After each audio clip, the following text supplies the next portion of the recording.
Howdy, folks, and here we are. Uh, this is a this is a temporary setup, just so everyone knows that. I did finally solve the webcam problem at Best Buy this morning. My good old reliable Razer Kiyo did not survive the move, unfortunately.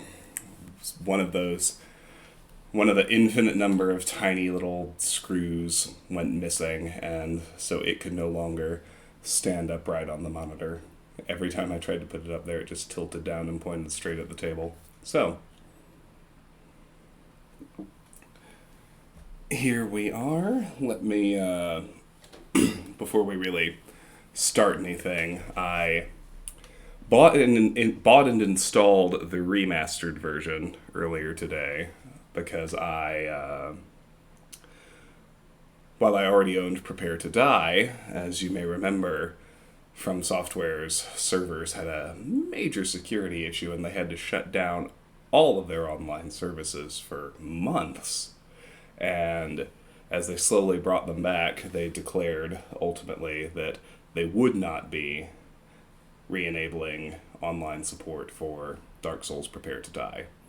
And I kind of want the online features enabled for this playthrough, however far it goes. So I'm gonna fire it up. This will be the first run, so we'll still have all the settings and everything to tweak. I do have my gamepad. Hopefully that's properly connected and working. We'll find that out soon enough.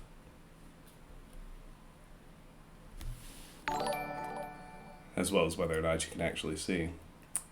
The Stray Wave, thank you so much for the follow. I really appreciate it. Welcome in. It's good to have you.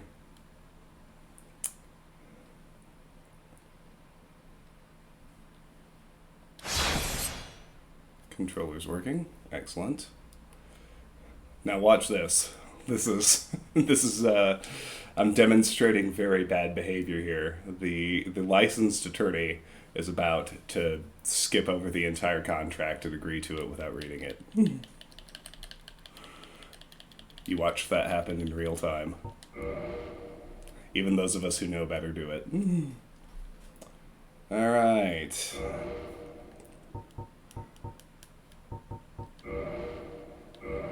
Let's check on all this.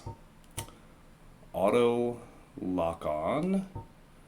Audible recovery, that's fine. Definitely subtitles. I won't really know what to play with in terms of volume until we get in there, but until flame is visible and dragon is invisible. Now, that's currently true for me, but generally speaking, when I'm streaming or recording or whatever, the broadcast is significantly darker than what I see firsthand, so I'll turn that up a couple of notches since we're streaming this. Key settings, whatever the default on the controller is fine. Network settings should be fine. I do like starting online. Unrestricted summon sign visibility. I'm definitely going to do that because unlike the first playthrough that I did of Prepare to Die on my channel, I'm going to actively participate in some of the online features. It unlocks gear earlier that's important for the build, helps us get trophies, and I guess I've gotten used to gaming on the PS5, isn't that weird? Achievements, that's the word here, that are dependent on the online features. So I want to be as visible as possible because this isn't exactly a super active game these days. Let's do that. And now let's look at the PC settings. That's a fine resolution. Fine. All good, all good. Help me out, chat. Is temporal anti-aliasing the highest quality option? I feel like I can definitely go with highest quality everything for a game that was released in 2017. But I don't know my terminology that well. I'm gonna guess. I'm gonna guess at auto set that all the way to the right is the highest quality. So, all right. So Now, before I go ahead and hit new games, since everything seems to be in working order and streaming well, let me say hi to everybody, and let me talk a little bit about what has been happening over the last several months and what we can expect going forward, and what the plan is for today and in the short term future. So, um, obviously, I have not been doing much in the way of content creation. Those of you who have been around know that the pace really, really sharply dropped off early this year, because until then I was cranking out videos for YouTube. I had a backlog that was like 3 months in advance. Things were going great. I was streaming when I could, and I just kind of lost the will to do it, right? Because it's very easy to blame things like, oh, well, work's gotten busier, which it had, it was true. And, oh, well, the family, the kids, they just demand so much of my time, and, well, that's also true. And yet, the none of those things are the difference. As with so many things in life, the actual difference is simply whether or not I wanted to do it. Wanted to do it enough to make it a priority. And I didn't want to do it. There was a span of months where I just didn't want to do it. And the reason, as you might have guessed from the title of the stream and what I said, we're kind of going to spend some time talking about today, is depression. And I feel like it's really important to be honest about that, especially because obviously, I'm in a new place. Suffice to say, I'm not going to go into details, but there have been some changes in my personal life.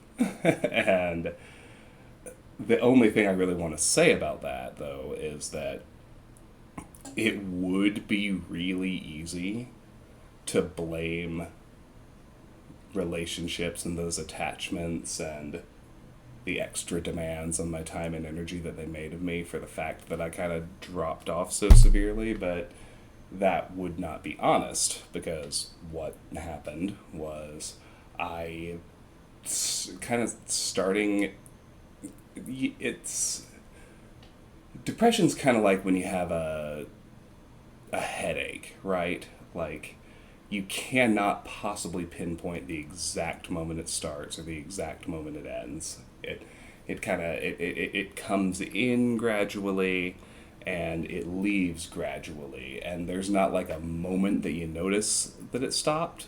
You just notice your head doesn't hurt anymore. And it's kind of like that.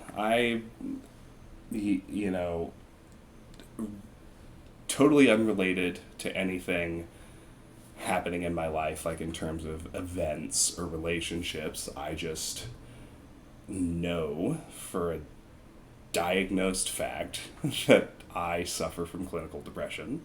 And when a major episode comes on, it lasts a minimum of 2 months, sometimes as long as 6. And there's not a lot you can really do about it, except ideally understand what's happening so you don't do anything permanent and destructive, and understand that although it lasts a long time, it doesn't last forever. It's a thing that just eventually goes away, but you kind of have to ride it out until it does. And that's what I was doing. Like, there was a lot going on in my personal life. I was busier than usual.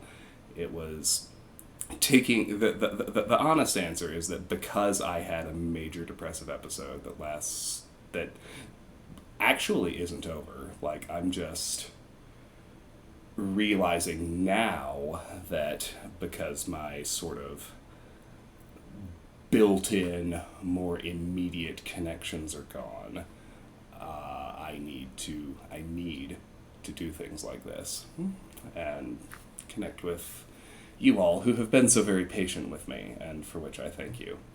So that's actually what happened, and because I was in that episode, and it had been a while. You never actually know how long your relief is going to be, or how long you're going to be in it. It comes in and out like a tide with no regularity, and it came in, and I devoted every ounce of energy I had to staying afloat at work and in my relationships. And I didn't have the energy left to do content creation, even though I love content creation. I have no complaints about doing this. That's not how it works.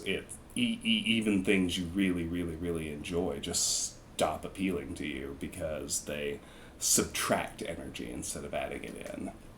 So that's really what's been happening, and I'd be lying if I said it was over. The changes in my personal life have certainly not made it better, but what they have done is made me understand the things I need to do. And to be perfectly honest and stated as frankly as possible, right now, I need all of you. And that's why I'm doing this tonight, and why we're open to this conversation for anyone else who has these or similar experiences. So, 2 more things before I actually start the game. The first is I want to use Dark Souls as a backdrop to kind of have this more substantive conversation with all of you tonight. There is a whole lot of material out there about how, even if it wasn't exactly what Miyazaki intended when he made the game, playing through Dark Souls really, really resonates with people who suffer from depression, because the game is a nearly perfect allegory for what struggling with depression is like. And that's why we're playing this tonight. And it's why, a lot of people love this game for a lot of different reasons, but people will tell you that, they loved, I don't know. You don't often hear people say that a video game saved their life, right? But you hear a lot of people say that Dark Souls saved their life, because playing through this game is like having your experience of the world just reflected back at you, and it makes you feel seen and understood. So that's the first thing. That's why we're playing this game tonight. The second thing is just kind of a laying of ground rules about conversations. I am not going to talk about specific relationships or specific events, except to the extent that I just talk about the things I controlled and the choices I made and how I feel about my choices. I'm not going to talk about the other people involved, and because I don't think that's fair to them. They didn't consent to that. You are free to share whatever you like about your own experiences.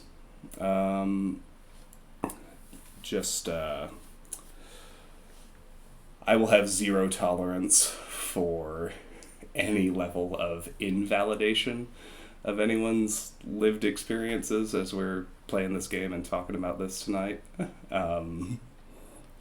Zero tolerance. Any whiff of trolling or personal attacks is going to be maybe not a permaban, but at least a suspension from chat. I have at least one of my mods in here to enforce that. So, yeah, and let's play a game that's a perfect allegory for that particular experience, and let's have a real talk about it. That's what I want to accomplish tonight. So, okay, it's going to run me through all these settings again. Fair enough. Actually, I think I'm going to... How does it look for you all? I'm looking at the broadcast, and I can barely see the dragon in the broadcast window. It's kind of got a greenish tint to it. Can you all see the dragon? Because I can't see it on my personal monitor. 7's probably about right, then. Yeah, I can't see it on my base monitor. I can't really see it until... I can't even really see it at 10. So I'll leave it at 7. I think that's a good setting. Because I'm not supposed to be able to see it. Alright, this is all good. This is all good. That's exactly what we did already set up. I'll use the default controls. I'm sure that'll be fine. Alright. Let's create our character. Oh. And a character name. Okay. We're being real tonight, so I'll give him my real name. I'm Travis, by the way. Tarvis is a pretty obvious scramble of Travis, but hi, my name's Travis. I suffer from clinical depression.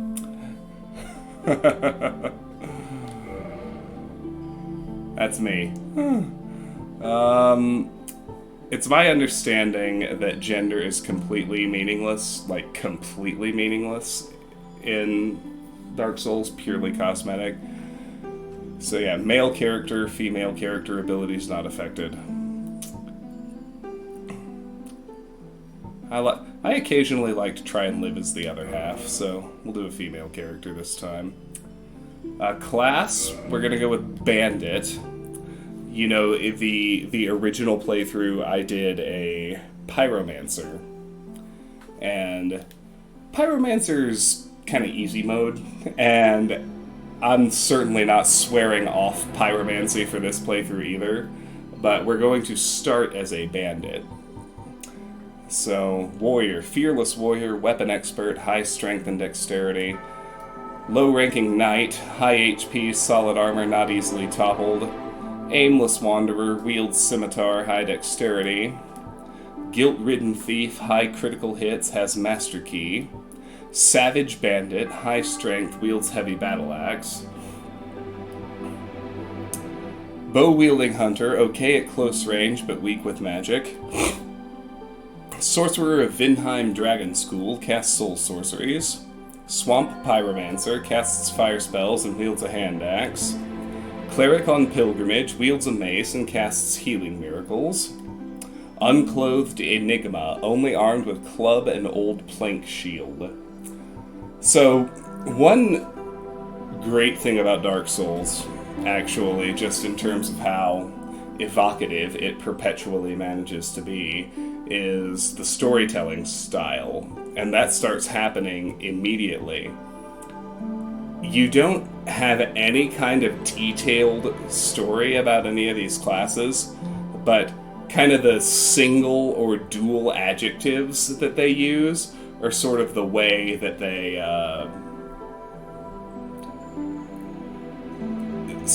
still manage to evoke a feeling or an atmosphere or a backstory, which is what they do with a lot of things in this game. So this run we're going to go start with a bandit. A savage bandit, high strength, wields heavy battle axe. I'm not going to go into the exact precise details, but the particular...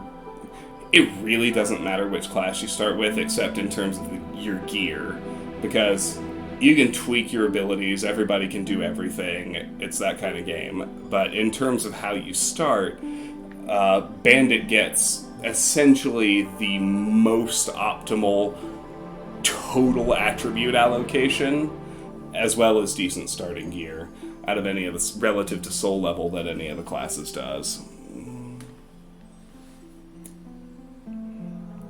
Well, thank you, Alice. It's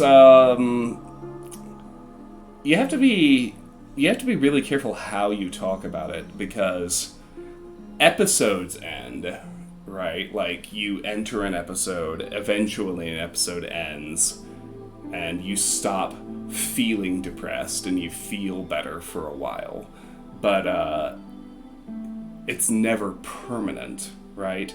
There's always going to be another episode. And so you can't ever... You can't hope that you'll never feel that way again. You can't hope that the feeling is over forever. What you do have to do is learn that all the feelings are temporary, and just like you'll eventually feel bad again, you'll eventually feel good again, and making any decision with permanent consequences based on a temporary feeling is a really stupid thing to do. Ignorant thing to do. Don't want to say stupid either. Certainly not to fellow travelers. But the other thing that you can do, that I have tried really, really hard to do over the years, and finally kind of got better at during the pandemic after my divorce, honestly as a means of survival, was finding peace, finding contentment, finding relief.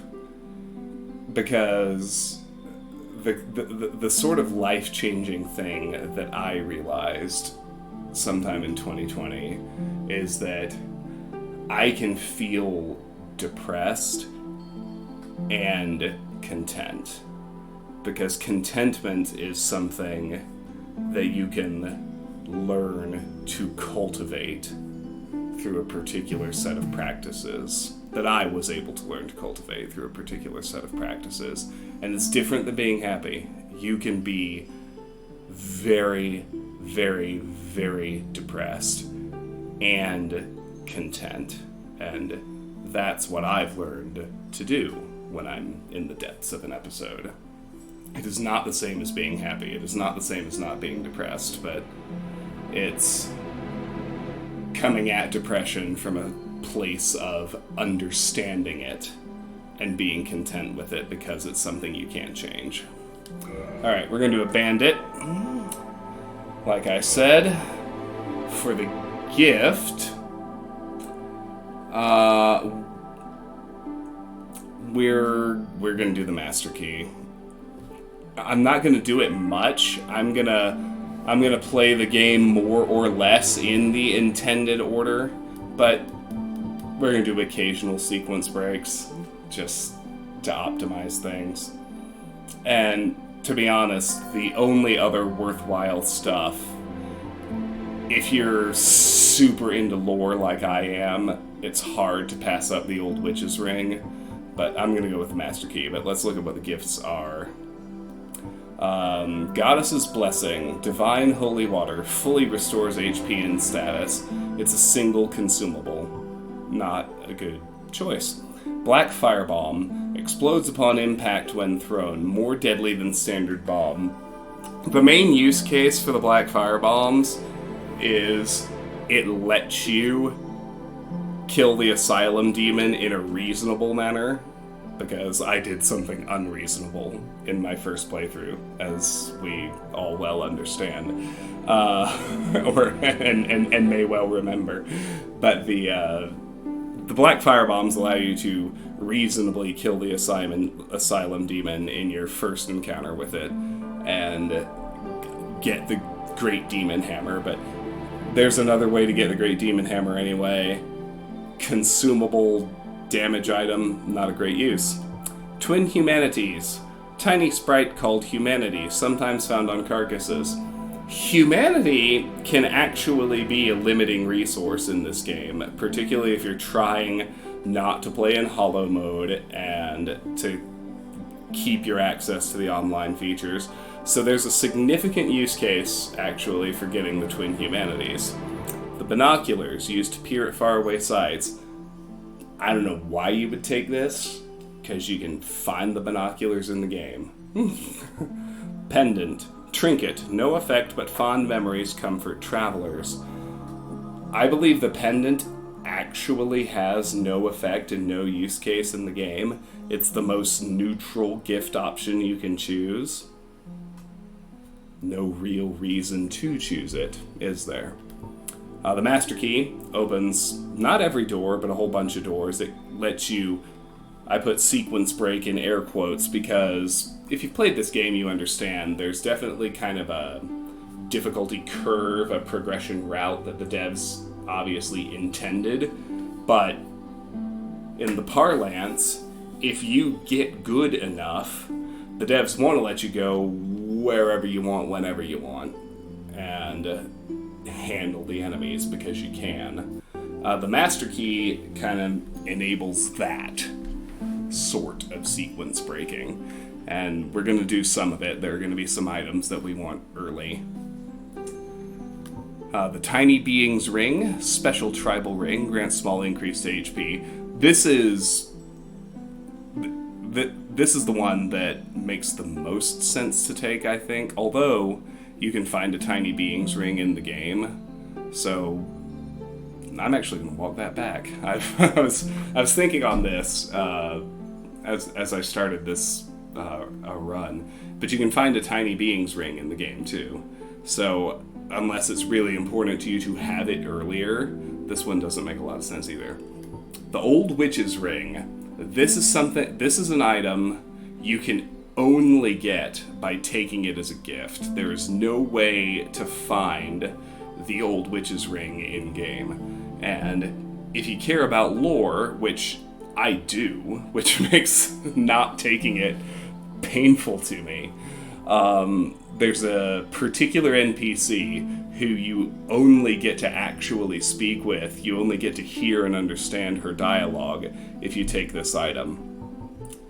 But it doesn't quite outweigh the mechanical aid that the Master Key gives us. So that's what we're going to take. And now we get into the cosmetic options, which don't matter. Physique. Average. Slim. Very slim. Skin and bones. Large. Very large. Serious presence. Rippled physique, especially upper body. Large physique, mostly lower body. Large head, could be very intellectual. Proportionately small head.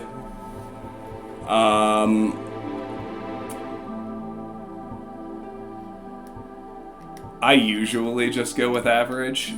It totally doesn't matter. It's just a cosmetic choice. I might go with slim this time. Just for the funsies. Face. Commoner. Very average commoner face. Delta farmer. Commonly seen face in the 5-finger delta. Astora royalty. Beautiful face of the refined. Common in Astora. Dragon scholar. Intelligent, sharp lines, but scholarly looks invite insult. Thorland cleric. Look common in Thorland, known for its stalwart clerics. Jubilant Katarina. Jovial features of Katarina, known for festivity and drink. Dubious Karim. Ominous features associated with the Earl of Karim. Classic Xena. Thoughtful, mature face, common in historical Xena. Eerie Great Swamp. Great Swamp heretics face prejudice for their atypical looks. Far East traveler. Face from a distant eastern land of almond eyes and thin lips. I like Dubious Karim, mostly because the adjective I like is ominous. Hair. Cleanly shaved bald head. Masculine hairstyle, clipped short. Wildly curled short hair. Squarely chopped straight hair with bangs. Squarely chopped straight hair with bangs parted. Long hair pulled back and bound with bangs. Long hair and bangs pulled back and bound. Long hair bound on both sides. Long hair bound loosely. Long braided hair as the old nobility. I think I like Ponytail B. Color. Black hair and eyes, basic color. Dark brown, light brown, dark red, dark blue, common in Karim. Gray hair, common in northern Katarina. Gold hair, beloved by certain members of nobility. Silver hair, considered antiquated in these times. Dark purple, rare color of a near-extinct race. Burning red, very rare. Let's go with silver. Yeah, call me antiquated. I turned 38 in 2 weeks. Alright, that looks pretty good. Not that we'll ever really see her again. The camera will be behind her the entire game. Okay, to start game with this character. Yes, absolutely. Intro. In the age of ancients, the world was unformed, shrouded by fog. A land of grey crags, arch trees, and everlasting dragons.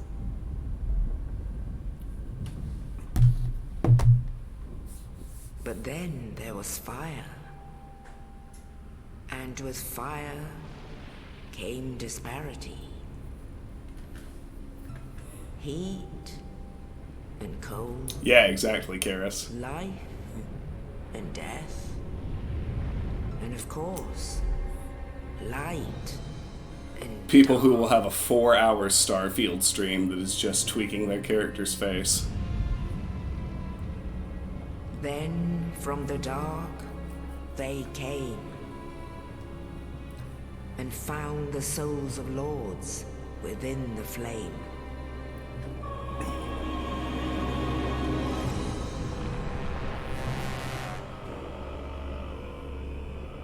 Nito, the first of the dead.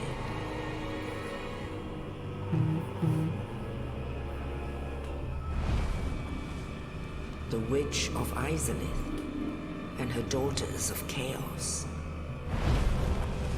Gwyn, the Lord of Sunlight, and his faithful knights. And the furtive pygmy, so easily forgotten. Indeed. Which soul did the furtive pygmy The take? strength of lords, they challenged the dragons. Gwyn's mighty bolts peeled apart their stone scales. The witches weaved great firestorms.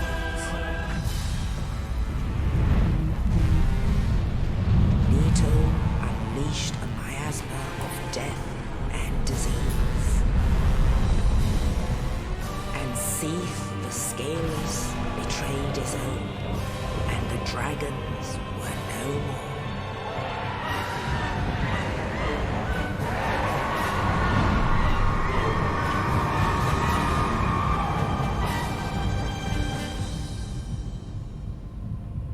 Thus began the Age of Fire.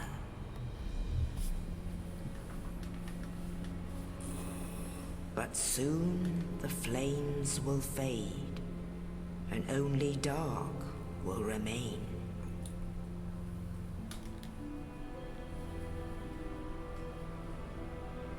Even now, there are only embers. And man sees not light, but only endless nights. And amongst the living are seen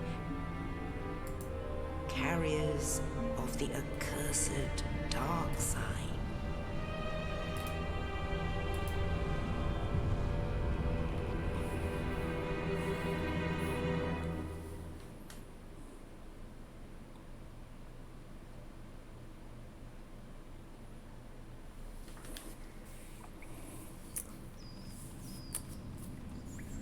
One of the pieces of IKEA furniture I have being delivered Yes, on indeed. Monday is a desk. The dark side So this- burns the undead. Setup is extremely temporary, by the way. in case you were And in wondering. this land, the undead are corralled and led to the north.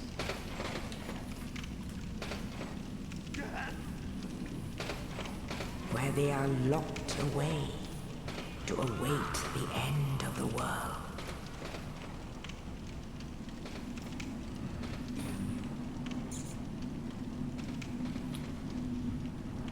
This is your fate.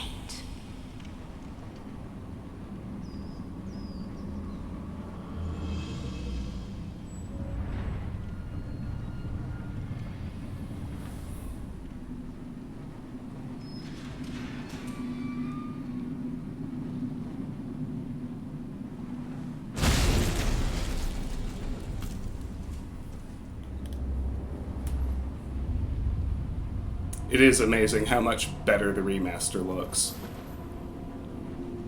I've only played Prepare to Die before now, so...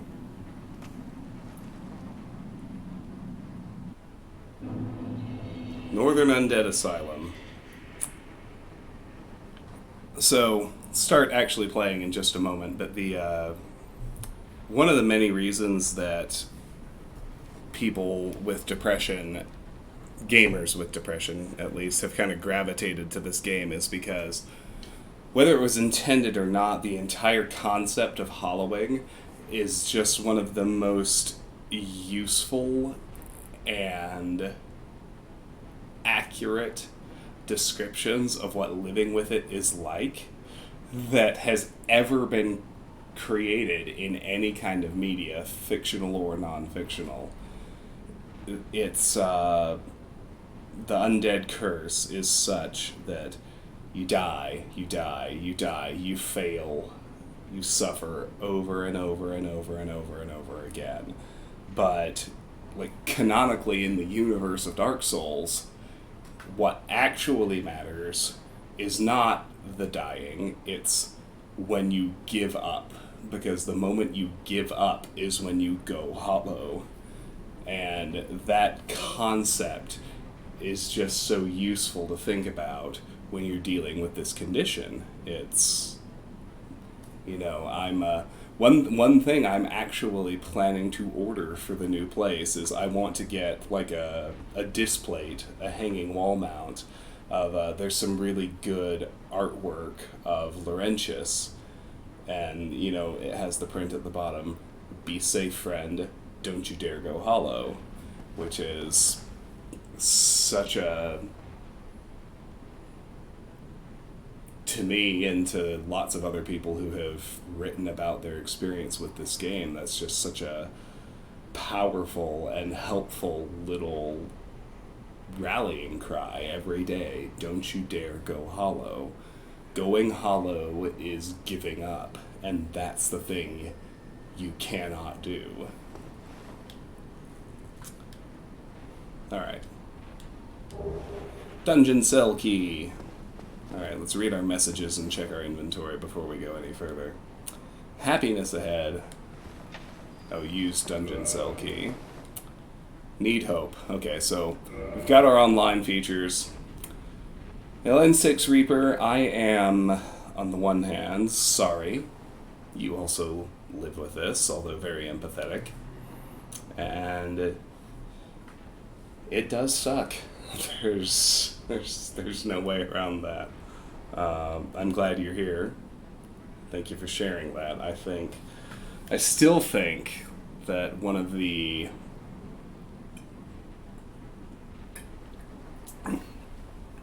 most significant pain points in this particular battle is that it's still considered so abnormal to frankly share it and to talk about it. So, we start with No Covenant. Hi, Kirky. Welcome in. Thanks for joining. I appreciate you being here. Hello, Steven. Good to see you, too. Level 4, 12 Vitality, 8 Attunement, 14 Endurance, 14 Strength, 9 Dexterity, 11 Resistance, 8 Intelligence, Faith 10, Humanity 0. Always remember, don't raise resistance, kids. It's a mistake. Kirky, that's kind of what we're here to talk about. I'm not good, but I'm okay. And we're having a mental health chat tonight with Dark Souls as a backdrop. Because that's how it goes, right?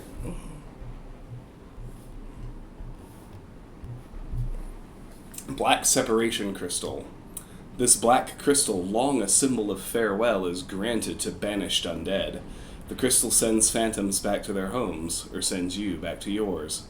Beware of fickle use of this item if you intend to nurture relations. Dark Sign. The dark sign signifies an accursed undead. Those branded with it are reborn after death, but will one day lose their mind and go hollow. Death triggers the dark sign, which returns its bearer to the last bonfire rested at, but at the cost of all humanity and souls. It's more important than usual to read the item descriptions if you're playing Dark Souls. Those of you who have been with me any amount of time know that I always read all the item descriptions because I appreciate the person or persons whose job it was to write all of that flavor text. I am one of the people who reads it so that their job is worth doing. But it often is just flavor text, right?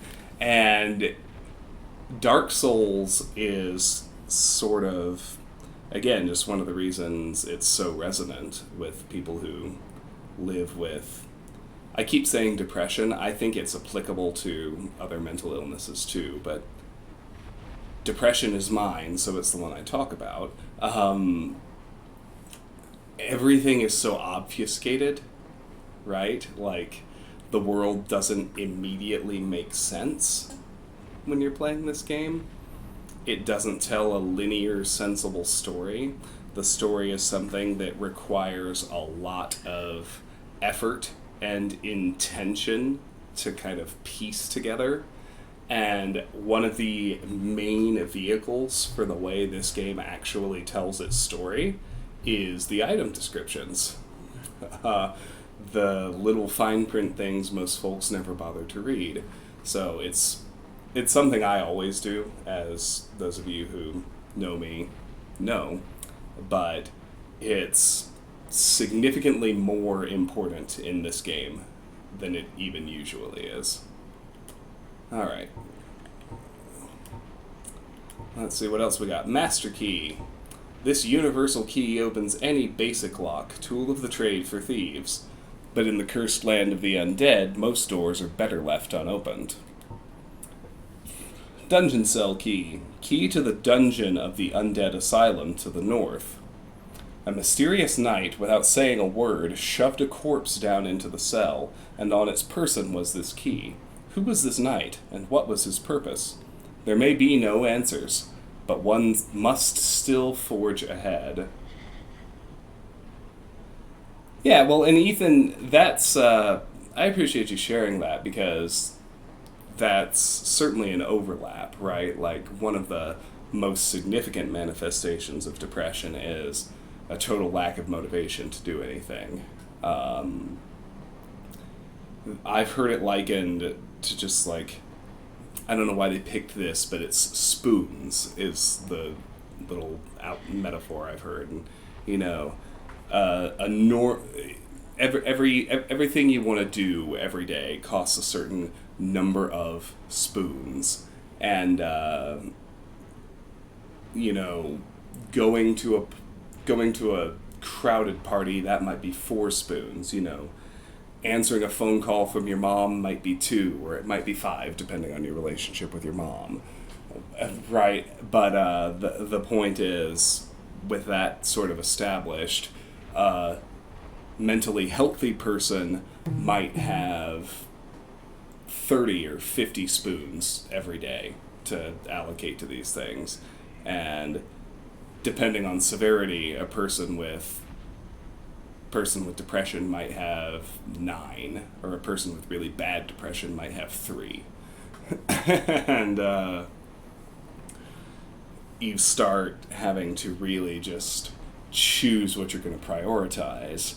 And over the last few months, like, my spoons, so to speak, were all going to my job and relationships, and I didn't have any left to spend on content creation, even though it's something I unambiguously love to do.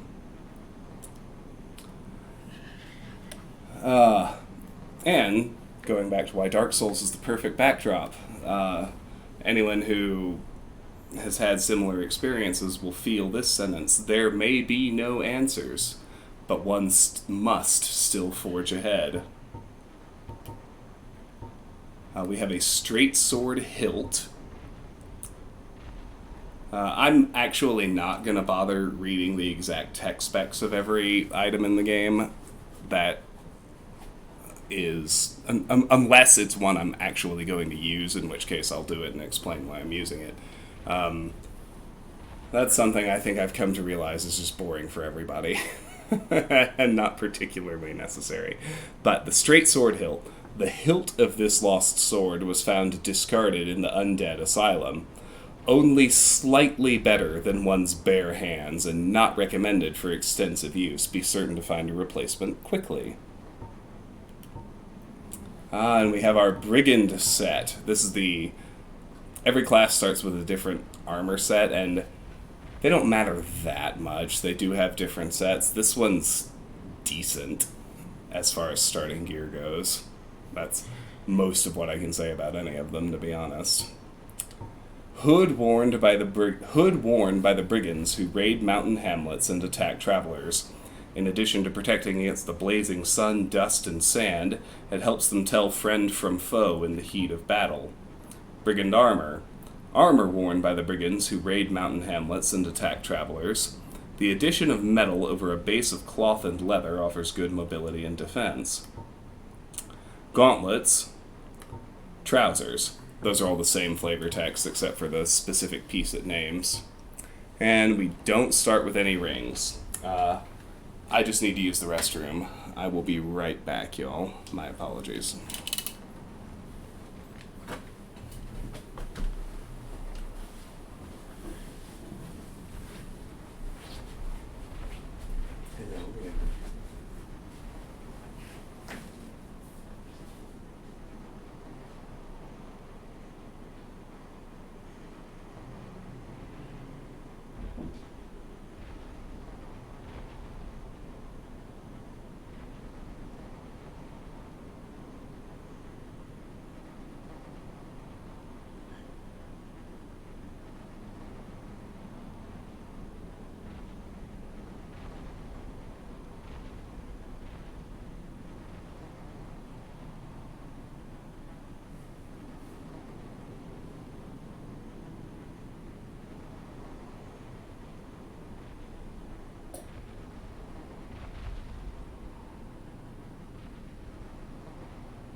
Alrighty, thank you for your patience with that.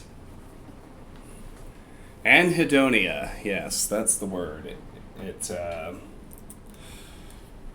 I can't articulate them, but I understand the Latin roots. It translates almost directly to a total absence of pleasure, even in things you normally enjoy, that you understand, that you love.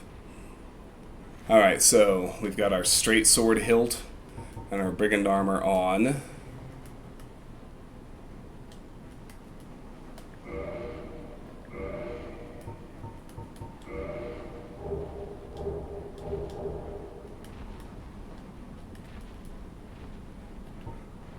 Okay. Let's roll onward for now.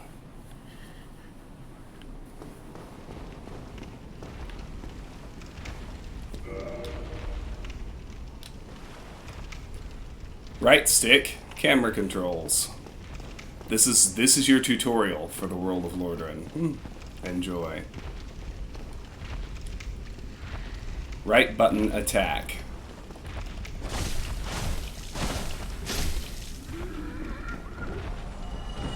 First enemy dropped. We got 20 souls. Right trigger, strong attack.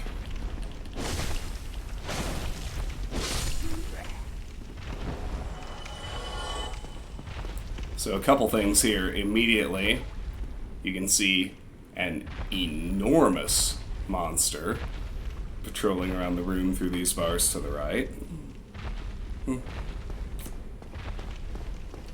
And you'll notice everything I do, light attack, strong attack, consumes some of that green stamina bar up top. This is a game that is largely about stamina management. Hold left stick and hold B is dash, which eats stamina.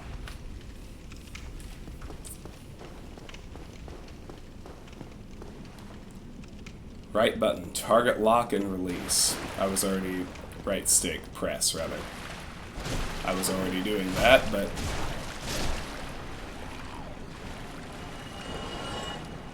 so I'm going to read most of the messages we encounter, because this is one of the coolest online features I think anyone's ever come up with. But I'm not going to watch a lot of bloodstains. A bloodstain shows you how somebody managed to die in that particular spot. It spawns a little ghost of them and replays the animation of how they died.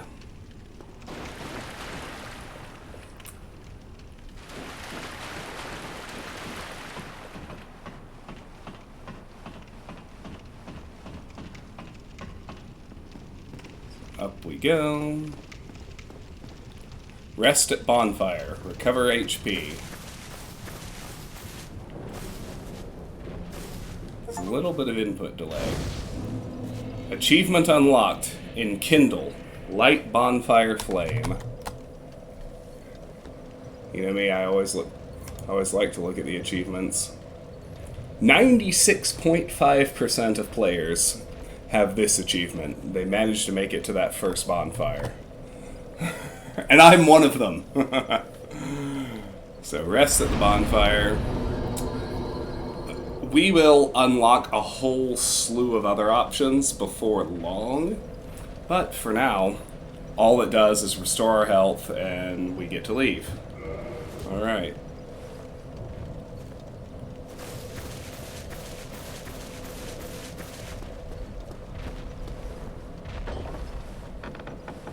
Open the door.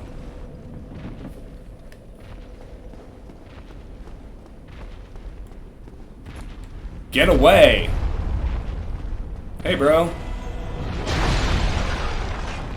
So we're not going to do what I did in my first playthrough. We are not going to take 4 hours to punch the Asylum Demon to death. We're going to do... It's hard to say exactly what the devs intended in this game, though. Because they obviously, like, as a tutorial, they shepherd you into running away until you find your gear and come back and fight him. But they give you an extra item if you punch him to death. Regardless. We have a second bonfire. That didn't take long.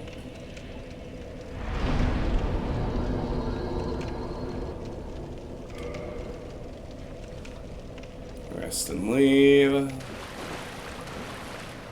Get your shield.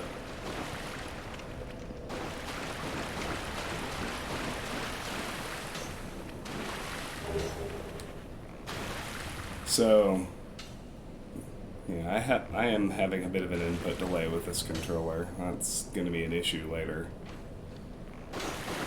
So there's an archer shooting at us, so open menu, arms icon, change equipment.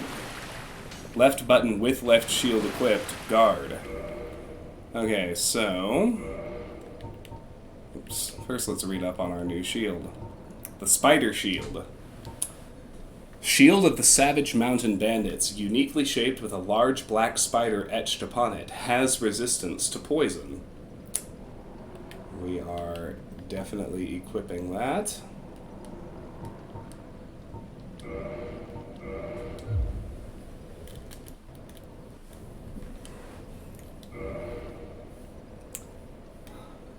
I think it's just a slightly faulty connection. I have to check my cables in a minute here. Now we've got our spider shield, so we can run at this guy and block his arrows.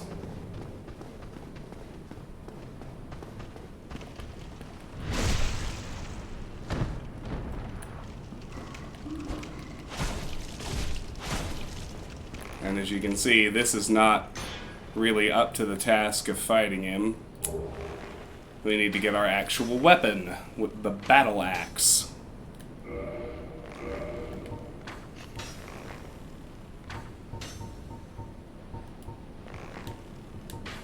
Standard battle axe inflicts regular damage, making it effective in various situations. Powerful attack due to its weight, but one wrong swing leaves the wielder wide open, so timing and proximity to the enemy must be judged carefully. We're going to equip that instead of the straight sword hilt. That's more like it. A real weapon.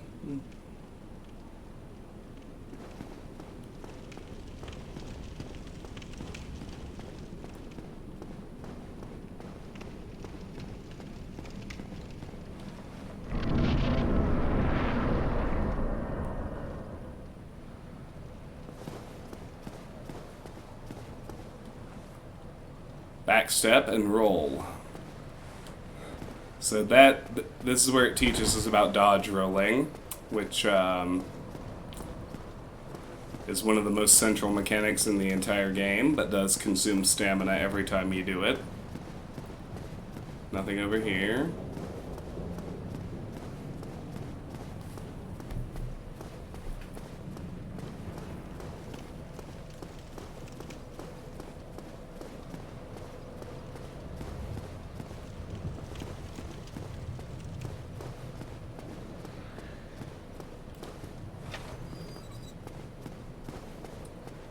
Have managed to get back to this bonfire.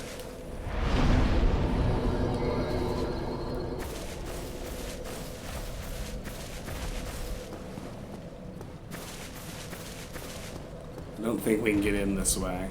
Yeah, locked by some contraption.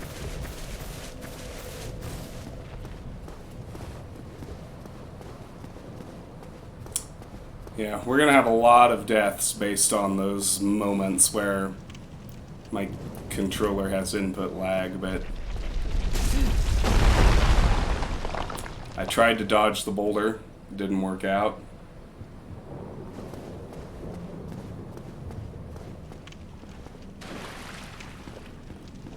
Oh no, this is Buddy who let us out of the cell. His name is Oscar of Astora. Oh, you. You're no hollow. Thank goodness. I'm done for, I'm afraid. I'll die soon, then lose my sanity. I wish to ask something of you. You and I, we're both undead. Hear me out, will you? Yes. Yes. Regrettably, I have failed in my mission. But perhaps you can keep the torch lit. There is an old saying in my family. Thou who art undead art chosen. In thine exodus from the undead asylum, maketh pilgrimage to the land of ancient lords. When thou ringeth the bell of awakening, the fate of the undead thou shalt know.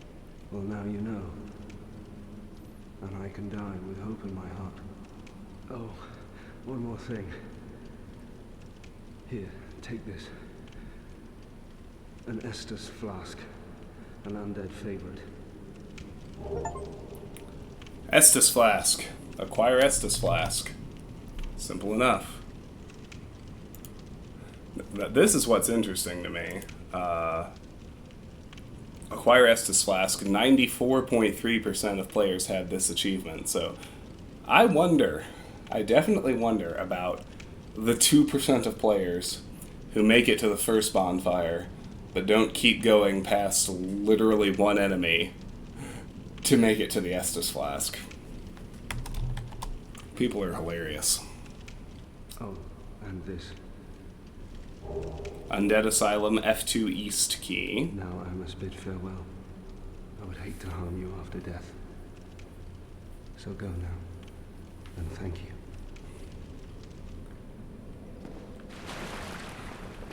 In the event that you actually kill the Asylum Demon in the first encounter, Oscar also gives you the big Pilgrim's key to get out of the Asylum, but normally he doesn't do that.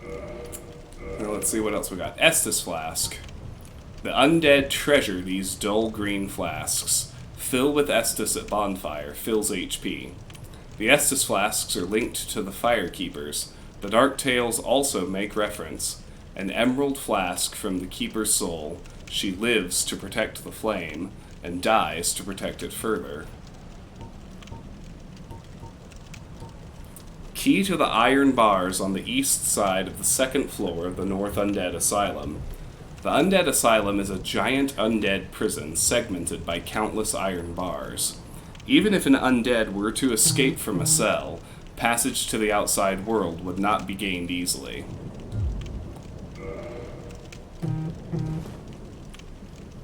Alright. This is the douche who rolled the boulder at us. Good night, sir. Used Undead Asylum F2 East key. Wield right weapon two-handed. So two-handed is it's a mechanic you will make use of more often than you think, particularly if you're paying attention. Obviously, it raises damage, lowers attack speed, and disables blocking. Sometimes you want to do that. Left and right button is a kick. Left and right trigger is a jump attack. So you have to get a little good at these simultaneous button presses, but no matter what weapon you have equipped, you can always do this kick. It's a guard break, essentially. It knocks an enemy's shield aside if they're using one. And that is the jump attack. It's the single most stamina consumptive of all the melee attacks, but oftentimes you can kill an enemy with one hit with it that you would otherwise have to have an actual fight with, so. Resting at bonfire revives enemies. But not all of them. It's important to know which ones do and don't. Input delay. Gosh. Alright, so we'll let these little melee guys come at us slowly but surely. There is an archer back there though, so we don't want to run in until all of the support is handled.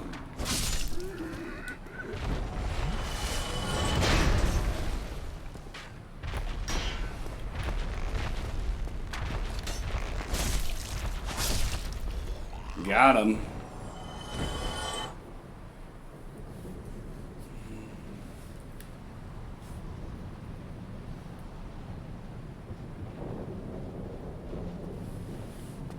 Alright. Right button while falling. Plunging attack. Very important mechanic. Right button behind an enemy. Critical hit. It's telling you about backstabs.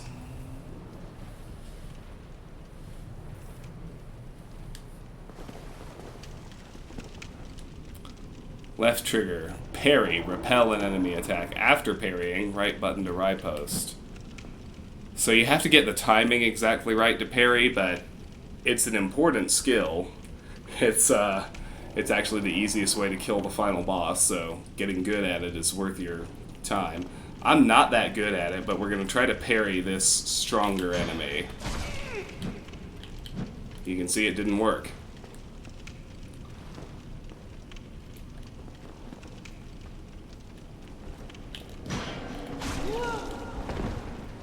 neither time. So, rather than die to this thing, I'm gonna stop trying to parry. Alright.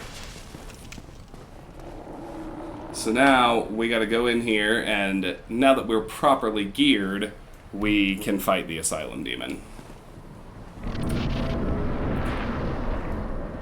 There's a reason the game told you about the plunging attack. Look at that damage.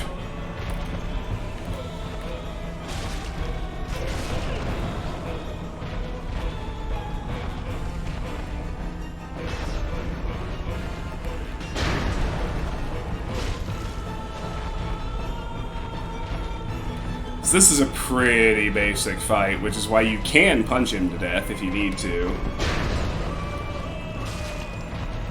But it's mostly revolves around learning the basics of stamina management.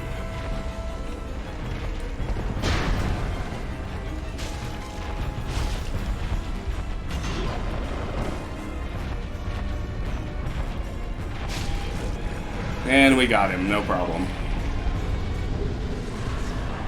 Victory achieved! And we got the big Pilgrim's Key and 1 humanity.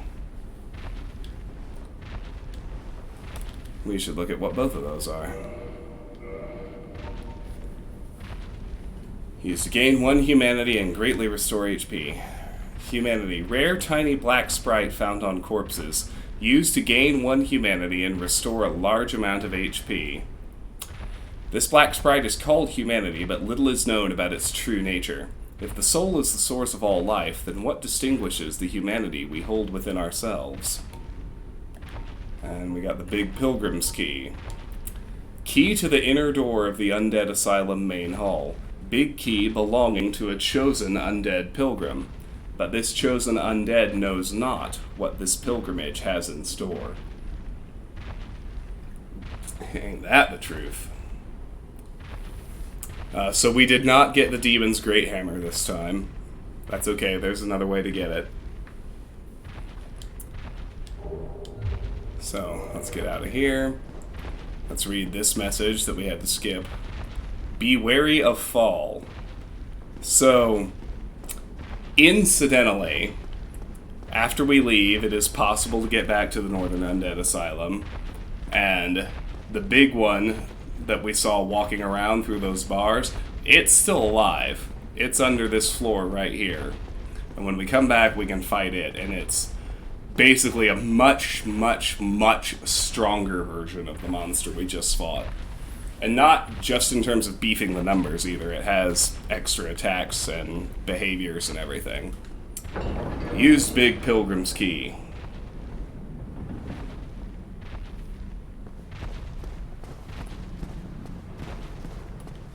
Good job. Go straight ahead. Thanks, FromSoft! That is the single encouraging message, literally, the single encouraging message you get in the entire game. Good job. Go straight ahead. Alright, so we can't do anything with it now, but this is an important spot. Try Amazing Weapon. This nest right here is where you can trade items later in the game. One of those item trades is actually the other way to get the Demon's Great Hammer we just missed by not killing the Asylum Demon in our very first encounter with it. So if you wind your way down that somewhat tricky little path, you find your first soul item. The Soul of a Lost Undead. Soul of a Lost Undead, who has long ago gone hollow, used to acquire souls. Souls are the source of all life, and whether undead or even hollow, one continues to seek them. That's everything for the prologue here. Hello, DLF. It's good to see you, Taffer. How you doing? Welcome back. Here we go.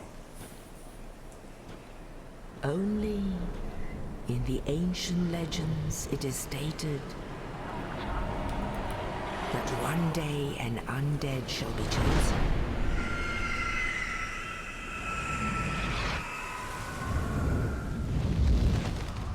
To leave the undead asylum in pilgrimage to the land of the ancient lords.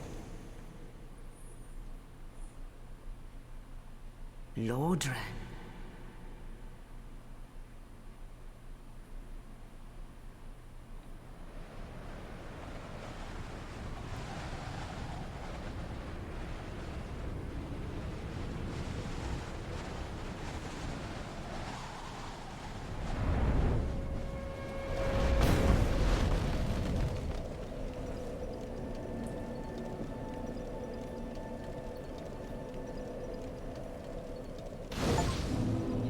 Reach Lordran. Arrive in Lordran. In Lordran, level up and kindle at bonfires. We've made it to Firelink Shrine. See, there's another 2% drop-off here. Reach Lordran. 92.3% of players have this achievement. Arrive in Lordran. Now, there's a gate there I actually do understand. You have to kill a boss to get to Lordran. That's a good question, DLF. I don't know the answer. I need to take a small break to feed the dog. I will say this. If you suffer from depression or one of the other litany of mental illnesses our species is afflicted with, it's hard for me to recommend pet ownership highly enough.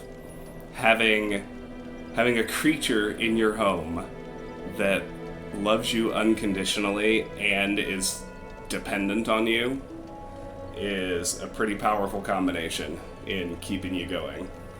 I'm very fortunate that the dog came with me.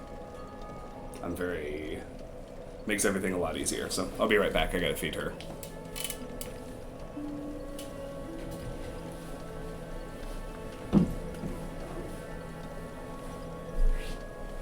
Baby, it's dinner time.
Alright, we are back.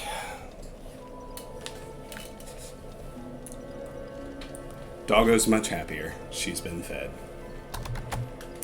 Alright.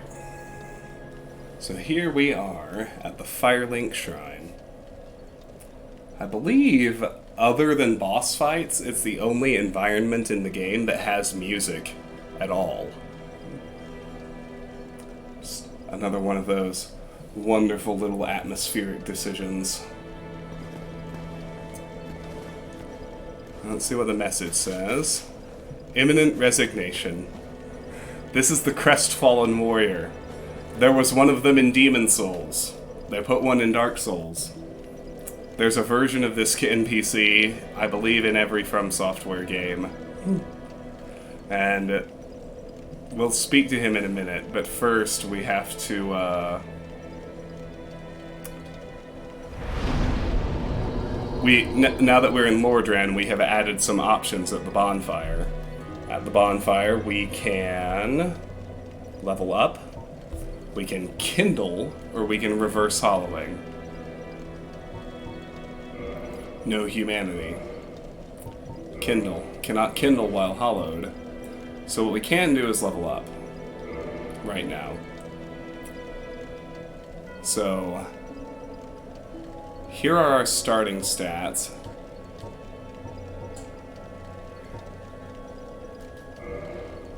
Oops. I hit all the wrong buttons.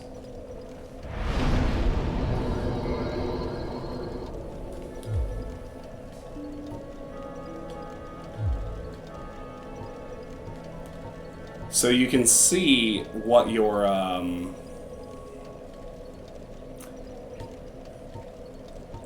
any stat changes you might actually do. So we have Vitality. I'm trying to figure out which button to hit to actually get to read the flavor text, and it's possible I just don't have it. I don't think so.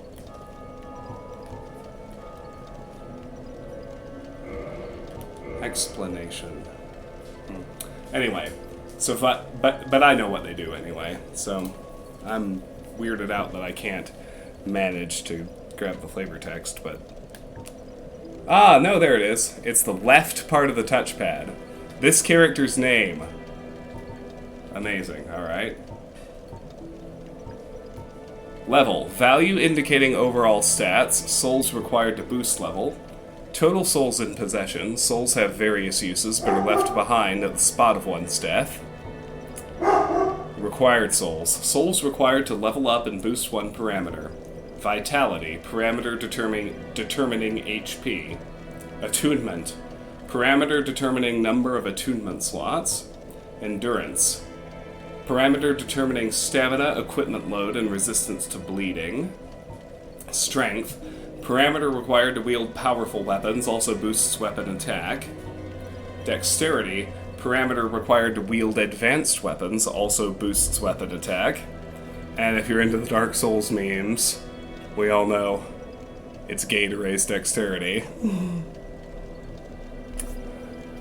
Resistance. Parameter boosting defense and resistance to poison.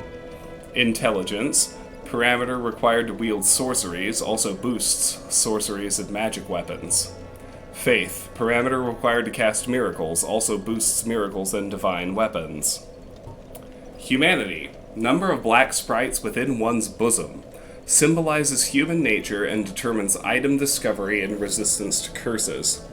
So I'll explain humanity as a resource in just a minute, but having more humanity does these two things.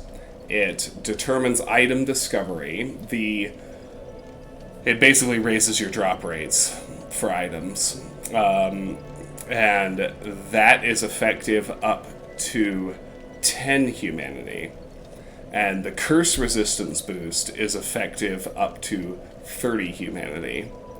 So, I'll back out of here for a second to explain it. So, right now I have 0 humanity. You can't actually see it in the HUD, but it doesn't really matter. That's what's called soft humanity in the parlance. So I can spend this one humanity to gain a single soft humanity if I want to, and it will raise that counter from 0 to 1. And then I can convert that into... and that those two effects, the boost to item discovery and the curse resistance, are both functions of soft humanity. Effective up to 10 for item discovery, and up to 30 for curse resistance.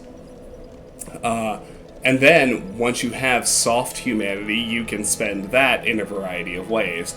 I could spend one soft humanity to reverse my hollowing, which would allow me to use summons in the event of a boss fight.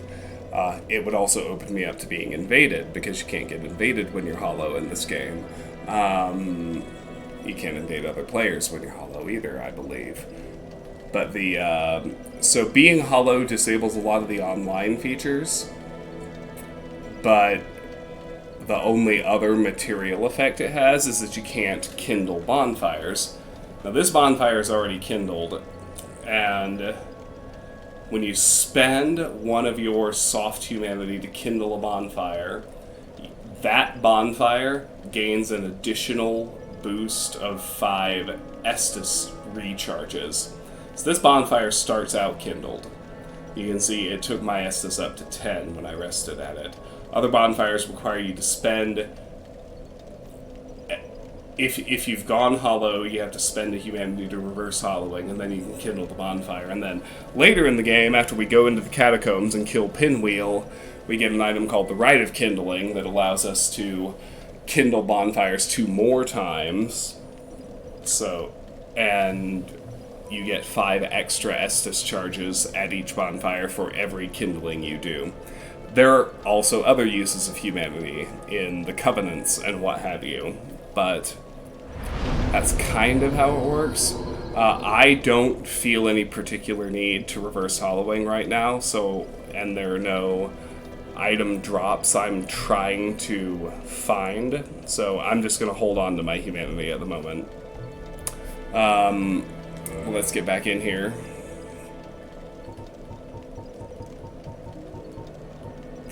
Hit points. Character dies when this reaches 0. Whoa, come on now. Stamina. Required for various actions.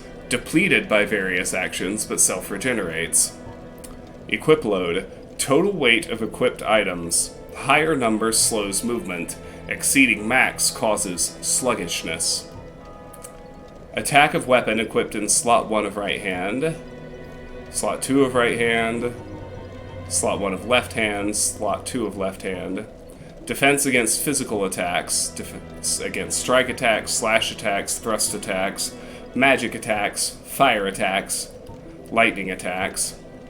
Ability to receive attacks without breaking form is poise. That's important. It's functionally your stagger resistance. Bleed resist.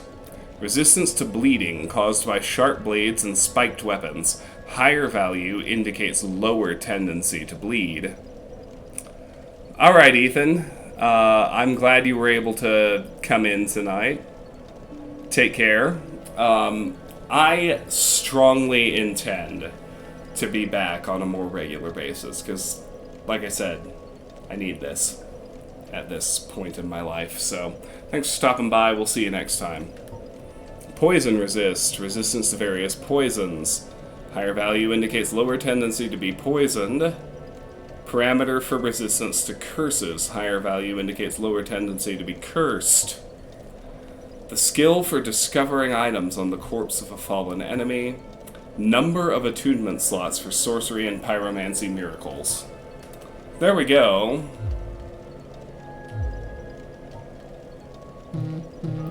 Let's talk about what to level. I'm glad you understand that, dude. And also, welcome in. It's good to see you. The first thing I want to do is take dexterity up to 10. And I want to do 12 faith as well. I want to be able to cast heal. I'm going to carry a catalyst for that specific purpose. So those will be our first 3 levels, taking us to level 7.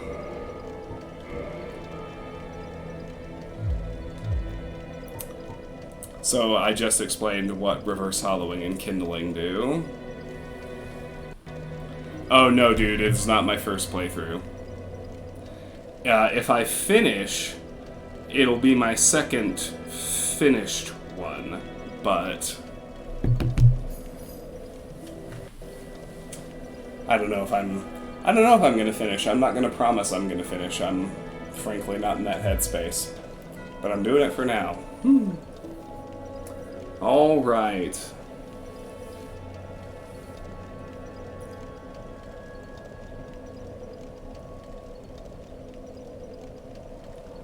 I'm gonna hoard my humanity at minimum until I can use multiples to actually kindle a bonfire. Because I never know what... like I said, my controller gets these occasional connection hiccups to my PC, which result in input delays, so I don't ever really know when my left stick is going to stick and my character's just going to run off a cliff. So... ah, hey! Somebody online just kindled this bonfire, which is why I got a single extra charge. So yeah, I'm gonna hoard my humanity until, at minimum, I can spend more than one to actually kindle a bonfire, because I never know when my input's gonna lock and my character is gonna run off a cliff. Alright. Let's take a moment to chat with everyone's favorite crestfallen warrior. Well, what do we have here? You must be a new arrival. Let me guess. Fate of the undead, right? Well, you're not the first. But there's no celebration here. You'd have done better to rot in the undead asylum. But too late now. Well, since you're here, let me help you out. There are actually 2 bells of awakening. One's up above in the undead church. The other is far, far below, in the ruins at the base of Blight Town. Ring them both, and something happens. Brilliant, right? Not much to go on, but I have a feeling that won't stop you. So, off you go. It is why you came, isn't it? To this accursed land of the undead?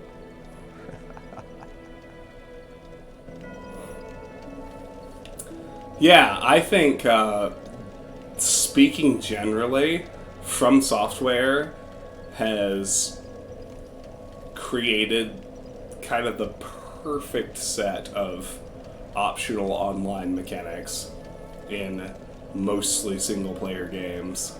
Ah, your face. You're practically hollow. But who knows?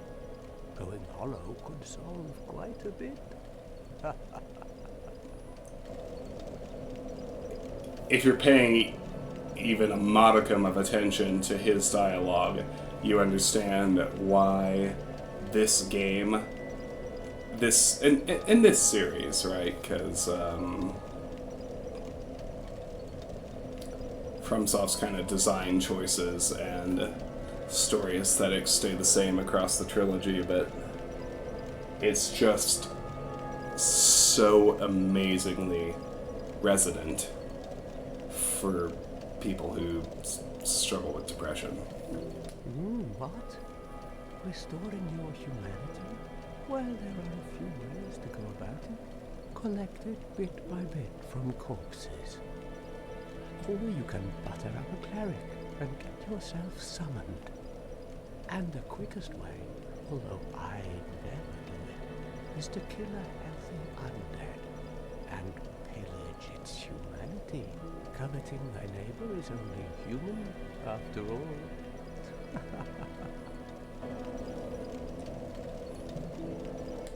What are you looking at? Don't try anything clever. You might regret it. What? You want to hear more? Oh, that's all we need. But Another inquisitive soul? Well, listen carefully then. One of the bells is up above in the undead church, but the lift is broken. You'll have to climb the stairs up the ruins and access the undead burg through the waterway. The other bell is back down below the undead burg, within the plague-infested Blight Town. But I'd die again before I step foot in that cesspool. True that, bro. Bloody hell, what is it now? You ask too many questions. We done then? Hmm? What now? I'm not up for chatting. Leave me alone. They do eventually start repeating themselves. That's when you're done. Okay, he's done.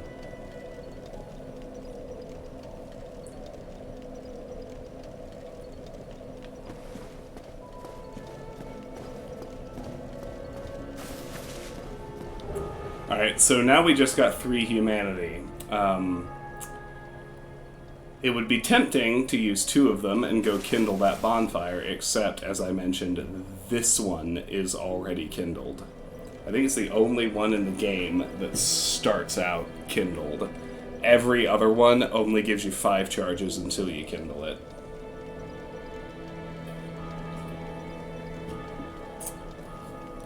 So I'm still not going to bother until I get to at least one other bonfire. Try thrust. Oh, look, because they're bent over the well. Aren't gamers clever?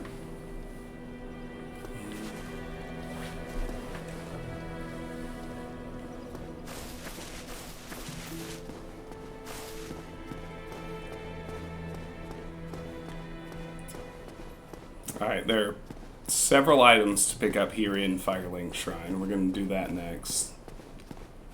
Try finger, but whole. Alright, that's 6 firebombs. Biskern, filled with black powder, explodes, inflicting fire damage. Relatively powerful ranged weapon, especially in situations calling for fire damage. A very precious item at low levels. Many warriors use these to augment their strategic repertoire.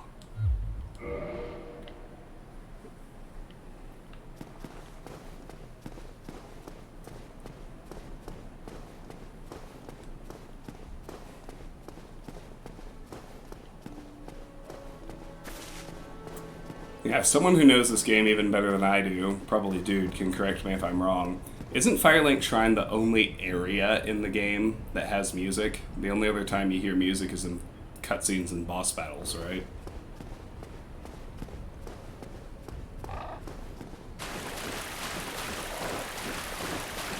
Alright, so if we go over here and double back,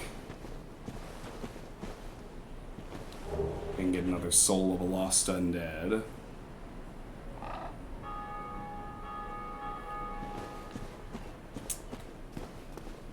Here's one other thing I can go ahead and show you and explain to you.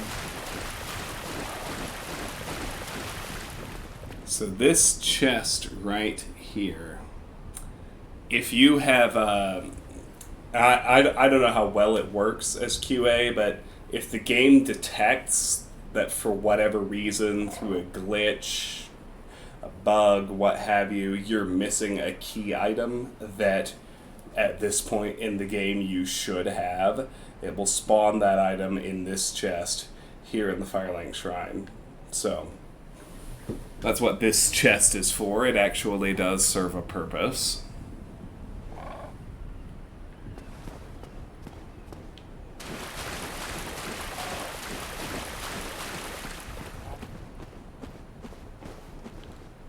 Oh no, no, no, no. Input delay. Can't have it. Can't have it. Alright, so everybody knows by now that the graveyard is lethal. Not that you would know it playing this game blind.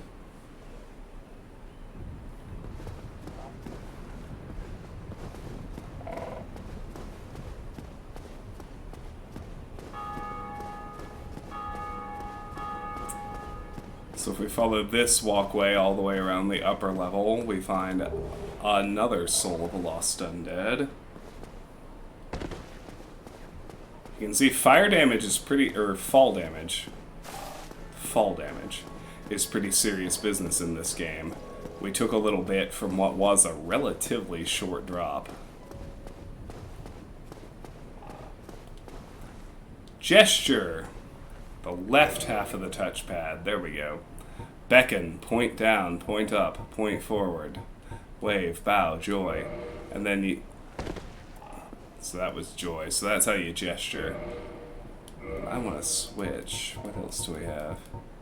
None. These... You start with these 7 gestures. Fair enough. There's a fellow we'll talk to in a moment. We're gonna finish gathering items first before we deal with his bullshit.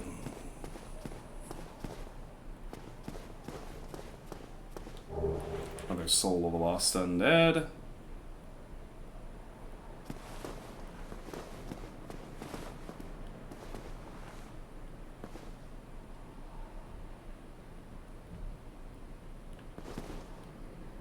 Now we can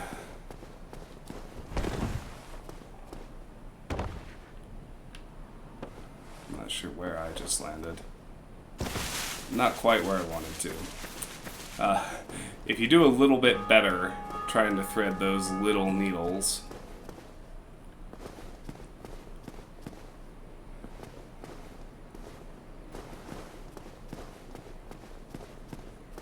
let's just thread this a little better. And here we fall into the area with the items that I was trying to get to.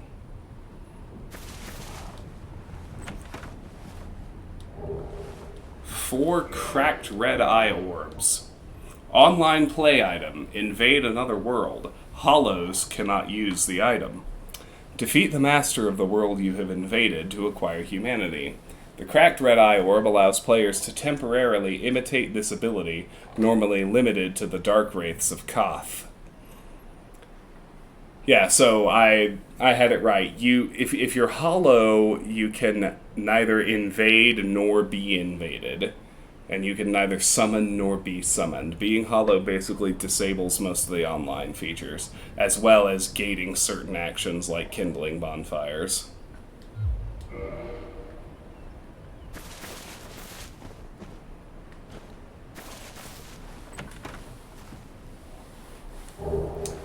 Morning Star and a Talisman. These are both weapons. Hammer with a sharp spike on its pommel, one of the more barbaric cleric weapons. Uniquely, this hammer inflicts thrust damage and causes bleeding. Talisman, medium for casting miracles of the gods. Standard talisman issued to common believers. Equip talisman to cast miracles. Attune miracles from a scroll at a bonfire. Most miracles have limited number of uses. And this one. Oh, there we go. 6 homeward bones. What do these do? Bone fragment reduced to white ash. Return to last bonfire used for resting. Bonfires are fueled by bones of the undead. In rare cases, the strong urge of their previous owners to seek bonfires enchants their bones with a homeward instinct.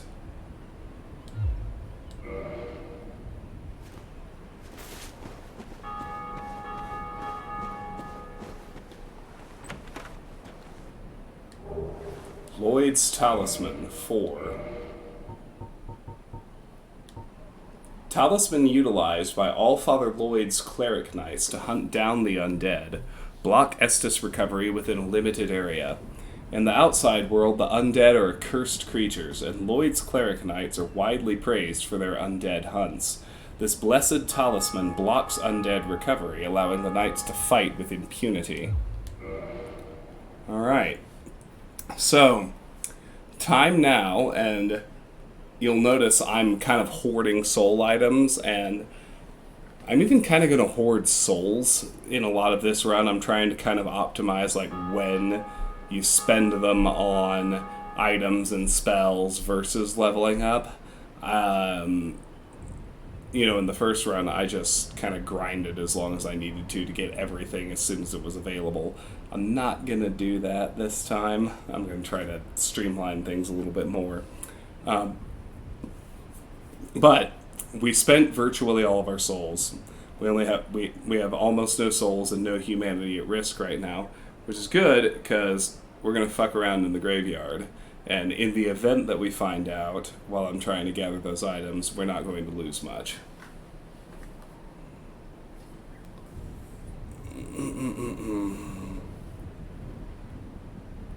So, before I go, let's take an inventory of all the items that we need to get. Well, I can do a partial run first. You can see that item right there.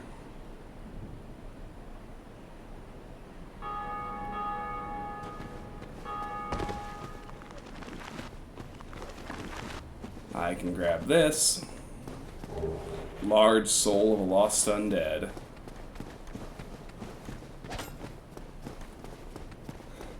I can run all the way back to the bonfire.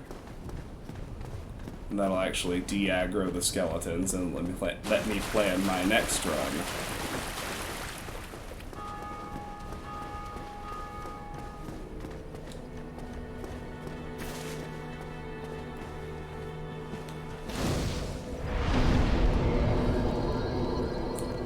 Alright, so managing to rest will push the skeletons back to their spawn point. This is a new one.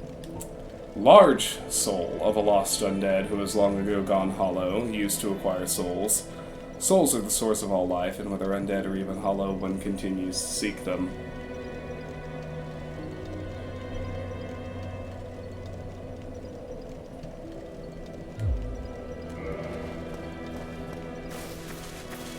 Alright, we're going to try and get all the items out of the graveyard at this, and we're not going to fight the skeletons. We're not really strong enough to do it productively. But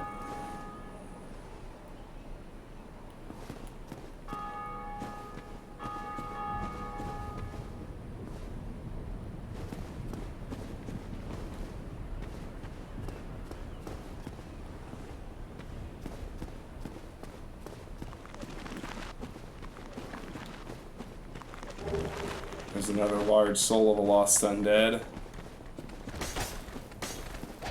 Another excellent moment to de-aggro some skeletons.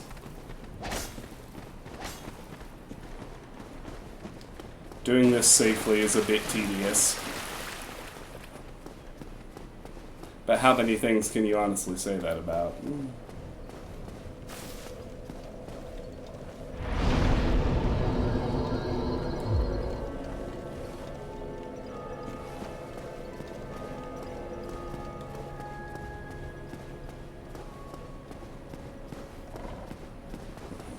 Input delay, sorry about that. Oh, come on now. Twice in succession, that rapid is worrisome. Oh god, there it was. I knew it was about to happen. Just didn't take my input correction. Go figure. Good thing I didn't spend any humanity.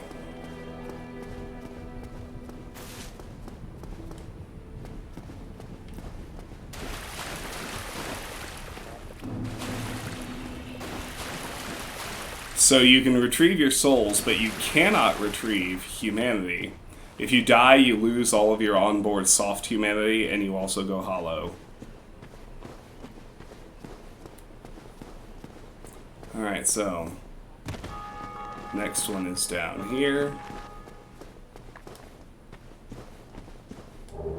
The Caduceus Round Shield.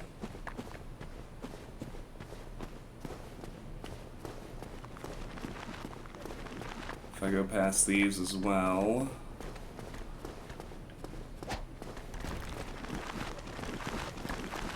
Over here, I can get the Zweihander.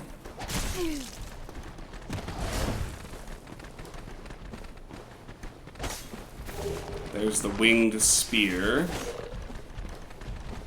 There's one more item to get. I think it's down here past the catacombs entrance. I'm wrong. I'm wrong. It's up. It's up. We're gonna die. We're so very dead. And input fucked up anyway. That's alright. We almost got everything that run.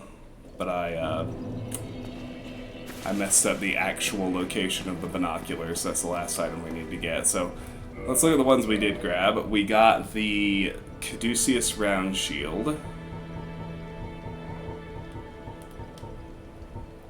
Round wooden shield crafted in Lordran, decorated by an ancient blue Caduceus.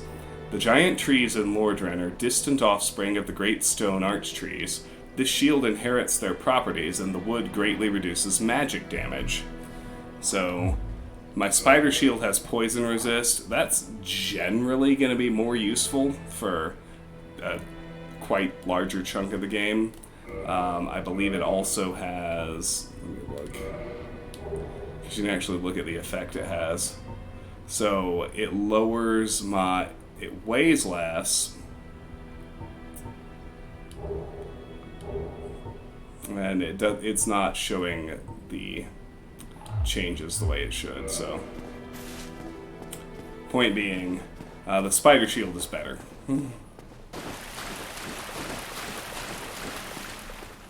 Has better melee defense statistics, and most of the time I'm going to take the poison resistance over the...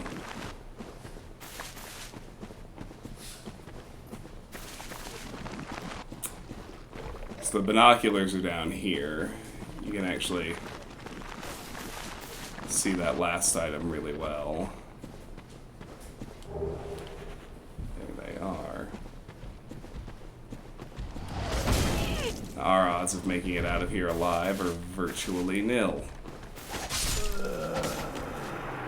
That's okay. Alright.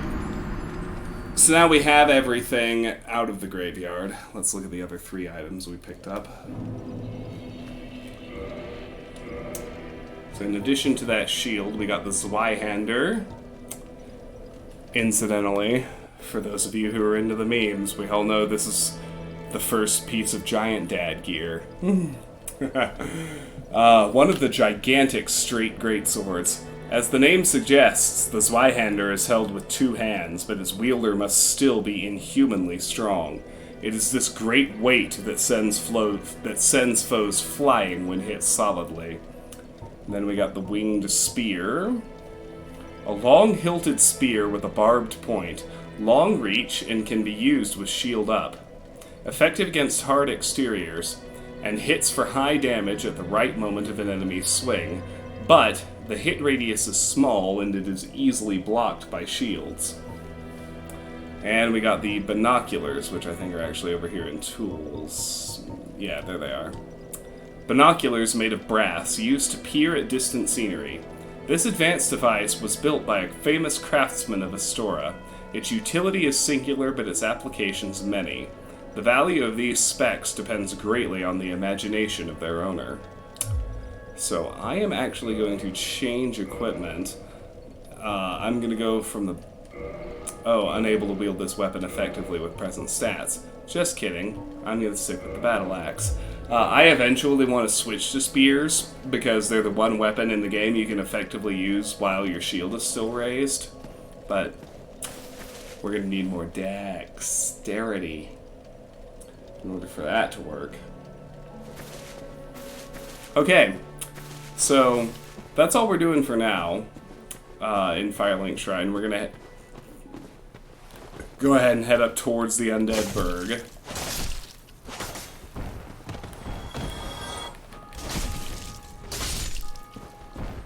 We will handle these douchebags first, however, as one must.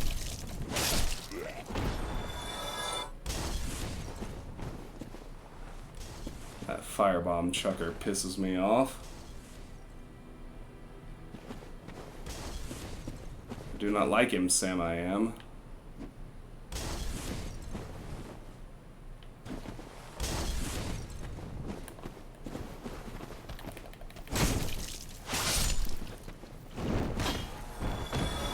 If you're gonna fall, fall. I ain't following you. Indeed, he was gonna fall. Alright.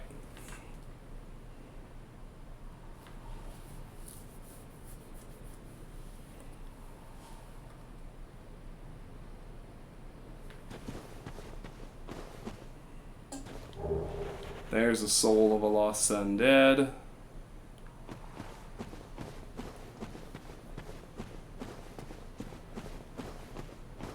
We're gonna get the Ring of Sacrifice in a minute, but...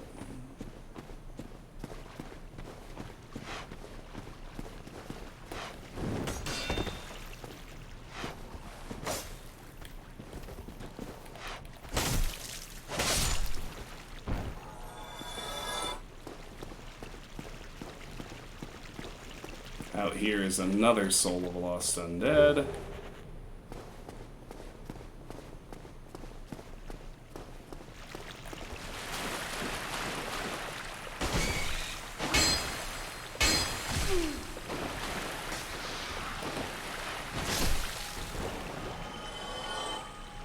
Rats can poison you. That's what that blue one is. Drop to humanity. And there's another soul of a lost undead.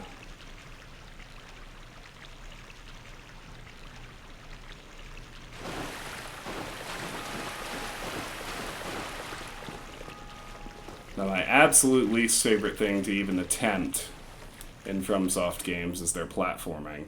And it's going to be even worse given that I'm operating with this input delay, sometimes input delay on my controller, but you can drop onto this bridge, you can just carefully walk the edge to get over here to the far end, where we get an item called the Ring of Sacrifice. This mystical ring was created in the sacrificial rite of Velka, the goddess of sin. Its wearer will lose nothing upon death, but the ring itself breaks. So, basically you can equip this ring to give yourself a one-time sparing of losing your souls when you die. Which is very handy. Especially when you're dealing with, like, the one mandatory death in the game when Seath the Scaleless kills you the first time. And now what I hate most about this game is the way jumping is a double tap. Like you have to be sprinting and then time the second tap of the... I'm gonna get back to the bonfire and I'm gonna go see what the dog is woofing at. I'll ask your indulgence. I'm sure you can hear her. I need to see what has aggroed the dog.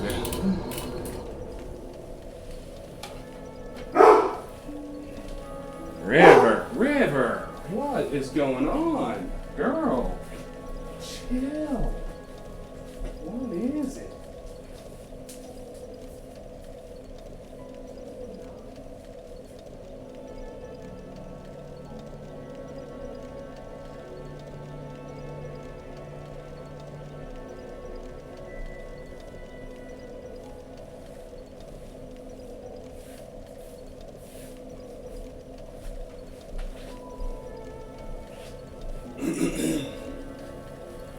Well, in her defense, something did fall over in the other room.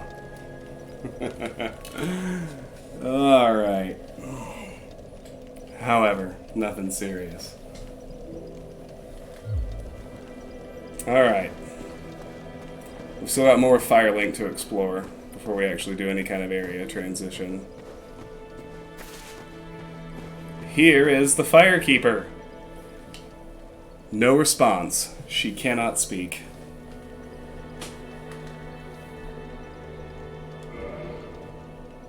Reinforce Estus Flask. Talk. Leave. Alright. Well, she's useful to know.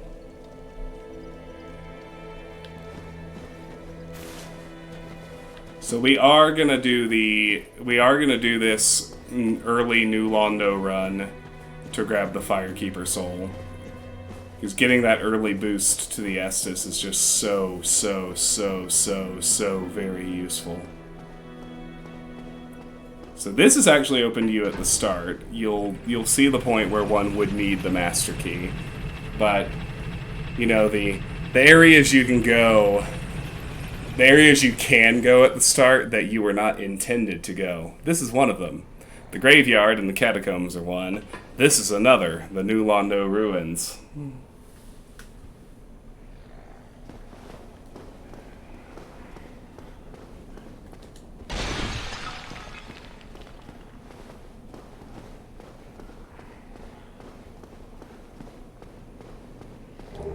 So this is a Soul of a Nameless Soldier.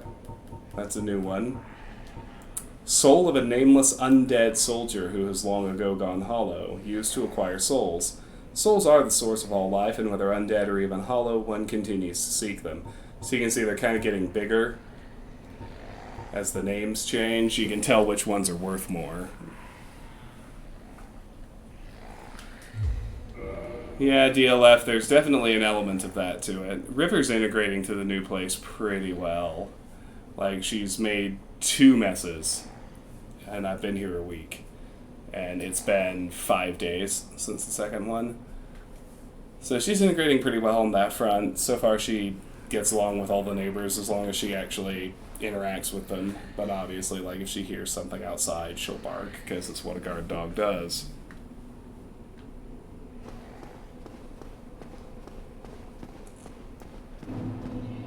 New Londo Ruins. So we could run around killing all these hollows. There's not really a lot of reason to. This guy down here, we're gonna hold off talking to him until later, but there are things we actually are here for. So this requires the Master Key. I'm thinking, I don't think I'm gonna go out to the Valley of Drakes early on this run, but I gotta noodle on that because I might change my mind about it. But these guys aren't hostile unless we attack them, so it doesn't make a whole lot of sense to attack them.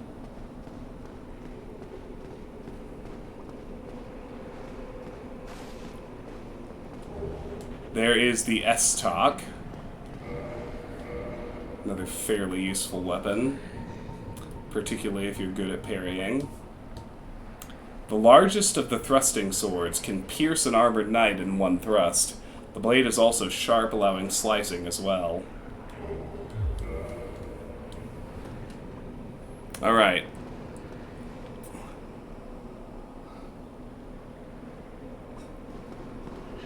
So I've got these 400 souls. It would be nice to keep.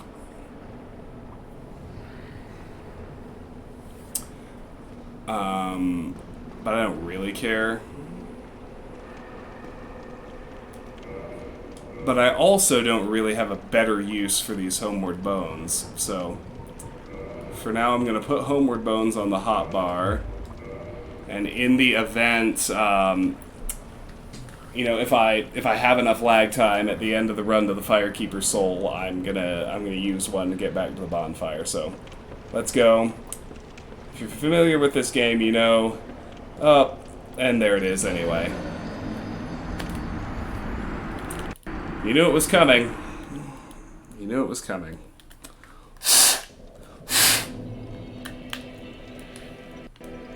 Let's see if I can fix my connection. Get it a little more solid. And then the guy just ran off a bridge. I knew that was going to happen. I knew it. Sen's Fortress and Orlando are going to be a bitch if I don't get this input lag fixed. But I digress. Hey, Nyron, how you doing?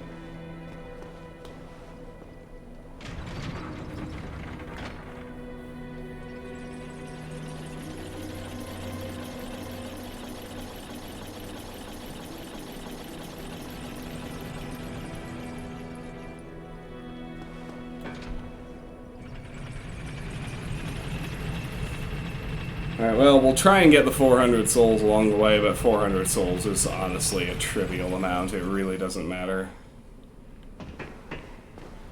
Which is why we do this now. To be perfectly frank.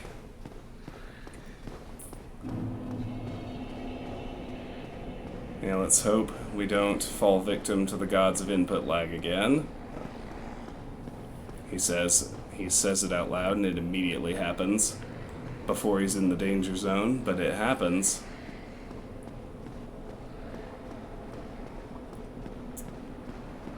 As this place is full of ghosts,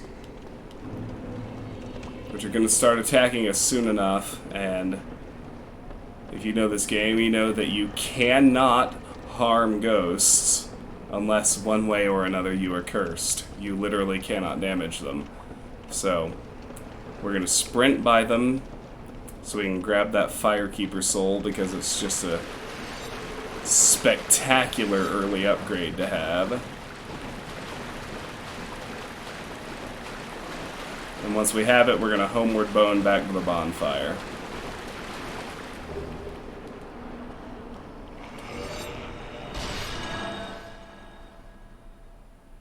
Huzzah! Alright. So I take Homeward Bone off my equip bar now, and we can look at the Firekeeper soul. Soul of a long-lost Firekeeper. Each Firekeeper is a corporeal manifestation of her bonfire, and a draw for the humanity which is offered to her. Her soul is gnawed by infinite humanity, and can boost the power of precious Estus flasks. It can be used to gain humanity and restore HP, at the cost of losing the Firekeeper soul to reinforce the Estus flasks. So, people who use Firekeeper souls as consumables, they only do it because they do not know what they do, because the game is a little opaque with its mechanics. Reinforce Estus flask. Use Firekeeper soul to reinforce Estus flask. You bet your ass. Estus Flask reinforced. Estus Flask +1. So now our Estus Flask restores more health. That is far and away the preferred use for Firekeeper souls in this game. Like, not even close.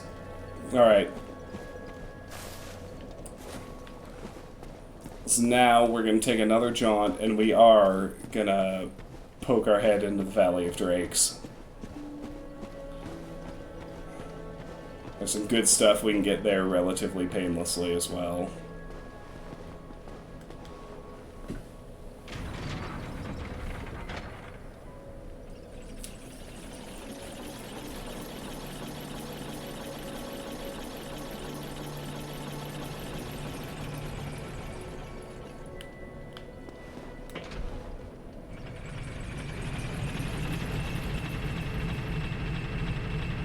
Don't give up, skeleton. I missed that message, but yes, absolutely.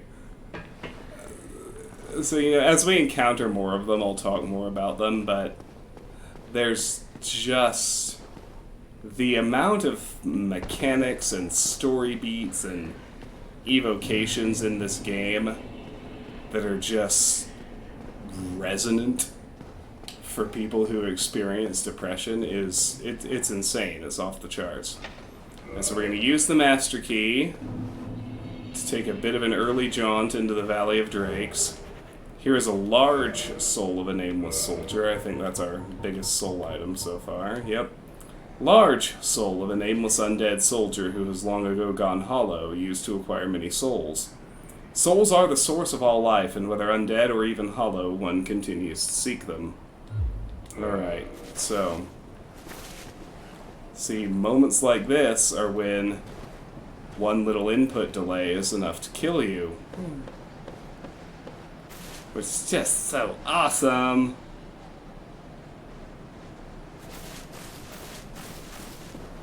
Alright, so we're not going to take the back road into Blighttown.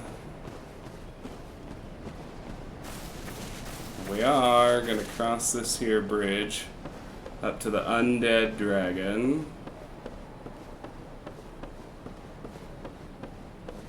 So there are 3 items near the Undead Dragon. We're going to get all 3. But interestingly, it doesn't aggro unless you get one of those 2 or you attack it. So we can take this Soul of a Proud Knight without aggroing it. Soul of a Proud Undead Knight, who has long ago gone hollow, used to acquire many souls. Souls are the source of all life, and whether undead or even hollow, one continues to seek them. So what I'm striving for here is to put together a run that makes judicious use of souls from killing bosses and soul consumables, so as to minimize dependence on not dying. Right? That's what I'm trying to do anyway. Okay. So, we will likely die here. I'm going to try to get both of these and run away in time. We'll see how we do.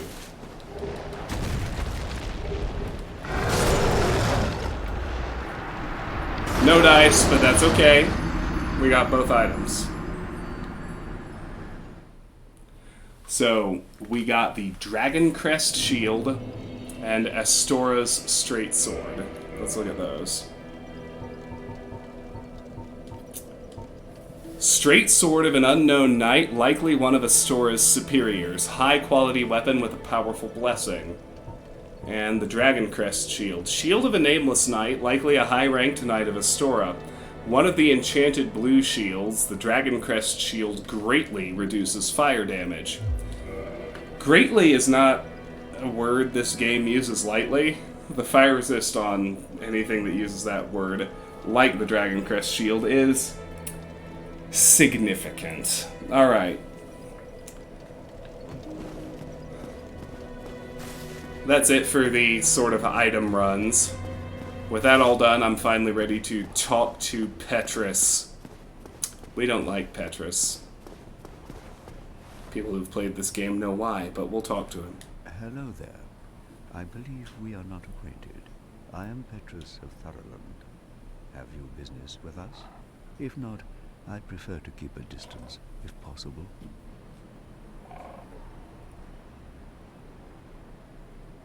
Hello there. I realize that I have requested that we retain our distance, but I also want you to know that it is not meant in ill will. Here, take this, as a token of peace. No, go ahead. It's for you. Copper coin. What does that do? Coin made of copper. Its face shows Old Man Macloif, god of medicine and drink. Even coins of great value in the world of men have little value in Lordran, where the accepted currency is souls. Those who dream of returning to the outside world are fond of carrying these around. I believe they raise your item discovery. Oh my, you again. Oh, I know. How about this? I have to await my companions here anyway. So what if I were to teach you some miracles? Would that please you? Yes, absolutely. Very well. Then first, a covenant with the gods. Covenant, Way of White. Discover Way of White Covenant. 68% of players have this achievement. Groovy. Join Covenant. Abandons former Covenant.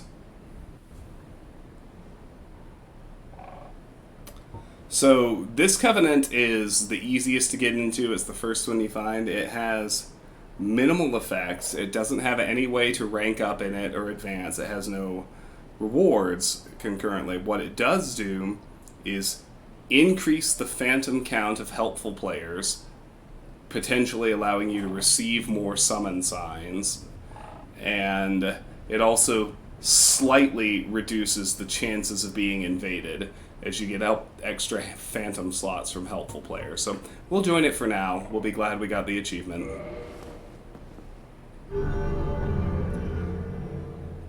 And you also have to join for him to sell you miracles. Covenant established. Now let me share my miracles. Only their ultimate effectiveness will be determined by your efforts and your faith. Alright. Purchase item, enter Covenant, learn gesture, talk, and leave. Well, we're certainly going to learn the gesture. Shrug! Gesture learned. Hooray. So we're already in his covenants. Let's talk to him till he repeats himself, and then we'll see what he sells. My companions are Milady and her young knights. She is young, but burdened by an undead mission. We are her defenses, to keep her from harm. An undead mission? Regrettably, I cannot share that with you. But you are my pupil. Perhaps if you show your faith. Show your dedication. Required souls 700. I'm gonna have 700 souls, bro. I'm afraid that may be difficult, for our missions are sacred. I'm afraid that may be difficult. Alright, so let's look at his purchases. So he sells Great Heal. He's our first merchant. He sells Great Heal Excerpt. Great Miracle cast by advanced clerics restores high HP. Great Heal Excerpt borrows from only several verses of Great Heal. As a result, it can only be cast a stark few times. Homeward. Great Miracle cast by advanced clerics return to last bonfire rested at. Would normally link to one's homeland, only the curse of the undead has distorted its power, redirecting casters to a bonfire. Or perhaps for undead, this serves as home. Force. Common miracle amongst cleric knights creates shockwave. This quickly acting miracle inflicts no damage, but propels foes back and defends against arrows. Cleric knights use this miracle when charging into enemy mobs. Seek guidance. Miracle of clerics on an undead mission. Display more guidance from other worlds. Guidance facilitates communication between undead, but their value varies greatly. A balance of faith and wisdom is required. Heal. Elementary miracle cast by clerics restores HP. To cast a miracle, the caster learns a tale of the gods and says a prayer to be blessed by its revelations. Heal is the shortest of such miraculous tales. Alright. Come again. The effectiveness of the teachings depend upon your faith. Oh, I forgot to look at his other stuff. I'll do it in a second, but for now we're going to go ahead and use all of the soul consumables we've picked up, so... I can go ahead and use all 7 Souls of the Lost Undead. I think they're 200 each. Yep. I can use my 2 large Souls of the Lost Undead. They're 400 each.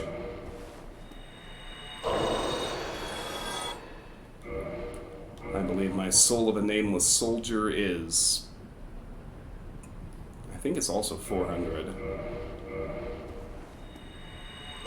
Nope, I'm wrong, it's 800. So the large Soul of a Nameless Soldier should be 1600. Is that right? Nope, 1000. Oh look, another Estus boost. Somebody online just kindled the Firelink Shrine bonfire. And the Soul of a Proud Knight, I think this is 2000, but we'll see. Yeah, there it is. Alright, so... Oh, hello. I will teach you miracles. A promise is a promise, after all. So we're going to buy Heal. It requires 4,000 souls. And I'm going to look at his other stuff. We've already seen a talisman, but the Thurland talisman. Medium for casting miracles of the gods. This talisman is only granted to high-ranking Thorland clerics. Has high miracle adjustment, which thanks to divine protection is not dependent upon faith. Come again. The effectiveness of the teachings depend upon your faith.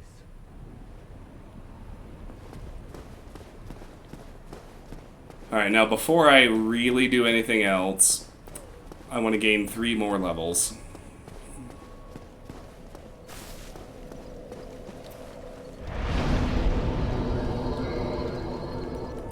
I can do most of them. I might have to grind a tiny bit. But what I need is 10 attunement.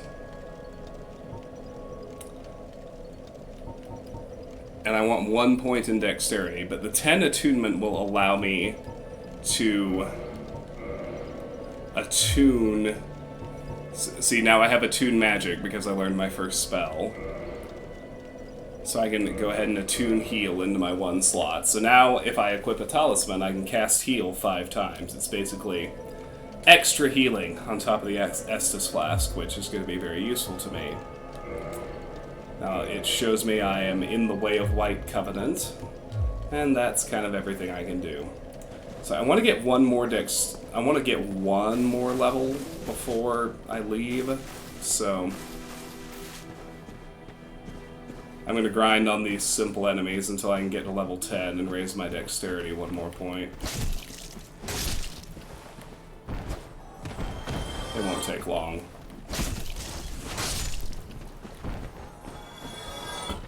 It'll be like 1 or 2 clears of this little group of soldiers.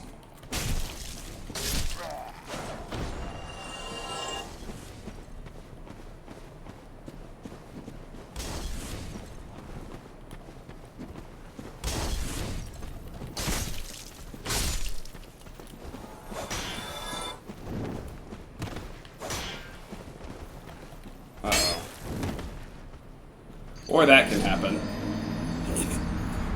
Or that can happen. Oof. Press F to pay respects. Jesus. These input delays are going to be brutal. But you can also go a very long time without one happening. It's just perpetually a dice roll.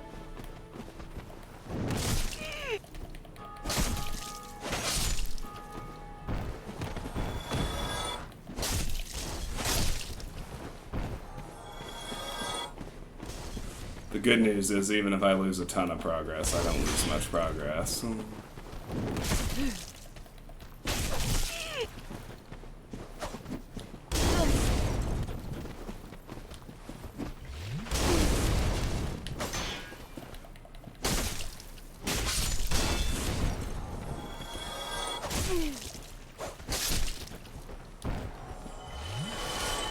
Alright. That should be enough.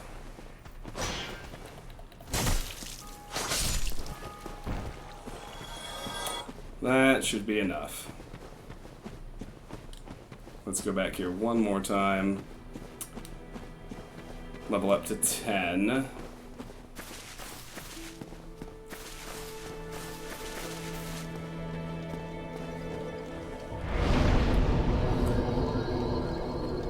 Take dexterity to 11, and you can see the game does do you the favor of showing you what effect each choice has on your more significant stats. Like, you can see I'm choosing to raise dexterity here. My physical, magic, flame, and lightning defense are all going up when I do that, as is the damage on my right-hand weapon.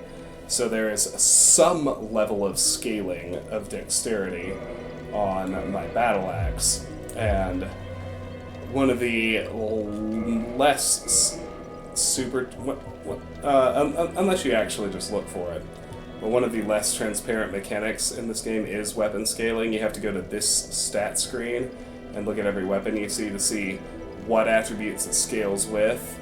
That's parameter bonus. So, for example, you can see Astora's straight sword has C level, so mediocre scaling with strength, dexterity, and faith. You can also see that effectively using it requires 10 strength, 10 dexterity, no intelligence requirement, and a 14 faith requirement to wield properly. Oh yeah, no, when my control stick input locks, it's gonna kill me dozens and dozens of times. I just need to be ready for it. Yeah, platforming in these FromSoft games is all they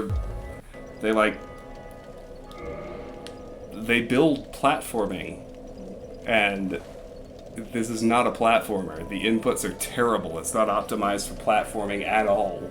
And they do it in every fucking one of their games. Alright, so there we go. So the other thing I need to do is I need to equip the talisman. I'm going to equip it as my secondary offhand item. So if I do that, you see the spell I have attuned becomes available to me. So if I were to hit the left trigger now, which I'll go ahead and do, and then rest at the bonfire to recharge my spells, I can cast Heal. So the casting time on Heal is as you can tell, a significantly longer animation than drinking from the Estus flask is. So if you're doing this kind of layered redundancy of healing miracles as well as Estus, the healing miracles are excellent for out of combat healing. And you save your Estus for when you're in the middle of a particular fight you're trying to win. It is now 6 o'clock my time.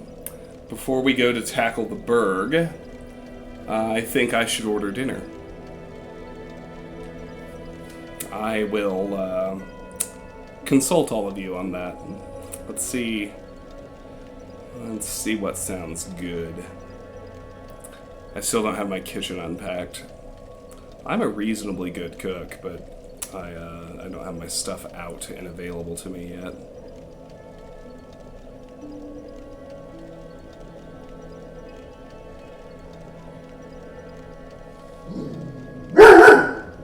Oh, River. I have no idea what she's woofing at.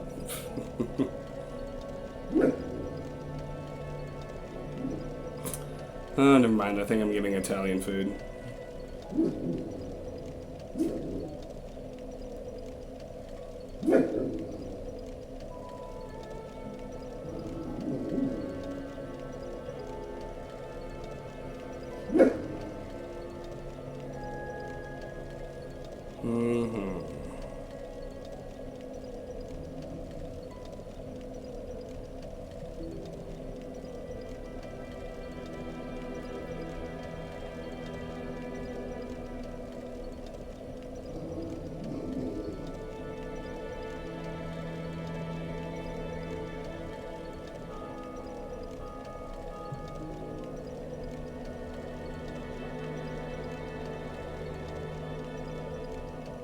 Perfect. Deliver it to me here, please.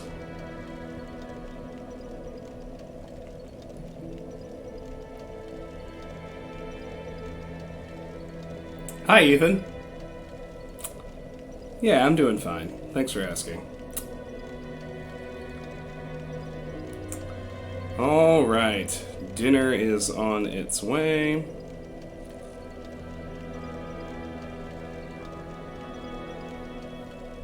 Gonna take a moment to refresh my caffeine and use the restroom, and then we'll go tackle the undead bird. I will be right back.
When Sharon's daughter Dahlia was younger, she always called. She didn't know very many words, and she called the dog the Woof Woof, and that has kind of stuck with me. I still call her Woof Woof. Alright.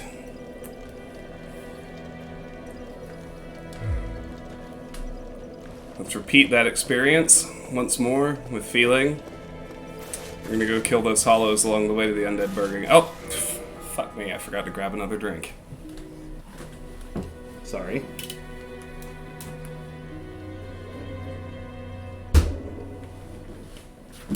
There we go.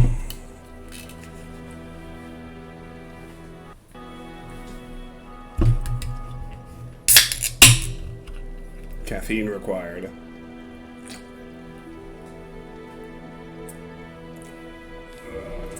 Alright. Much less stupid now. Let's go.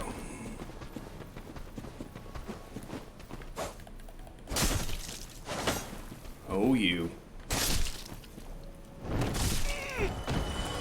Those are good jumps, boys. So you can already tell the 1 point of dexterity, because it does have scaling with the battle axe. You can see the damage numbers have changed. Hi, Hermione! Thank you for joining. It's... oh my gosh. Oh god. Input lag. It's very good to see you. Hermione asked me, and was respectful enough to do so in a private message, which is part of why I say yes. Hermione is a strong supporter of the channel, who has, I think, taken a 5-hour nap and woken up at 2 o'clock in the morning their time in order to be here, which really kind of stuns me, but I very much appreciate it. And they asked me to promote their own Twitch channel, so I'm going to give a shout out to twitch.tv/Hermione. Go give them a follow, check them out. They're a good friend, a good supporter of what I do here, which I very much appreciate. Alright.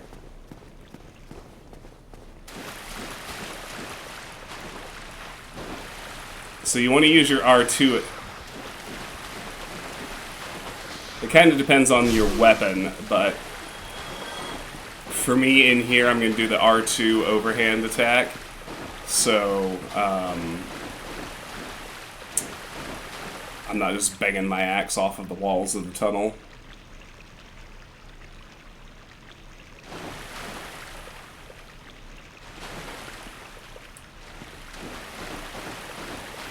Okay, so you got this opening on the left.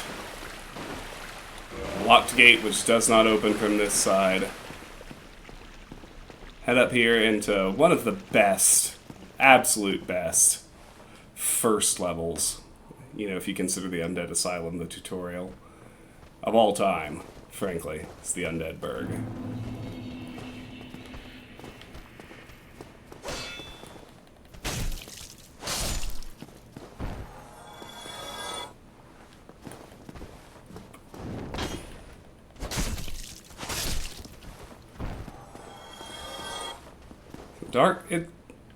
If you want to properly understand Dark Souls, it's not Bloodborne, it's not Sekiro, they're very different. Dark Souls really isn't a Twitch combat game, and frankly, it's not nearly as hard as its reputation would make it out to be. Dark Souls is a game that demands one thing and one thing only: patience. If you're careful and patient, that will solve nearly every challenge you have in this game.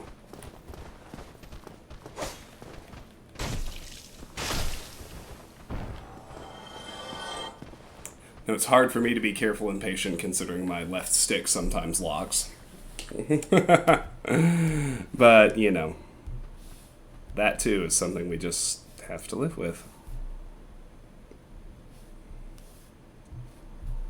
Alright, it's 4 hollows up here.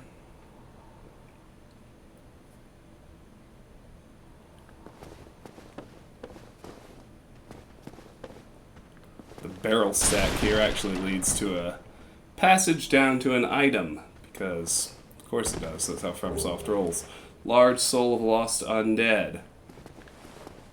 If we drop down again, you're paying attention, see these guys. You can actually see them hanging on the ledges before they climb up if you're paying close attention. And we got a broken straight sword. We'll probably see several more of those, but this is the first one. Half of the blade of this straight sword is broken off. Only the completely hollowed would even consider using this as a weapon. 2 in the morning. Well, thank you, Hermione. I appreciate you saying that. Thank you for joining us, really. I appreciate it. That's very kind of you.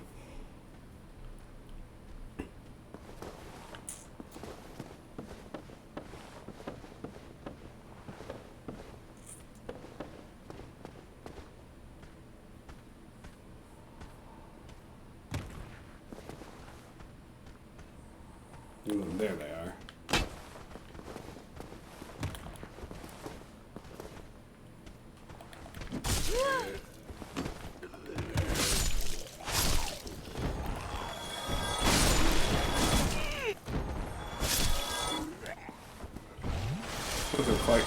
Wasn't quite clear on what actually triggers them coming up, but rubbish. So I missed an item back here somewhere. I gotta go back for it, but we'll pick up the rubbish. There are 2 of these in the game, and they actually have a very significant use. Trading with Sparkly the Crow back in the Undead Asylum, or this one might be Snuggly. I can't remember which is which. Rubbish with no value. Who in their right mind would bother carrying this around? Perhaps you need help. Yes, Hermione, we're pretty close to the start. Ah, there he is. I knew I heard another one thumping around.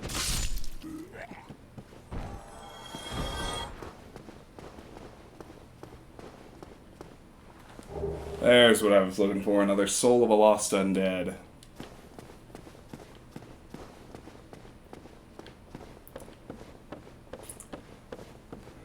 To the extent the internet has not missed items, I'm gonna get every item in this run.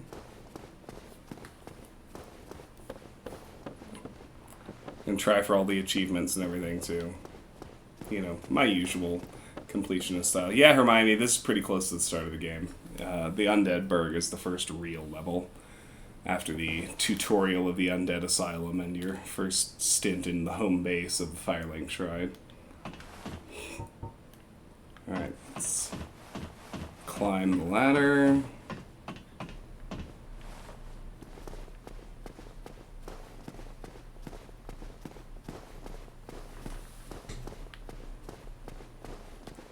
Illusory wall ahead. That's a lie, actually. Players do lie in their messages. You can kind of assess if they're lying or telling the truth by looking at the appraisal. There was our humanity. So next thing we'll do, you'll notice we've looped back to the start. We will now pass through the fog wall.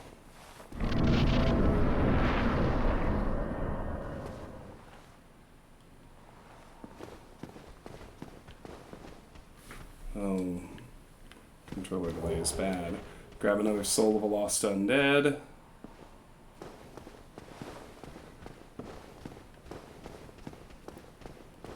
Can't make that jump from here, so don't try. Oh, hi! That's the Hellkite Wyvern. We will eventually kill it.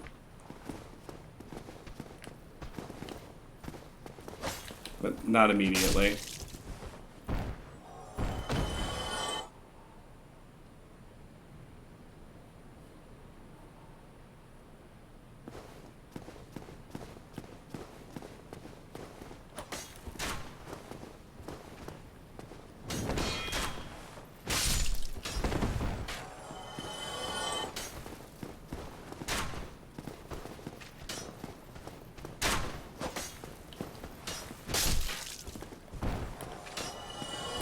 Always be keenly aware of the fucking archers.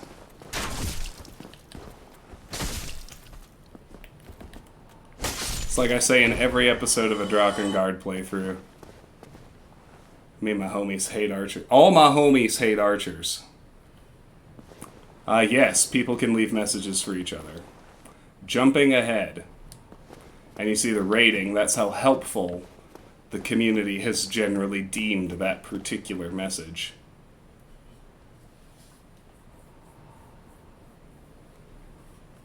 And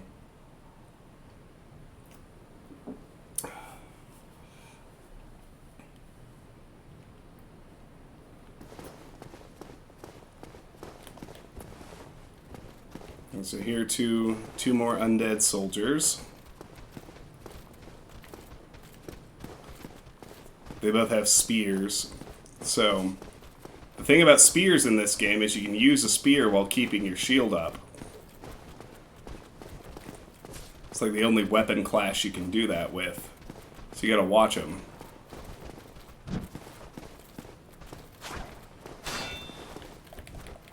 Because they'll have their shields raised and we won't be able to do any damage. The best thing to do with somebody who has their shield raised is the kick, if you remember way back to the tutorial.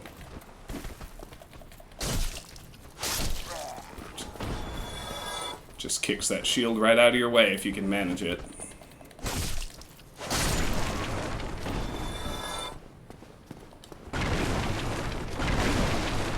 Break these crates, find some stairs down.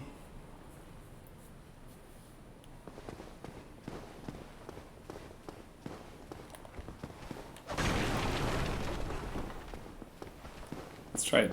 Oh.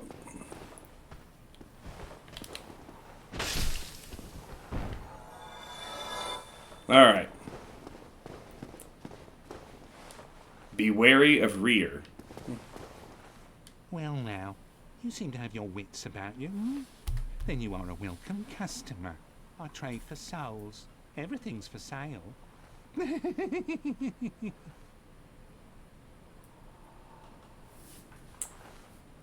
Let's talk to him first, then we'll see what he's selling. Things are getting treacherous in these parts. A horrible goat demon has moved in below. And up above, there's that humongous drake and a bull demon too. If you stick around this place, it might end up being your grave.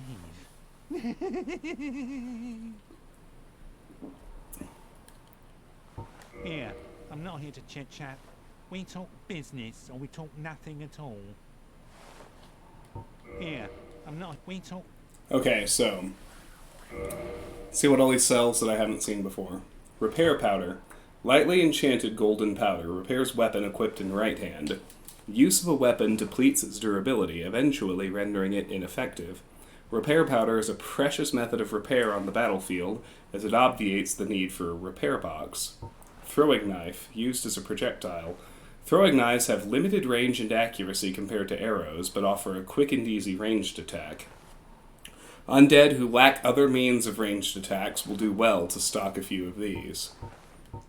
Dried Finger. Online play item, dried finger with multiple knuckles.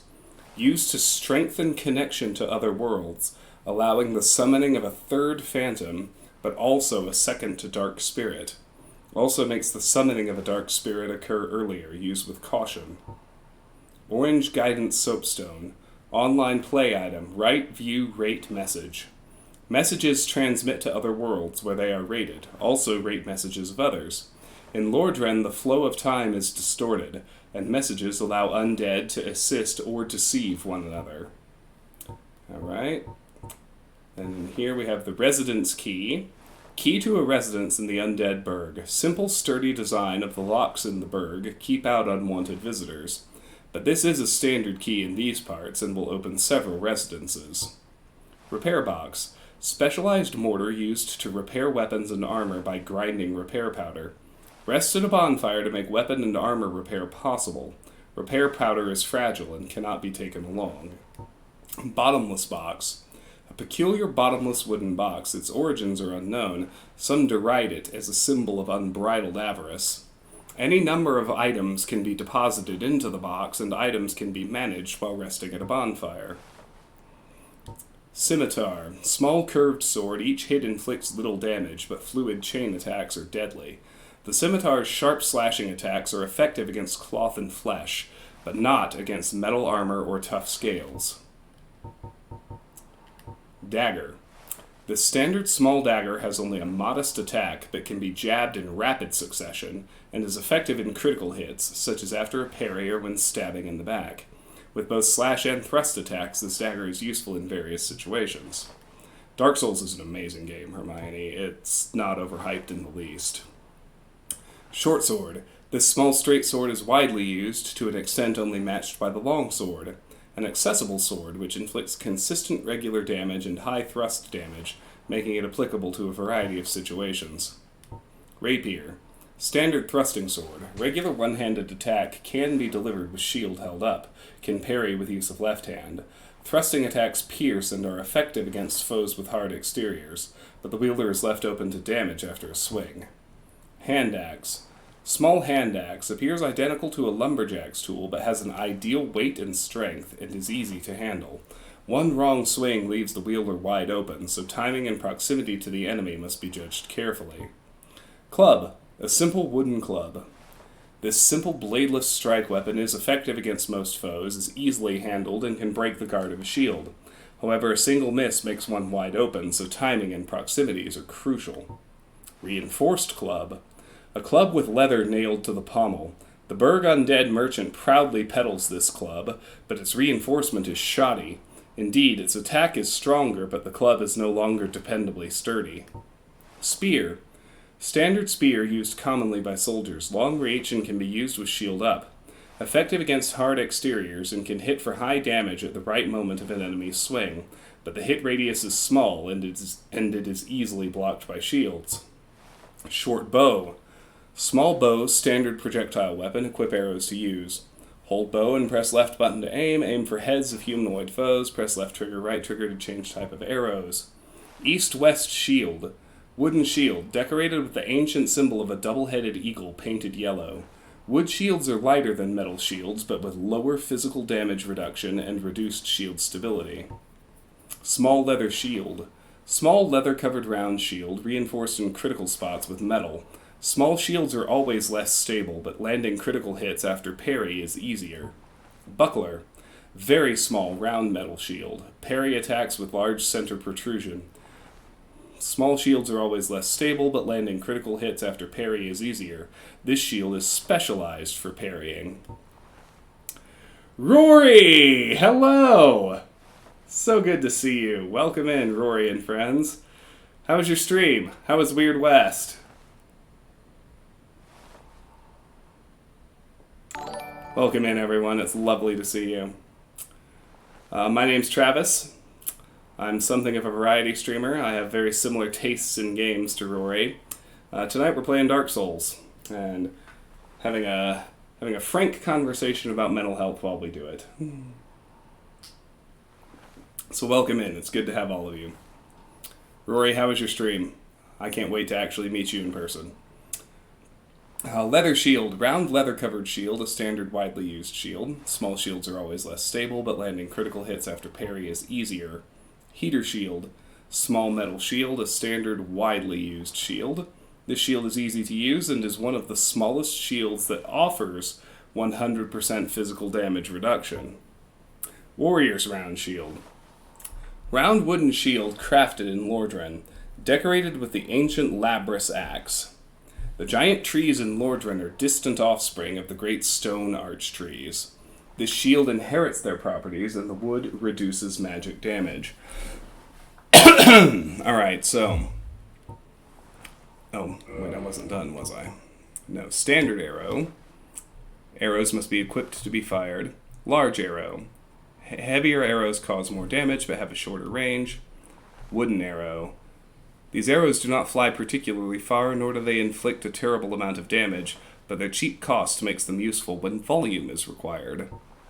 Standard bolt, used mainly with the light crossbow, equip crossbow with a bolt to fire. Heavy bolt, used mainly with the heavy crossbow. These weighty bolts inflict high damage but have reduced range. Wood bolt, basic wood bolt, These bolts do not fly particularly far, nor do they inflict a terrible amount of damage, but their cheap cost makes them useful when volume is required. And he sells chain armor. Chain helm. A chainmail helm of thin interlinking rings of steel. It is common throughout the human world since it can be easily produced, is not too heavy, and offers good defense. Knights may favor flashy armor, but for warriors on the battlefield, anything is fine as long as it keeps them alive. And you have armor. Leather gauntlets. Gauntlets made of soft leather, one of the more common kinds of protective gear. And chainmail leggings. Okay, so now... What a waste of time. Go and fall off a cliff.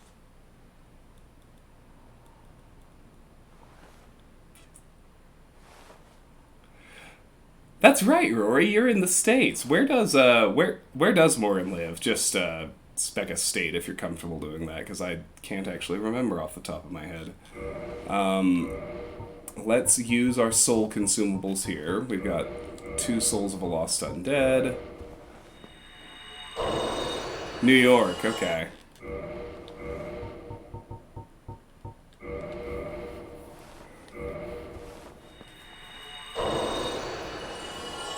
Well, you know, most of us have never been to Canada. That's kind of how it works. Hey, Martin, how you doing? Oh, you again. I hope you've brought plenty of souls. No, I'm actually doing okay, Martin. Thanks for asking. I've already said a lot in the first 3 hours of the stream. So what we want from him right now, and we're actually going to come back and buy more stuff, but in the most immediate term, I want the residence key. The particular door it opens actually does not open with the master key. And I want the heater shield. The heater shield, exactly like it says in the item description, it's one of the lightest shields that still provides 100% physical damage reduction, which is better than the spider shield, which does not. The spider shield retains certain use cases due to its poison resistance, particularly when we get into Blighttown, but for now we are going to switch to the heater shield. It is actually lighter than the spider shield as well, which makes a big difference. Oh, not use. Come on. The equip tab. There we go. Boom, baby.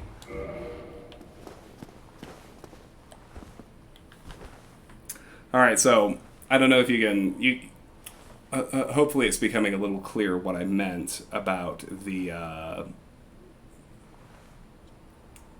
way this run is strategized. Like, I could have almost entirely afforded everything I just bought with the consumables I had. And I'm trying to strategize that way so that my purchases and leveling aren't derailed too much if I do die, which is going to happen a lot, because the input lag on this controller is not great, as we've already seen. And that in turn just reduces the frustration level and makes everything a lot more predictable. So let's head on through here and keep rolling. Hi Morgan, how are you? Rory, thank you for the raid. It's so good to see you. I'm glad you're enjoying Weird West. I'm enjoying your rebrand. For anyone who's with me, who was here first and didn't come in the raid and has somehow missed call it the stream synergy that Rory and I have with each other. Rory and I are very, very, very similar gamers in terms of our taste, the things we like to play, in terms of the way that we play games, thinking really deeply about the mechanics, being as thorough as possible, never minding to break a game. And we are also pretty aggressive supporters of each other's channels. So if you're not familiar with Rory, you should really give him a follow. You won't regret it, particularly if you enjoy the content you see here. Alright. Let's roll up this ladder. Knock down those 4 piddly enemies. And right here, we get 10 throwing knives, which we already read about in the Undead Merchant's inventory. Now, here's one of those spots where we have to jump in a FromSoft game. I hope my controller holds up. We'll see what happens. Hey, we made it.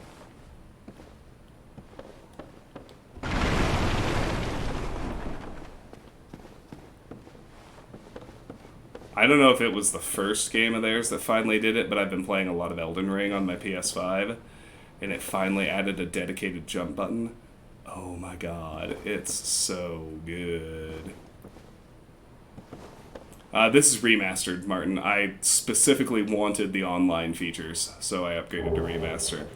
There we get a light crossbow, along with the standard bolts. The light crossbow is new. So let's have a look at it. Standard crossbow issued to soldiers. While bows require both hands, a crossbow is held in one, but arming each bolt takes time. Equip bolts to use, press left trigger, right trigger to change type of bolt.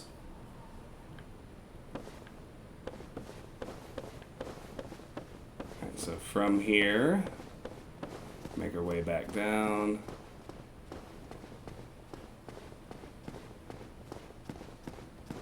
And head through again to where we first saw the Hellkite Wyvern.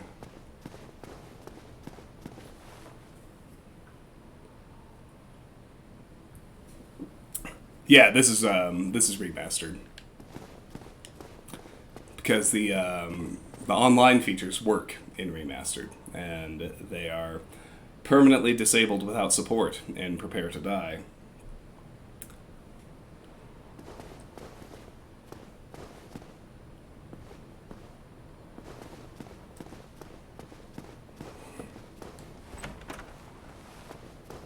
Alright. Let's get a couple more items en route to our next bonfire. Here's a wooden shield.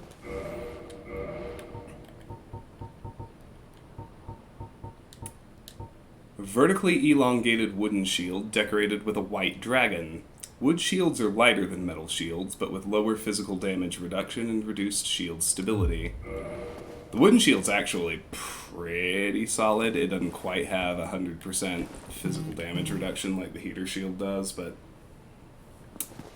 it ain't bad either. Alright.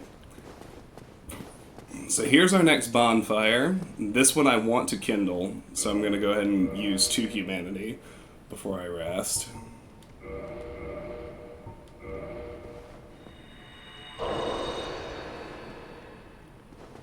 Alright, so I've got 2 soft humanity now. I can light the bonfire.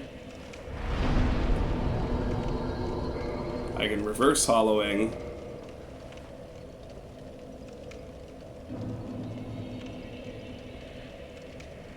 Which gives me my actual human appearance back. As well as ungating all the online features I mentioned. And, most importantly, it will allow me to offer another humanity to kindle this bonfire. So it gives me 10 Estus charges instead of 5.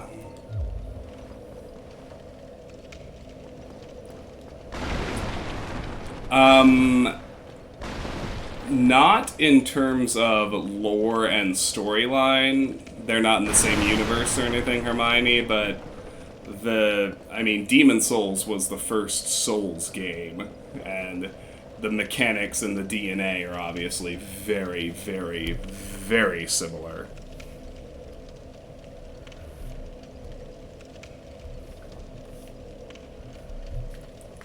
We are just going to keep on going.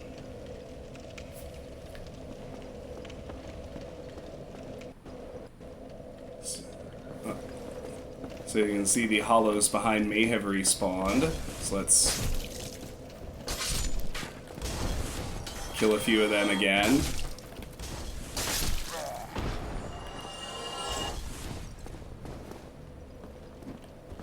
This one in particular also tends to aggro, and you don't want to get ganked from behind.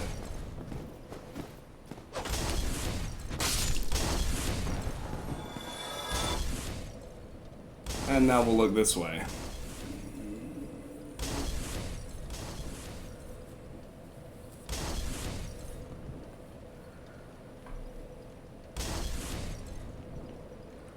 Just gonna wait for him to chuck one firebomb, then sprint in there because we got enemies to deal with.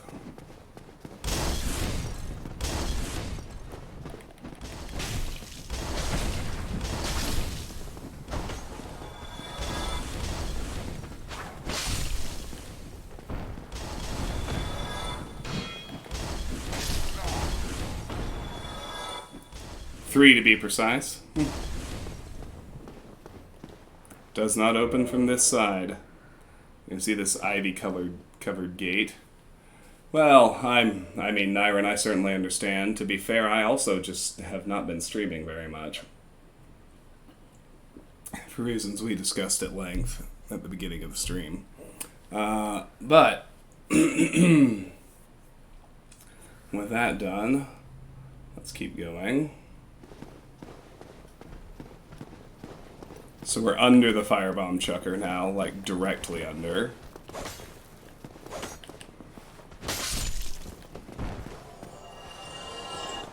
Secret ahead. I don't know if I'd call it a secret, but it's in these really narrow passageways. You always want to use your R2 attack because it goes overhead, and so your weapon won't bounce off the walls.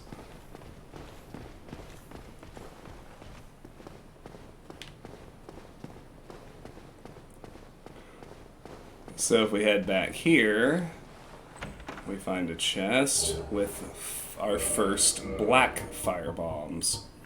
Black Biskern filled with black powder explodes, inflicting fire damage. Powerful ranged weapon, especially in situations calling for fire damage. A very precious item at low levels. Black firebombs are especially destructive. You know, Nyron, I have also seen both movies. I also preferred Oppenheimer, but I also really enjoyed Barbie. Both of these things were true for me. I thought that, but, you know, there's levels, right? Like, I thought Barbie was a great movie and a good time. I think Oppenheimer is one of the most important movies of the entire century, if not further back than that. But I really enjoyed both. So, my food is here. I want to make sure I'm at a really solid break point before I leave here to go get it. So do just always be aware, like, if enemies are in groups, you really want to try and aggro them one at a time. Like, to the greatest extent that's possible, so... And if you're in a narrow spot like this, use your strong attack. Now it varies from weapon to weapon, right? The strong attack is not always overhead, but in this case with the battle axe it is. So you'll notice I've added one soft humanity without actually using the item. Occasionally when you're fighting undead enemies, every so often you just get a freebie humanity. So, you fight fewer undead enemies as the game goes on, and non-undead enemies can't drop humanity, because, you know, consistency with the lore and what have you. But there's always a small chance when you kill an undead enemy that they have some humanity on them, and it automatically accrues to your soft counter if you do. Now, to answer your question, Hermione, if I touch a bloodstain, this is another online play feature, and it will create a small ghost avatar of a player who died here and show me the last few seconds of their life. I'll show you with this one.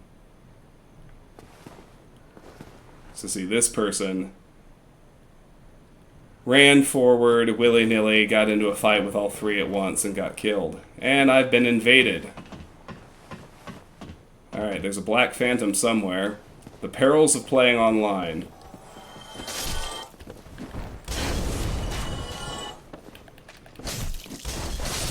Alright, so... I have been invaded by another player. That's live and happening in real time. There he is. It's Bad Dragon.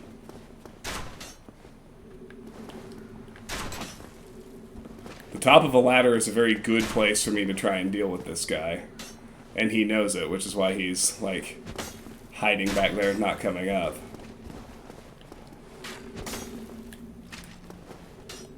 So, it's a little janky, too, because we're, you know, communicating through the FromSoft server network, wherever it might be.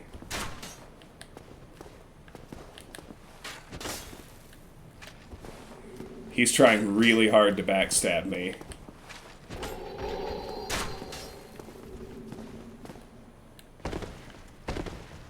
And what he actually managed to do was trigger my input lag and run me off the edge. So there we go. So in universe, he was just able to harvest a humanity from my corpse. And now, since I died, my character is hollow again. Which, advantages and disadvantages, right? Being hollow means I cannot be invaded. But it also means if I get to the boss, I can't summon.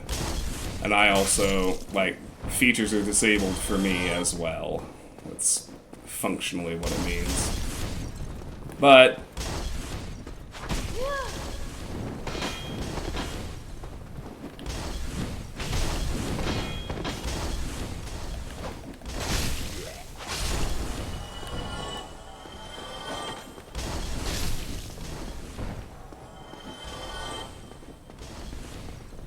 it's not too big a deal.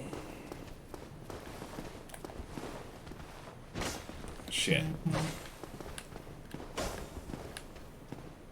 Come on, dude.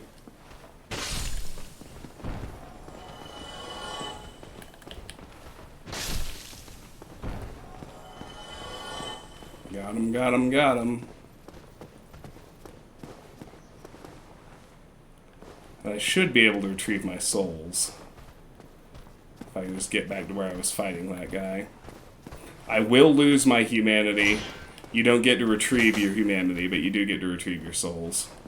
If you can get back to where you died.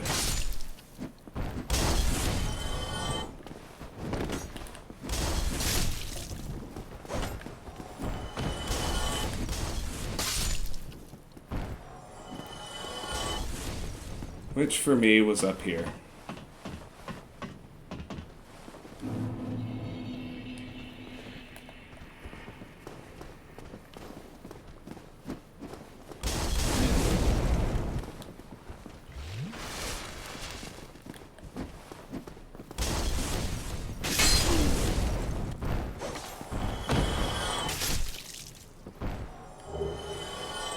Alright, so they're dropping firebombs. Yes, not really your class. Class selection in these games is largely a pretty meaningless thing, but, like your phantoms that spawn and everything, they're totally dependent on the gear you wear and the appearance you choose, yes. Alright, we got a couple firebombs, that's neat. Then finally, over here is the Soul of a Lost Undead. Oh, good job with the invasion, bad dragon. That was a hell of a strategy. He basically just pushed me off the roof. and it worked. He didn't land a single attack, and yet I fucking died. Alright, I think we're reliably safe here, so give me a second to go pick up my food. It got dropped off a couple minutes ago.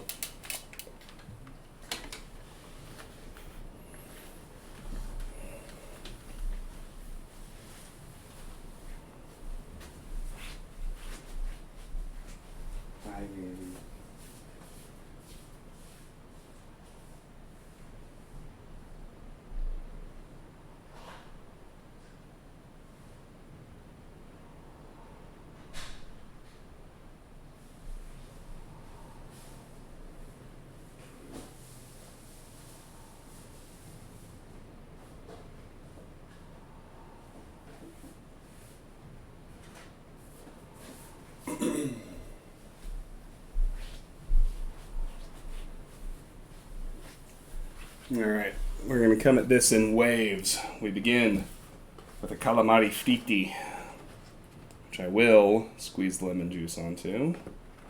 Not a barbarian. I enjoy seasoning and flavor.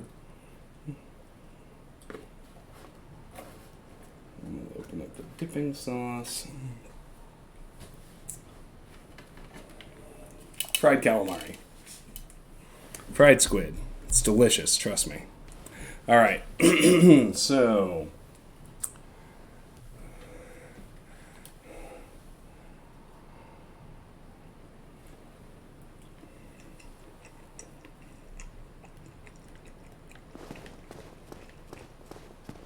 Here's a door we can only open with the residence key, which is worth it for the next boss fight, which is fairly imminent. If you come in here with the residence key, you get access to this chest. 3 gold pine resin, which is another new item. I believe we've aggroed somebody. Yes, we have. Here he comes. We'll get that item description after we take care of him.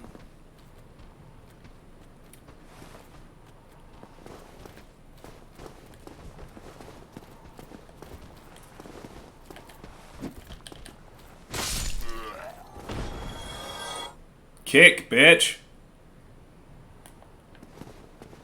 How do you like them apples? Oh, he dropped a Titanite shard. That's a good drop.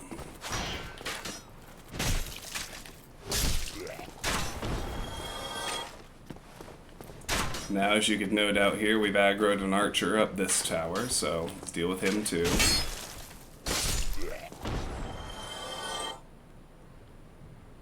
Alright, that other one hasn't aggroed, so... The gold pine resin is first. There was an input lock, did you see that? Rare pine resin, which emits golden sparks, applies lightning to right-hand weapon. Affected weapon inflicts rare lightning damage, making it effective against targets which are resilient to both magic and fire. Very effective against dragon family foes. Absolutely not, Martin. I'm already level 10, as you can see. And we also got the Titanite shard. Titanite shard for weapon reinforcement. Most common Titanite material. Reinforces standard weapons to +5. Titanite shards are fragments of the legendary slabs. Titanite is etched into weapons to reinforce. Alright.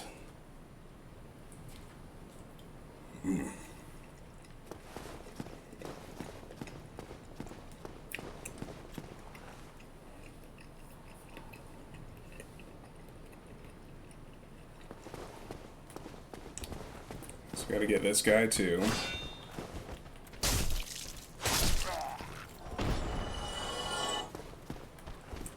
Come at me, bro. What you got? You got nothing.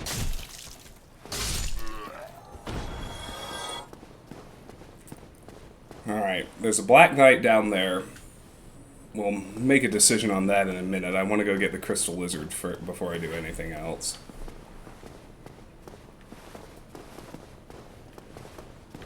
Did that guy already roll his barrel? Oh, I guess he did. Go figure. There's a exploding barrel trap that's supposed to get pushed down that staircase at you, but it already happened. So let's go get the Crystal Lizard.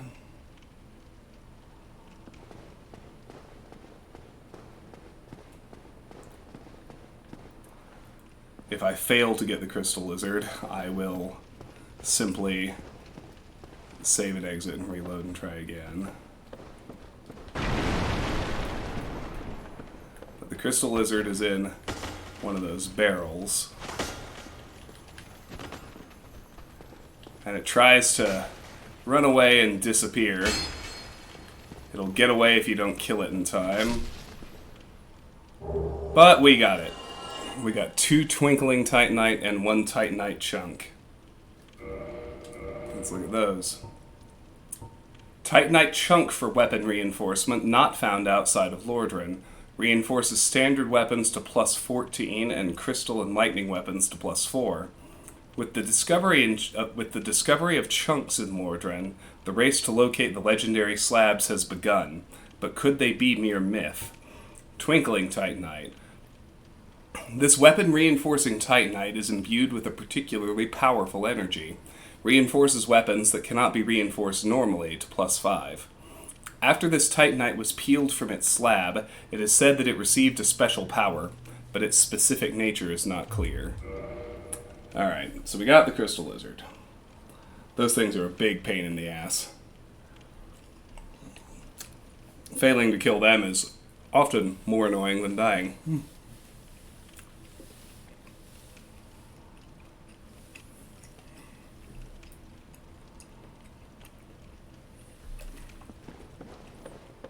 Alright. We're going to fight the Taurus Demon before we fight the Black Knight. Why? Because it's harder. The Black Knight is harder, I mean. Alright, so first things first.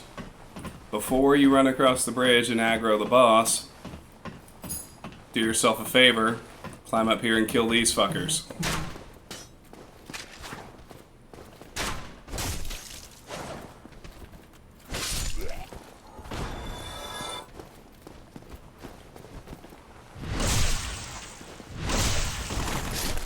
There! Finally, my first backstab. I keep forgetting that you cannot have your shield raised when you're trying to backstab something. That's why it hadn't happened before now.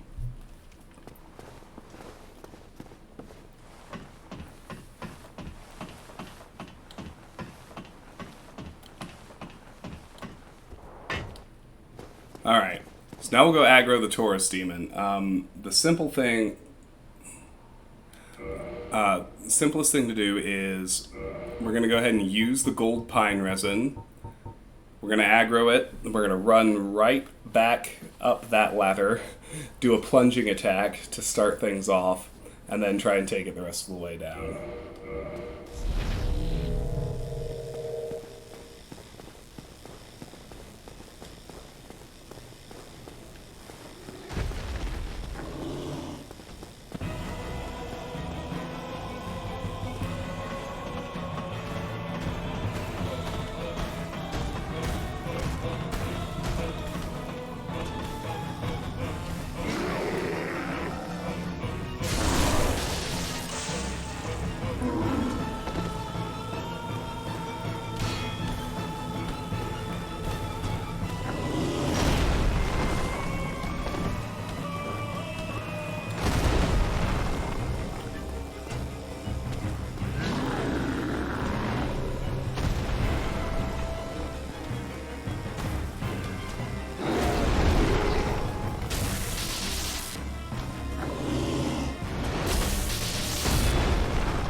Oh, took a hit.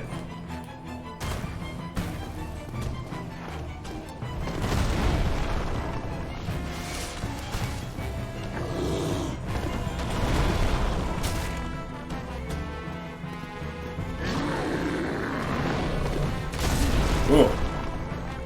Got pounded. Come here, you.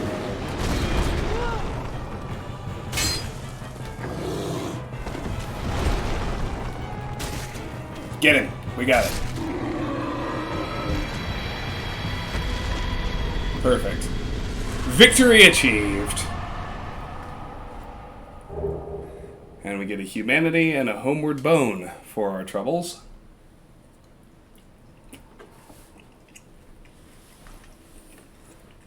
I'm going to balance it out. Martin, since you ask. That guy has a rare chance of dropping a Demon's Great Axe. We obviously didn't get it this go-round. There are other ways to get that weapon if you don't get it here.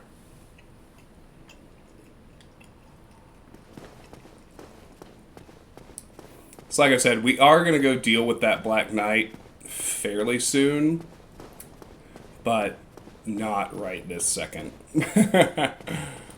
I want the next shortcut open, at minimum, first.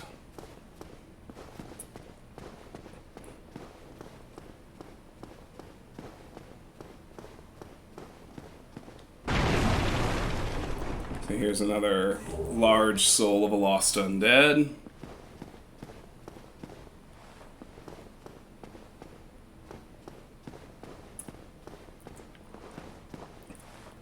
Gonna get myself to full health just in case, because something bad's about to happen. The Hellkite Wyvern is gonna spawn in.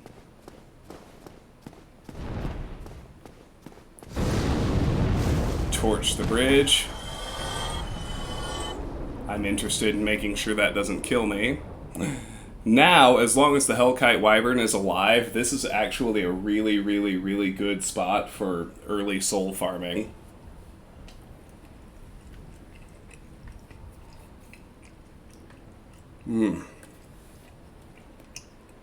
Alright, so we survived that. We got a few souls. Let's go meet everyone's favorite NPC. I was at the Colorado Renaissance Festival last weekend, and I saw a guy dressed as Solaire, and we didn't say a word to each other, but I praised the sun at him, and he praised the sun right back at me. It was good. Ah, hello. You don't look hollow, far from it. I am Solaire of Asura, an adherent of the Lord of Sunlight. Now that I am undead, I have come to this great land, the birthplace of Lord Gwyn, to seek my very own son. You find that strange? Well, you should. No need to hide your reaction. I get that look all the time. Tell me more. Oh, aha. So I didn't scare you. I have a proposition, if you have a moment. What is your decision? Yes! The way I see it, our fates appear to be intertwined. In a land brimming with hollows, could that really be mere chance? So what do you say?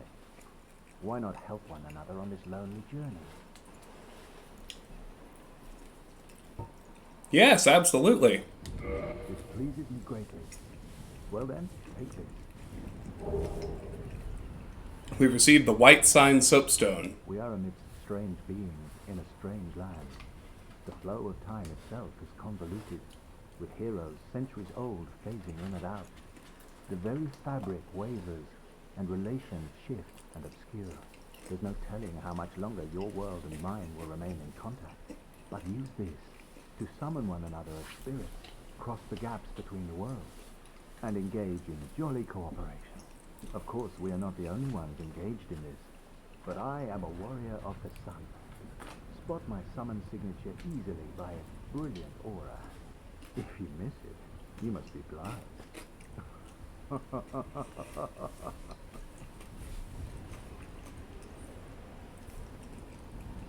Or hollow, as the case may be. White Sign Soapstone. Online play item. Leave summon sign.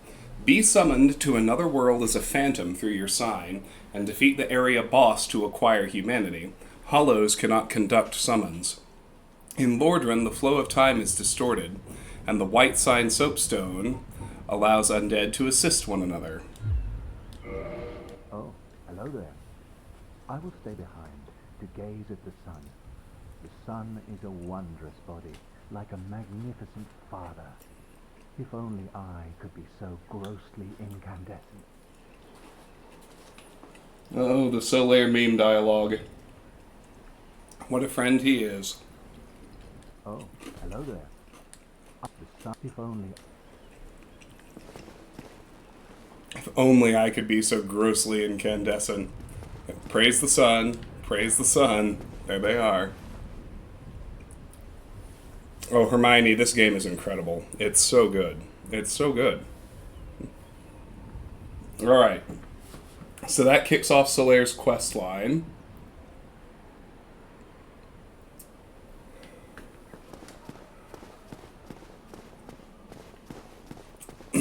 I need to get to the shortcut to the last bonfire, which requires me to sprint halfway across the bridge and get down the staircase that is there to the right before this guy torches me.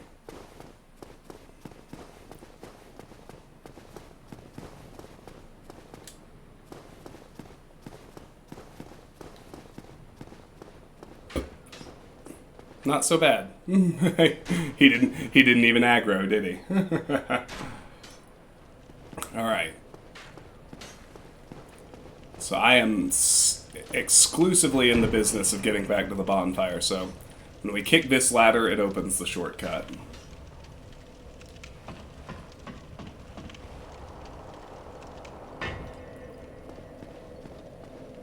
Now, the first thing I need to do, and I'm going to do it without respawning these guys, ideally, is I need to head back to the undead merchant.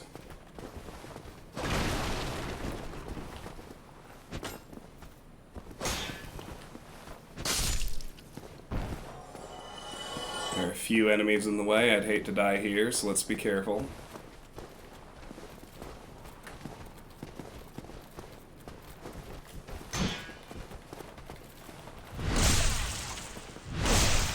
Oh, good backstab.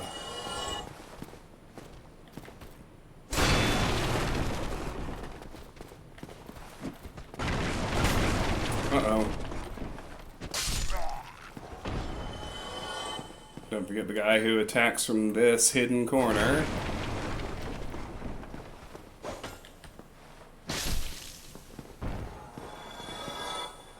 Alright. Now I got some more souls to play with. We want to buy. Hey, still keeping him. Go ahead. Never hurts to split. We're gonna get the Drake swords. In order to do that, we need the short bow.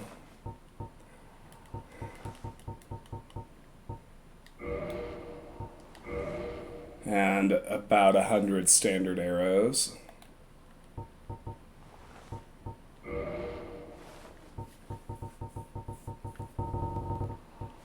Oops.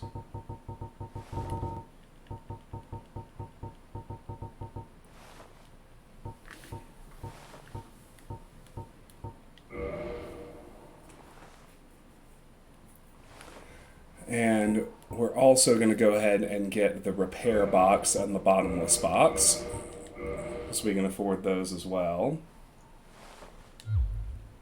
Oh, thank you very much. Come back soon. And now with those purchases made, we're going to roll back to the bonfire.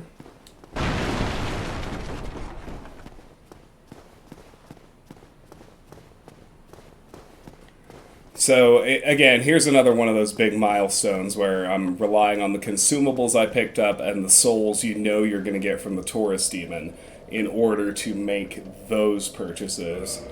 And in addition, I'm going to use the consumable souls I have right now. We want to level up to 13 before we leave this bonfire. I think it actually is going to require a little bit of grinding, but there's a very easy way to do that, like I just mentioned. So now that we bought the repair box, we can repair our equipment while we're here. I only want to repair the things I'm actually using, obviously, but I will repair all of them, just so I don't have any nasty surprises over time as durability wears down. We can access the bottomless box, which I think is actually pretty useful. It doesn't do a lot for us while we're in storage, but it does allow us to basically drop off things we're confident we're not going to use. The only thing I tend to actually drop is duplicate weapon and armor drops, and I don't believe I have any of that at the moment, so I'm going to hold on to everything for now. And finally, like I said, at this juncture, I want to get to level 13. I need 12 dexterity in order to use the short bow, so that'll be the next level. And then I'm low on souls, but before I advance past this point, I want 2 more strength. I want strength at 16, so take dexterity for now. Now I can use the short bow that I just bought, which is excellent. We will need it.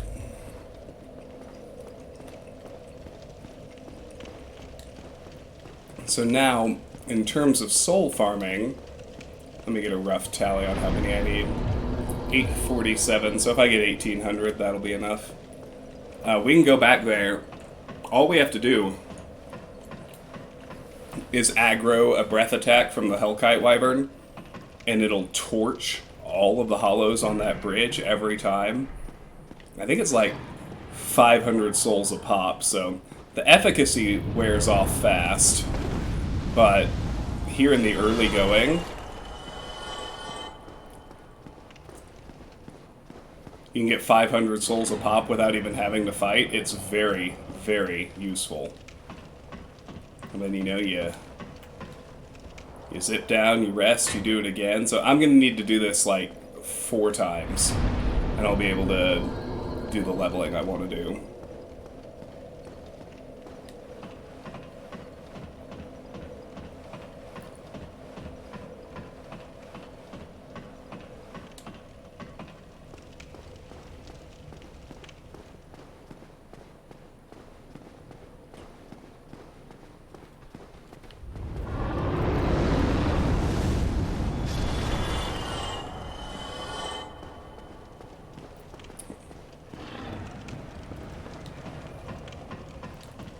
Hi, Lone Wonder.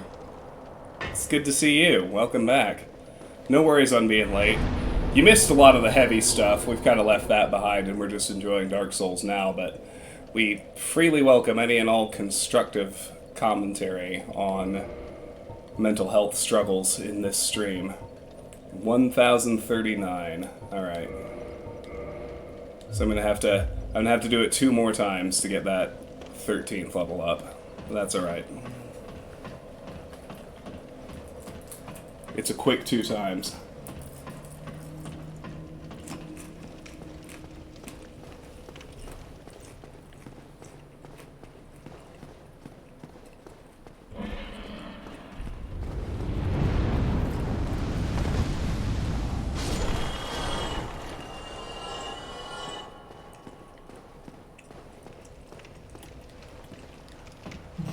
Thank you, Mr. Hellkite Wyvern.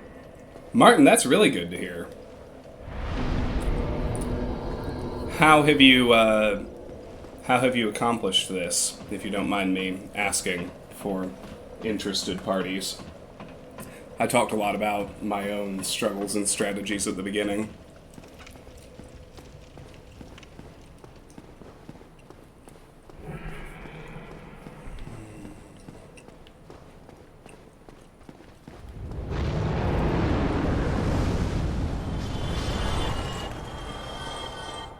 Alright.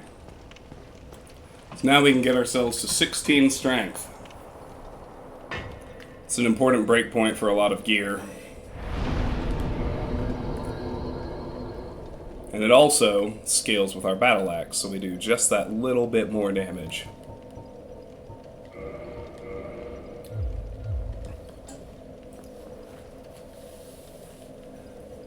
Alright, we're gonna go fight the Black Knight now.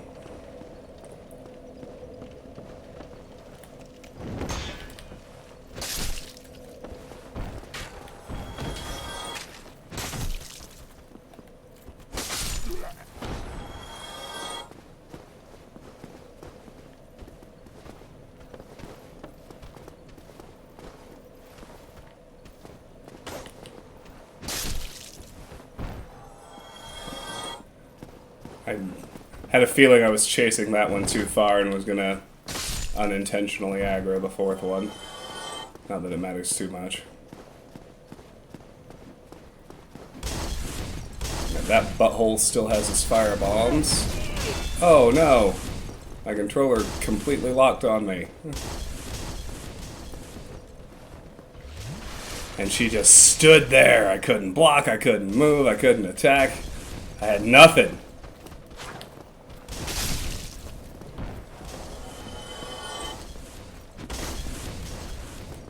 Oh, really? I think not, douchekadoo.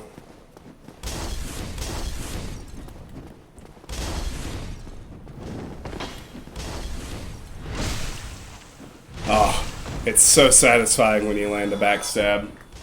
So, I'll talk more about it when I actually get there.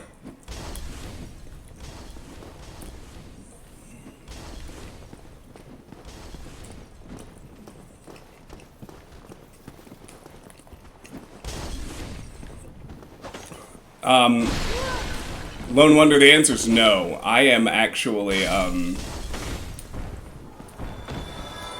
trying to absolutely minimize grinding, which includes, with this game, that includes your dependency on not dying. So, more than anything else, I'm playing a route through the game, and through purchases and upgrades that, to the maximum extent possible, relies on souls immediately obtained from killing bosses, and the correct or optimized use of consumable soul items, which affords me the advantage of it not really mattering if I die and lose my souls.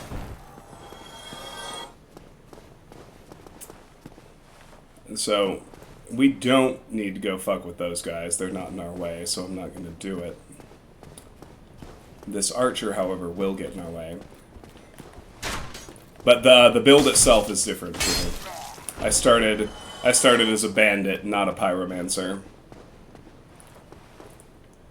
And I already have a little bit of investment in faith so that I can cast healing miracles.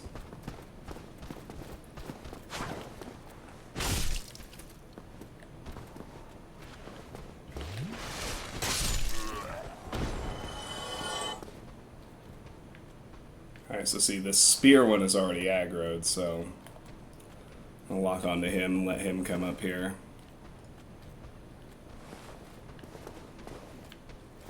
That's a good thing, Martin.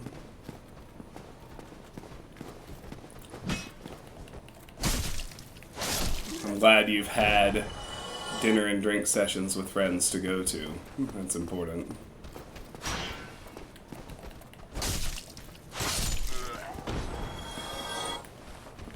Here's the guy who pushes the explosive barrel, which I somehow avoided actually having happen. Okay. So now we can talk a bit about Black Knights. With the exception of the ones at the very end of the game, at the kiln of the first flame, Black Knights are enemies that do not respawn. They are quite difficult. They tend to guard valuable treasure. They have a small but non-zero chance of dropping Black Knight equipment, which can be farmed at the kiln of the first flame, but that's the very end of the game. If you get really, really, really lucky, and you gotta get really lucky, one of the earlier ones will drop some Black Knight gear that you can then kind of reactively gear your build toward if you want to use it. So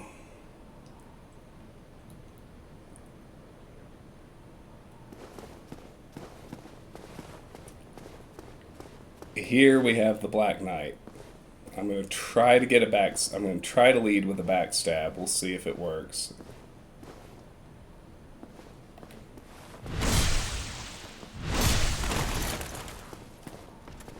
So that was pretty good, although you can see it didn't do much. It's a shockingly small portion of its health bar. But what I want to do is lure it out to kind of this larger plaza and do what I can to fight it up here.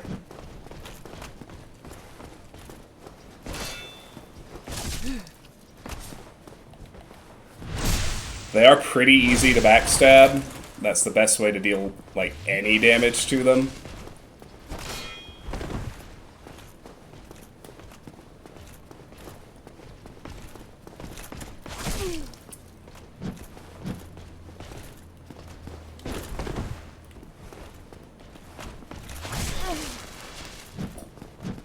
Damn.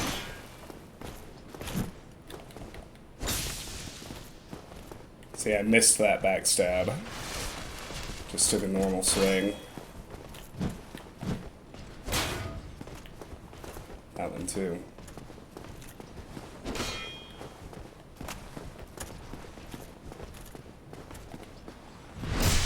There we go.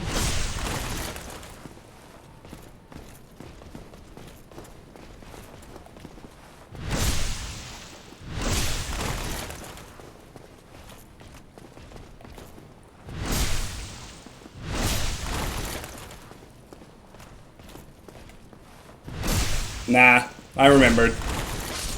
I got good. Oh, and we got a Black Knight sword!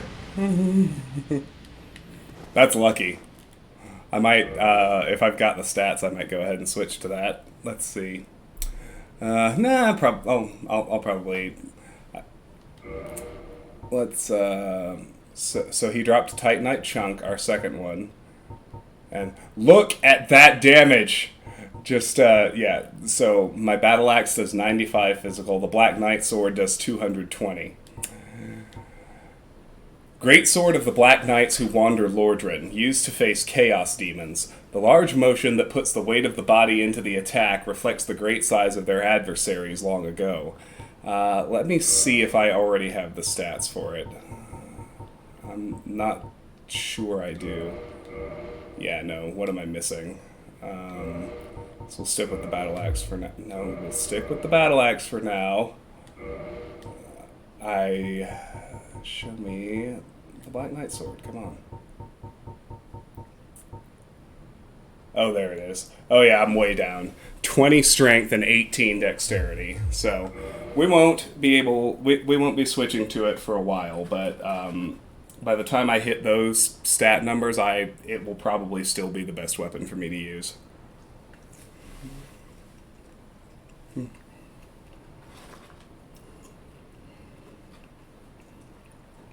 But in the meantime, we'll still plan on getting the Drake Sword and using that.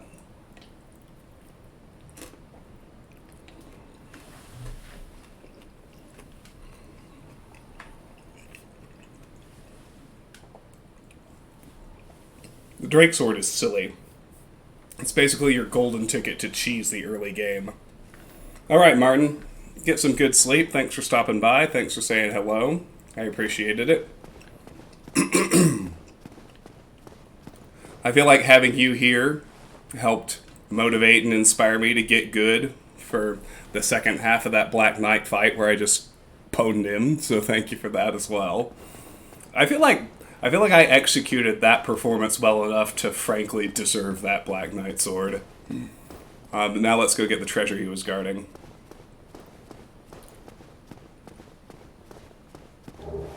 The blue Tearstone ring. This isn't really part of the build, but there's no reason not to put it on at this juncture when it's the only thing we have. The rare gem called Tearstone has the uncanny ability to sense imminent death. This blue Tearstone from Katarina boosts the defense of its wearer when in danger. Yeah, so I think it manifests as a significant boost in your defenses when you're below 20% HP. So it's not something I strategize or build around, but at the moment, it might save my life. However many HP that calculates out to could be the difference.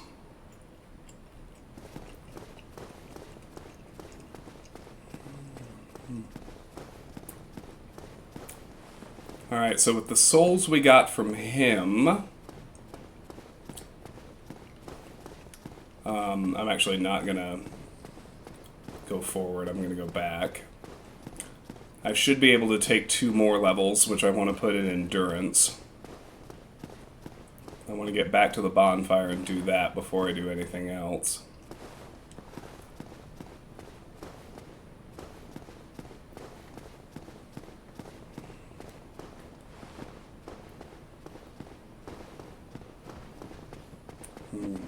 I did leave the firebombers alive, so some alacrity getting out of there is important.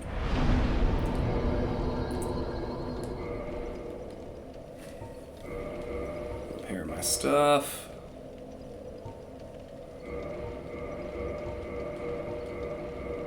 Hopefully I can gain 2 levels, both of which I want to put in Endurance. Need a few more.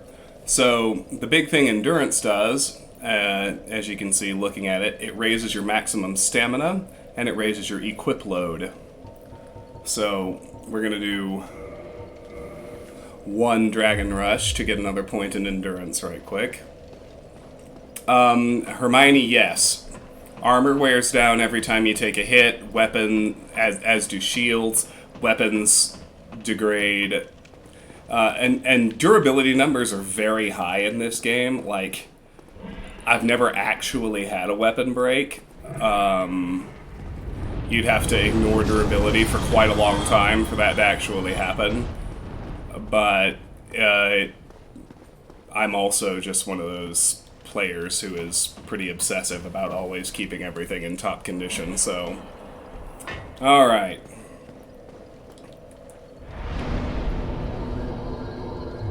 We're at level 15 now. There's our 16 endurance. I'm gonna go grab my next food item. My calamari is finished.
Thank you for the indulgences that.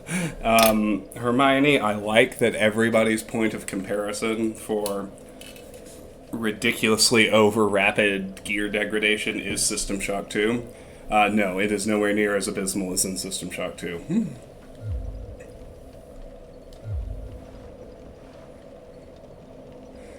Alright, so now that we are at level 15, we've got that extra endurance, which is going to help with our... you can see our green bar is visibly longer with just 2 points in endurance. We're going to go through here. Go under the dragon.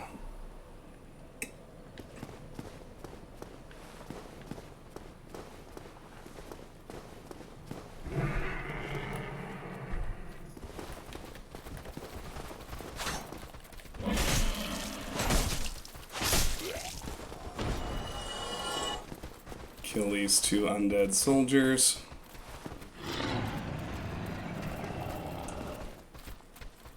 One way or another.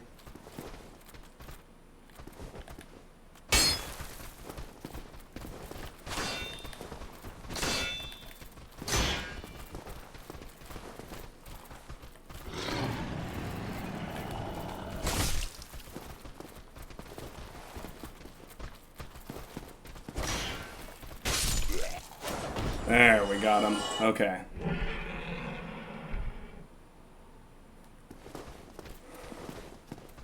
We'll go ahead and kill the rats as well, just in case.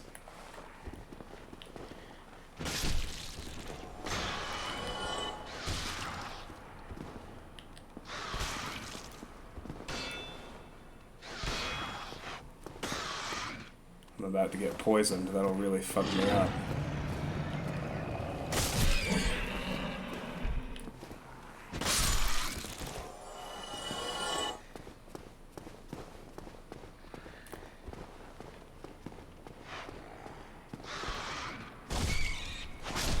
So for whatever reason, the rats have a very high drop rate for humanity, the consumable item, but we didn't get any that time. Alright. So we've cleared everything on this sort of underlevel of the bridge. Yeah, Lone Wonder, I know. I think, I've been assessed. I guess I could move it to the upper right. You know, now that you mention it, I am going to do that. I'm going to move it to the upper right for this stream, if I can. Well, I may not be able to. I'll do it when I get to the next bonfire. And I'm confident I can safely, like, exit the game and play with that as needed. Alright. So we need to get our short bow equipped in our second right-hand slot. We need to equip those 100 standard arrows. In order to get the Drake Sword, we have to shoot off the Hellkite Wyvern's tail.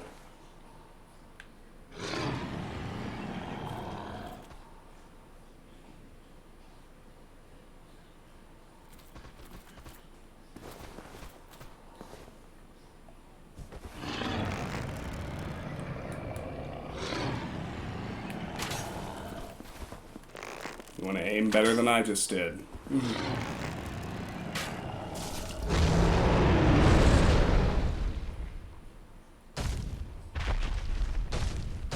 Ain't that fun.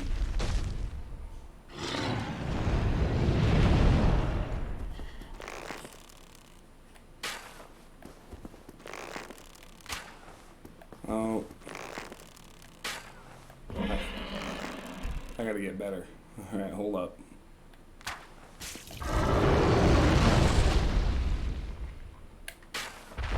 Let's see, if I time it right, I know that I can get a second shot off there.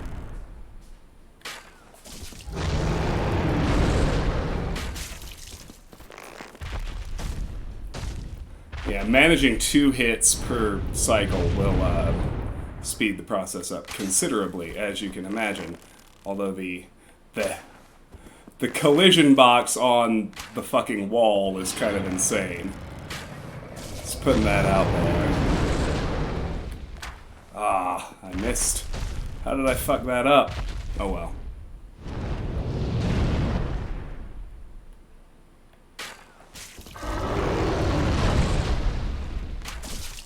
There, we got it. Now, lest you think you can actually cheese kill the dragon itself this way, before you get anywhere near sufficient damage to its overall health bar, it's actually able to regenerate. I had an input lock there that threw off my timing.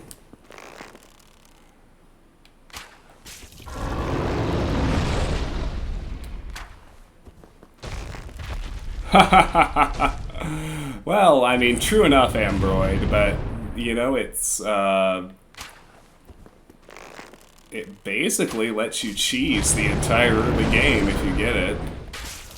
There we go.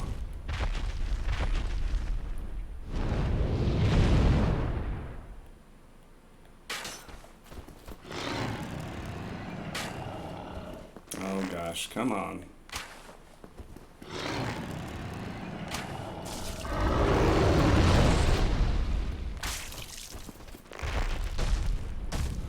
Alright, so it's like aim right at that notch seems to be the sweet spot for actually hitting it without hitting the wall.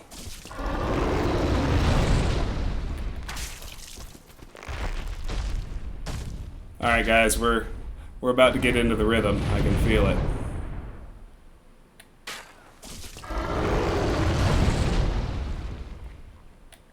Oh. I fucked up the second shot right after I said that.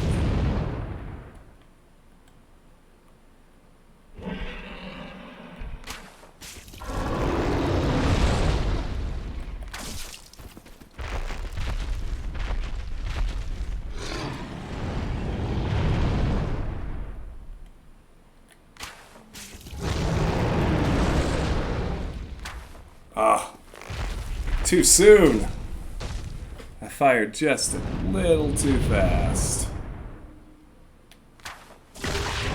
Boom, baby!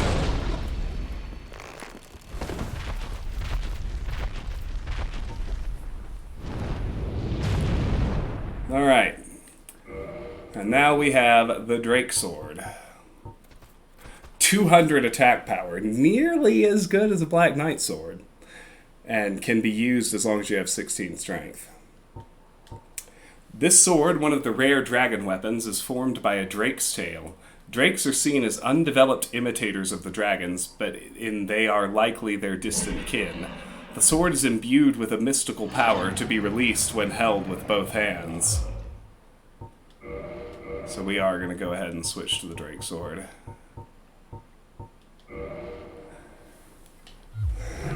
The big reason it's so cheesy is that 200 attack power is absolutely insane, and the strength requirement is only 16.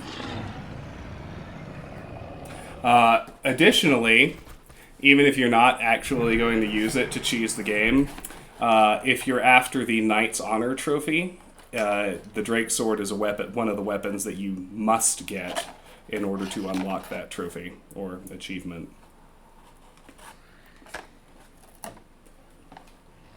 And I say, if one must go through the drill of unlocking it anyway, why not use it?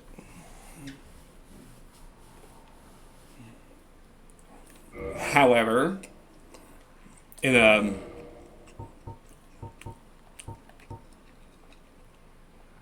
a mechanic that is essentially the opposite of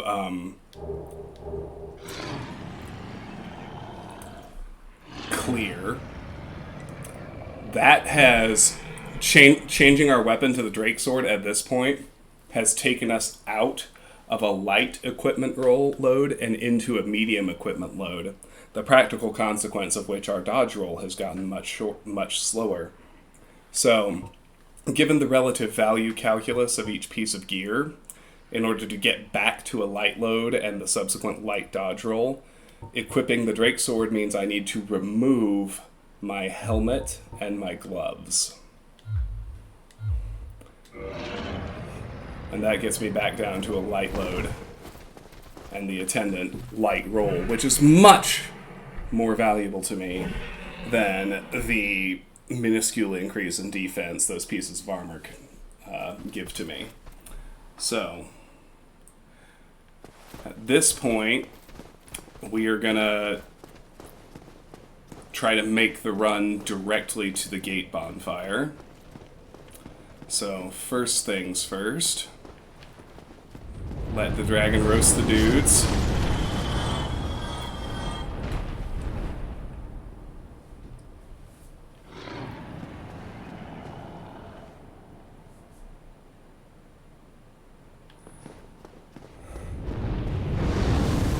So we can hide in this little nook. That'll keep us safe from that attack. But what we're going to do is, if we wait here long enough, the dragon will come down to try and fight us in melee. When it does that, we can just time a sprint with a good dodge roll into this bonfire at the start of the Undead Parish.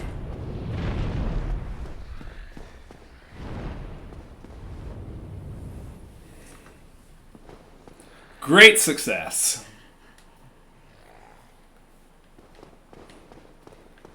So now that we're in here, like successfully inside, the dragon flies away. It will come back if we go all the way across this bridge to where it originally spawned in.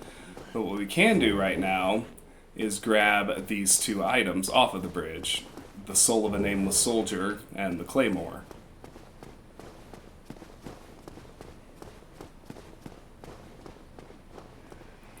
And wouldn't you know it, I have 2 soft humanity, so I don't even need to use my consumables to kindle this bonfire, which is pretty great.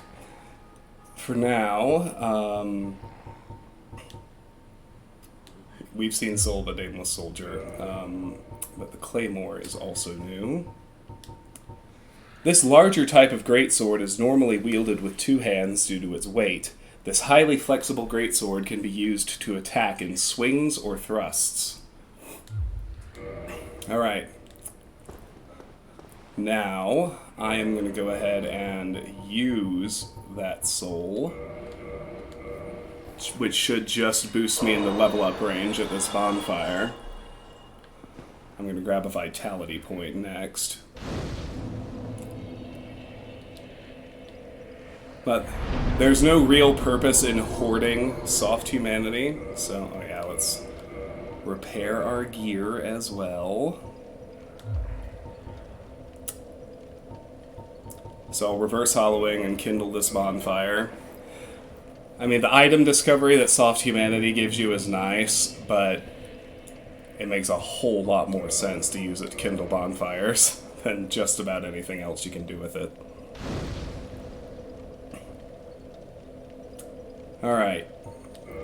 So yeah, we are just able to hit level 16. Put it in vitality. And get a few more hit points.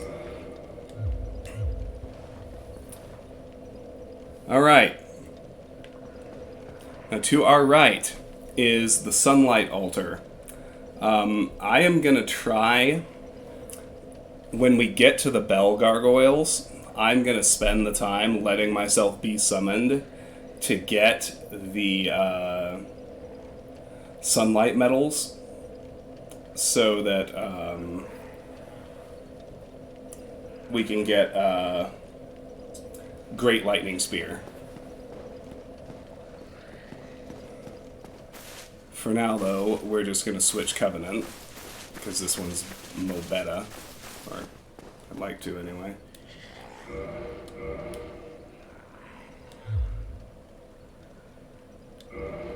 I should be able to talk to the altar already.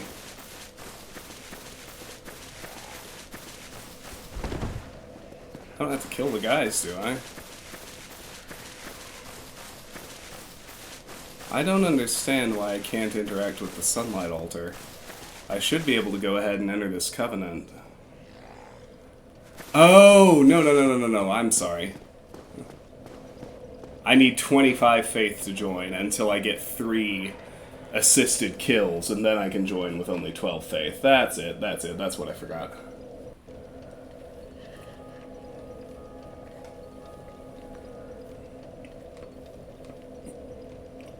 So, what I mean to say is, at,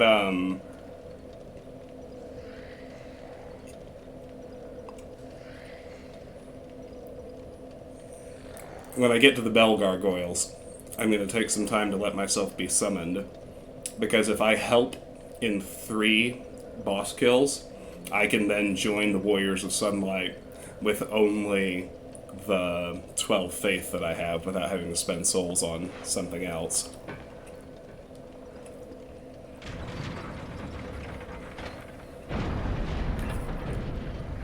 Alright.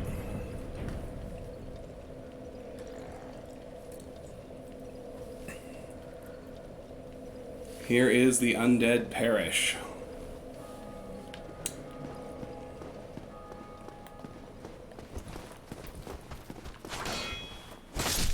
The Drake Sword has essentially enabled cheese mode. Yes, Lone Wonder, I'm playing online. That's why I bought the remastered edition for tonight, even though I already had Prepare to Die. Because Prepare to Die still works. It's just all the online features are disabled. But I want to use the online features this time around, so... So, down this ladder is that room with the 3 rats we saw and already cleared earlier. And up here is another Black Knight that we're going to go ahead and kill.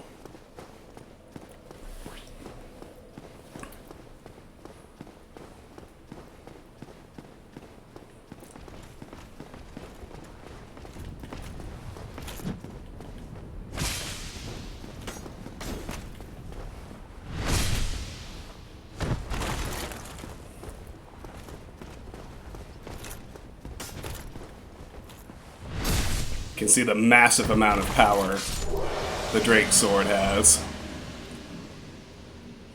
Only took 2 backstabs. Yes, Hermione, this game is one of the best Metroidvania maps ever conceived. It's the ass puncher all over again. Alright.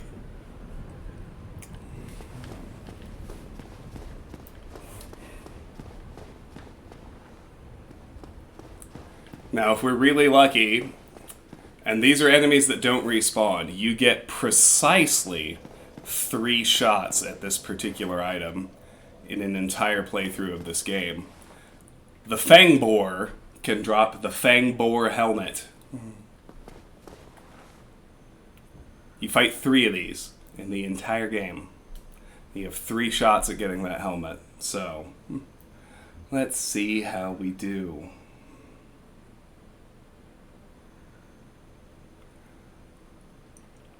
Notice a few things here. And imagine playing this game blind and not knowing these things, which is what most of us did the first time. You can see behind the boar, there's that big open gate with another hollow further back than the rest of them. We want to get through that gate before the hollow in back closes it.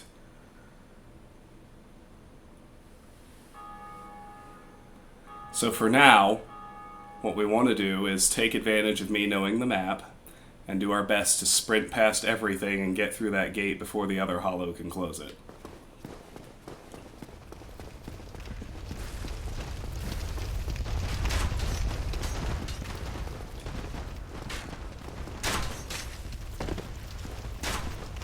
Success.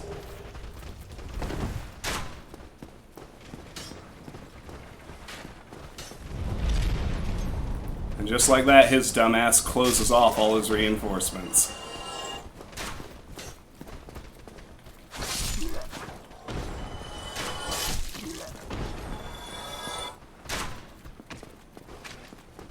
Ha ha! Alright, so let's look at that basement key we just picked up.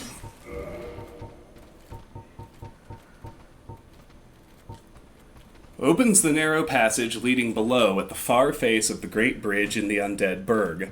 The lower Undead Burg is a treacherous place. Do not turn your back on the wily thieves or the wild dogs who serve the Capra demon.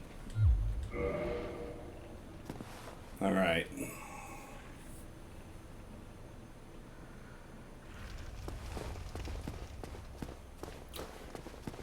Alright, so up here at the top of these stairs, we find the halberd, which we'll actually be using later, once we have enough dexterity. It's not a good idea now, but let's go ahead and look at the weapon. Long-hilted weapon mixing spear and axe is difficult to handle, requiring both strength and dexterity. The halberd has 2 elementary attacks, spear-like thrusting and large sweeping swings. However, one false swing and the wielder is left wide open. Hi, LAF do. Yeah, I would say I do have passion about Dark Souls and what a great game it is.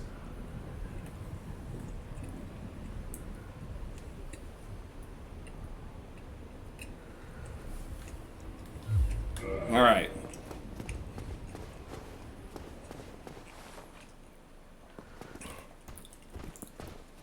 So here is our first Baldur Knight. They are much more powerful than the basic hollows we've been fighting so far. But if you can manage a backstab with the Drake Sword, they're not really a problem. He dropped a Titanite Shard, that's handy. As we head into here, don't miss the rapier one on the left. Now these, you gotta pay attention to what weapon they're using, because these rapier guys, they will actually go into a parry mode if you're paying attention. If you attack them when they're in parry mode, you are gonna get riposted, and it's gonna eat 85% of your health bar when it happens.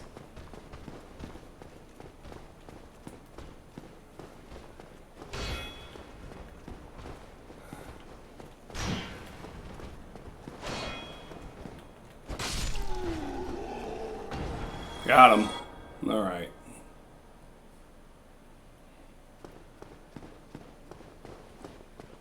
I don't want to aggro the Tower Knight just yet because the Channeler is still in the way from that direction. For those of you who know this game.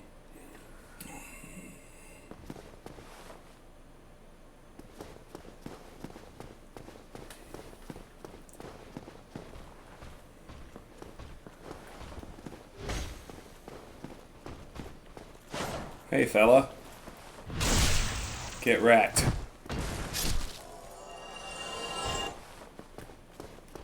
You can see his little spear buddy back here. Oh, good. I managed to kick. For some reason, I really struggle with the dual button press required to execute the kick in this game.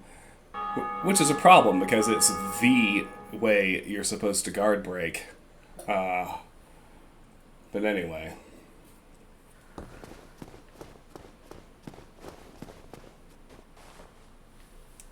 Oh, controller, please stay connected.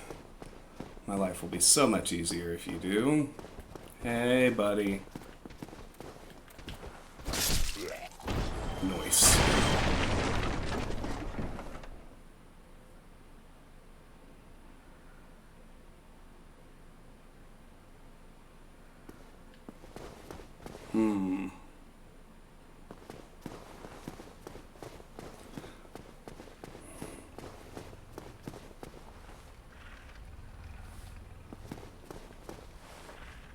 Can see the fang boar down there. Alright, so I want to try and basically stealth kill this Balder Knight. Great success! That gets us the Knight Shield.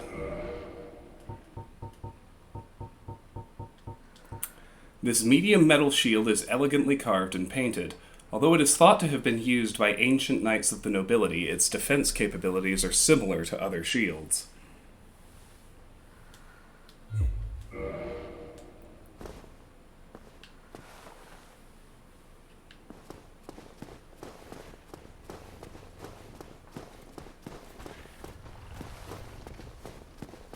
Behold the fog gate.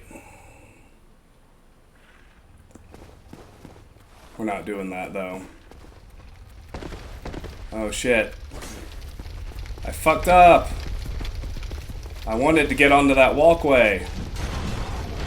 But I fucked up. Let's go get back on that walkway. We are gonna fight the Fang Boar, but there's a much more advantageous way to do it.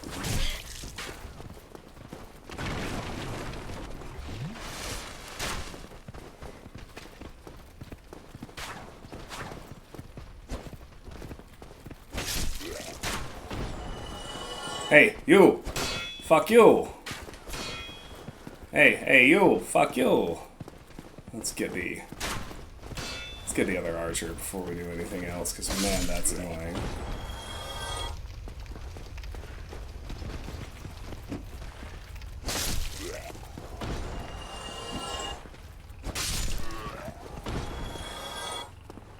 Anybody else? No. Much better. Okay, good.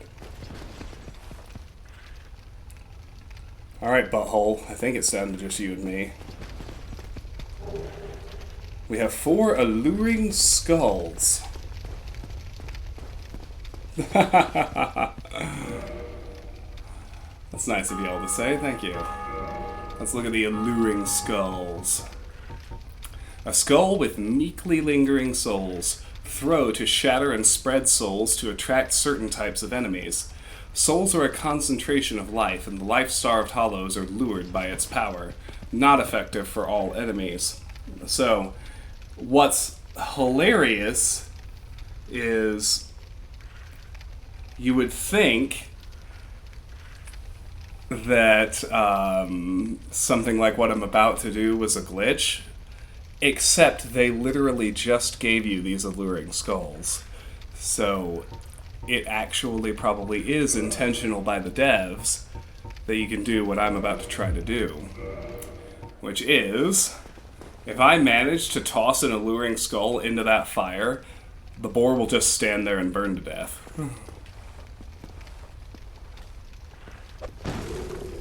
So, I gotta get the angle right. You know, I gotta get it into... I gotta do way better than I just did. I gotta get it into the fire without falling down myself. But, if I can do that, then...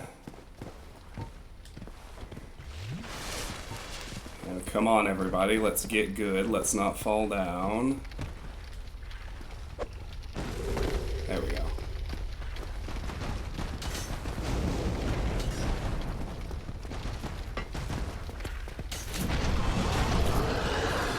Except I fell down. But you get the idea. He'll run right into that fire and just stand there.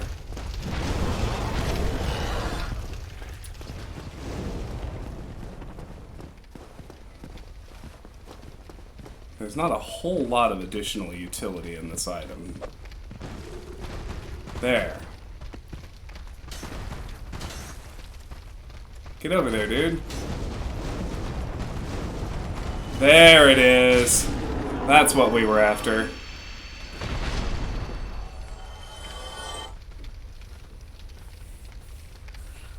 Alright, we got it. So there you go. That's the best use of those alluring skulls that we just got. The Fang Boar, it, like the Black Knight, is an enemy that does not respawn.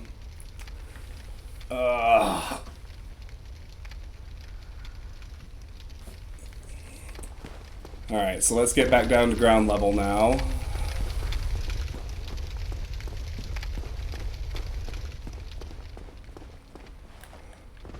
Let's go down the stairs where the boar was. Oh, hi, fellas. There sure are a lot of you.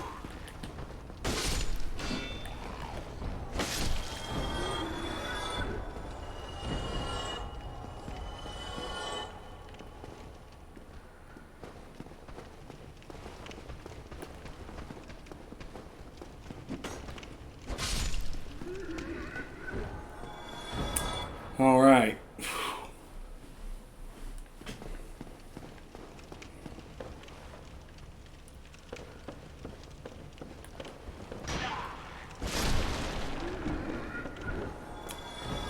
I think that's it. Here is the mystery key.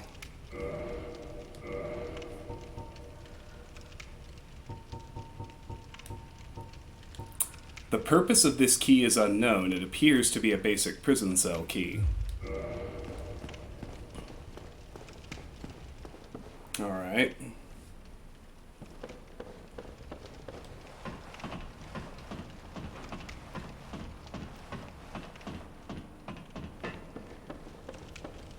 Anyone here? Alright, we gotta do a beam shimmy. Pray for my controller connection.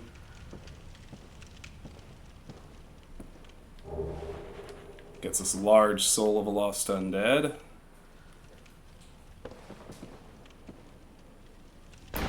Aha! See, there it was. But we got the item. We got the item before it happened. That's the important part.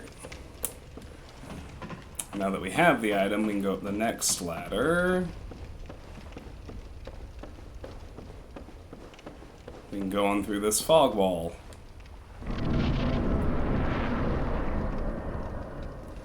Which brings us right back up here.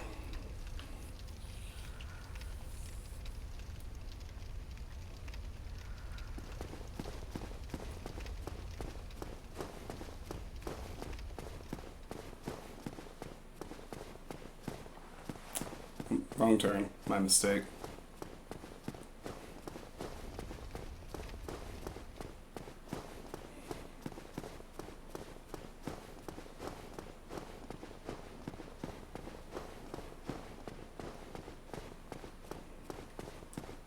These guys are all still dead from our first pass.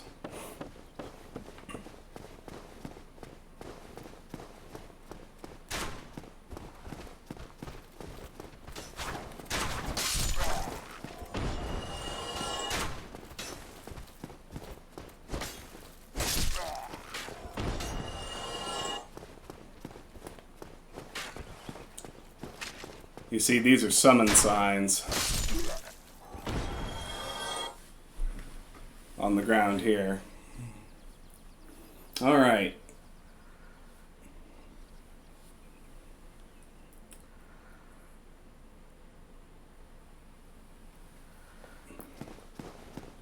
We're going to bait out the Tower Knight now, being aware that there is a caster above us to the left, so we need to bait him outside,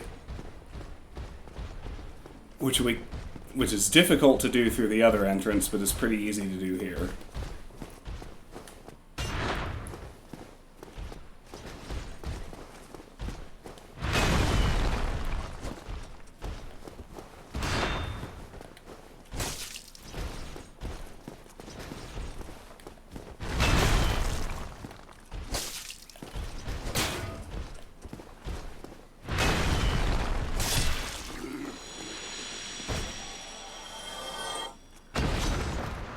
He does not respawn, interestingly enough. He drops a guaranteed Titanite shard. If I finish, it'll only be the second time I've finished. I've played through the early parts several times. Anyway.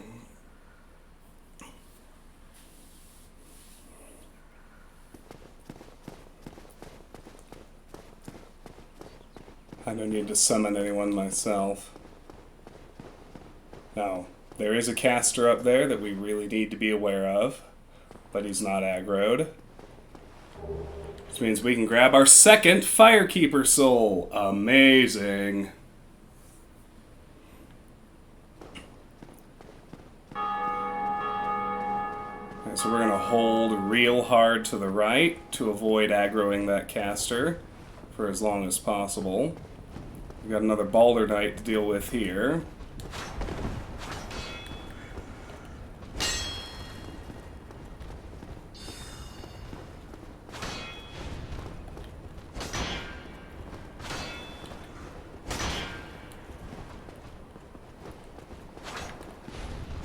He is difficult to deal with inside this stairwell.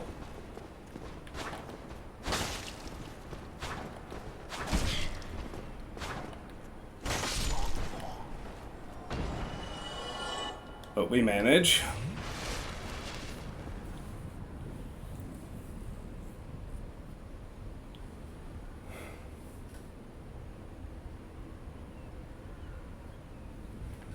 Alright, so the caster is able to buff the enemies up here, so we need to bait in as few as possible at a time.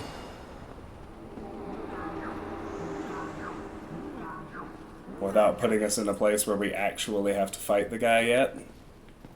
Or, alternatively, we can bait him out first, I guess. That works great. Alright. So we just killed the Channeler. Unfortunately for us, he didn't do any of his rare drops. But, the Channeler does not respawn.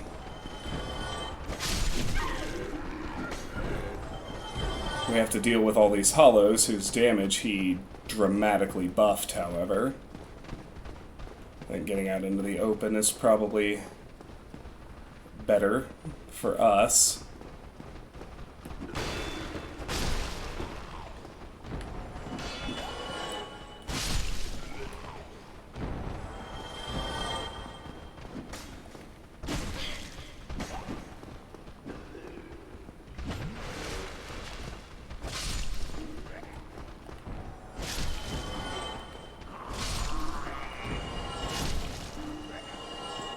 There we go. Alright. I like that they dragged his dead body all the way out here. That's fun.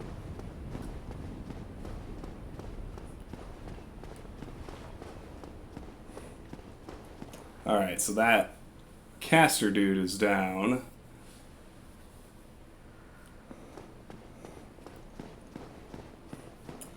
Few exits from this next room. Out here is a large soul of a nameless soldier that we want.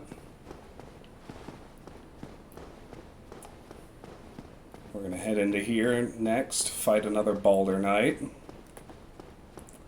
I don't think he's a rapier guy, so he's not nearly as annoying. Oh, no, he is. Never mind. He's just as annoying. So when he's just standing there with his shield raised like that, that's when he's in parry mode. If you attack him while he's got his shield raised like that, he will parry it. He will riposte you. That'll fuck you up good.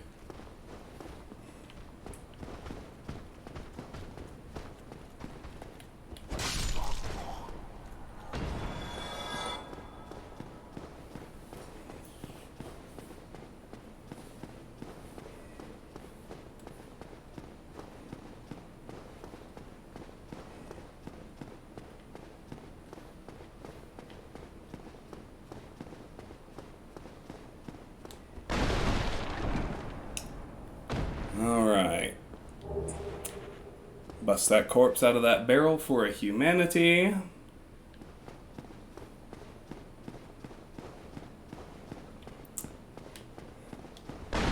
Now we can break through that wood and go further up. Oh, don't input lock. So this cell can only be opened with the mystery key that we picked up earlier. Oh, still human, are you? Then I am in luck. Could you help me? As you can see, I am stuck without recourse. Used a mystery key. Alright, let's talk to Lautrec. Thank you. Yes, sincerely. I am Knight Lautrec of Karim. I truly appreciate this. And I guarantee a reward. Only later. Yes, very sorry. Your reward will have to wait. I've just been freed. Allow me some time. I am free. Now, I can get back to work. Excuse me? I am free. Alright. So that's Lautrec. He will now head back to Firelink Shrine, and he will reward us when we speak to him there. We're actually going to go ahead and do that.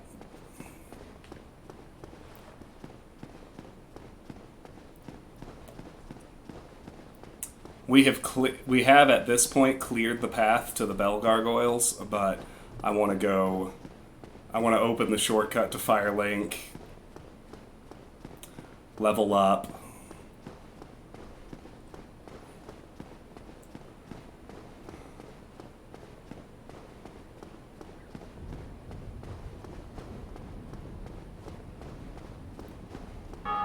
So if we take this lift down, you might remember that they mentioned that the Crestfallen Warrior mentioned that the lift was broken. Well, we just fixed the lift.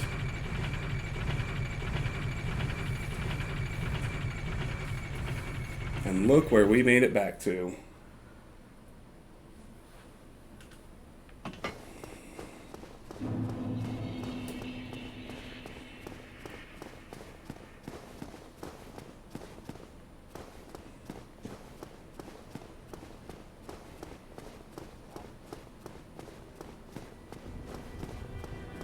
Alright.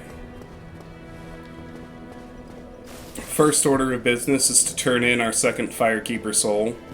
Reinforce our Estus flask a second time.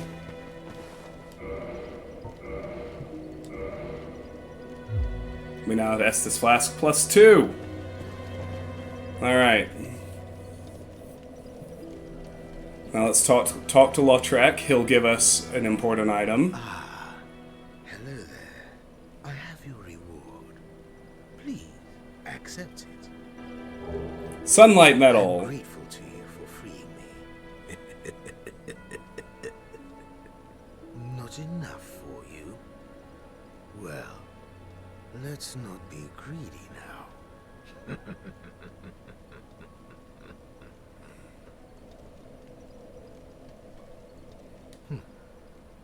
You again. What is it? Our futures are murky. Let's not be too friendly now. Alright, so the sunlight metal.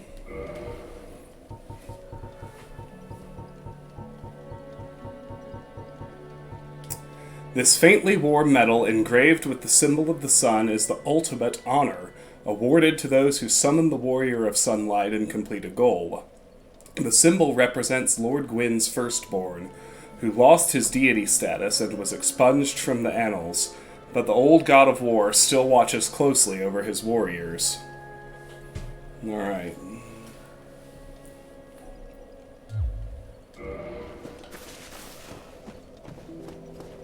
I want to go ahead and level up again.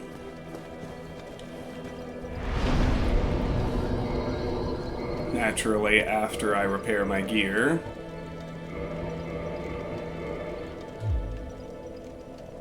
You know what, I'm gonna go ahead and repair these just so I don't have to look at them on the list anymore. Alright. Now, we want to get to level 20. I want to put 4 points into Vitality. So let's see if my consumables can push me that high.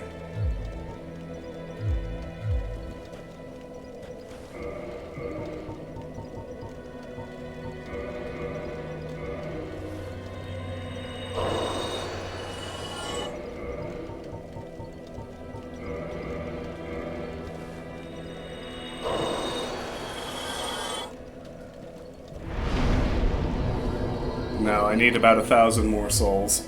So...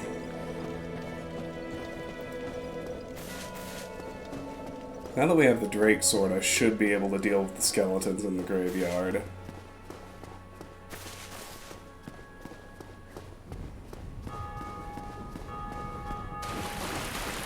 Failing that, I can go fight the...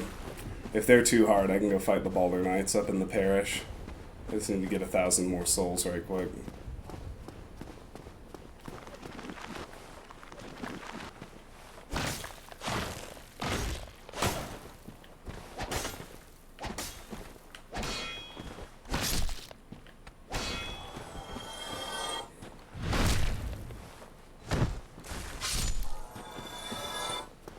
But you know what? I should go fight the Balder Knights anyway, because these guys give a shittily low number of souls, which I forgot about until just now.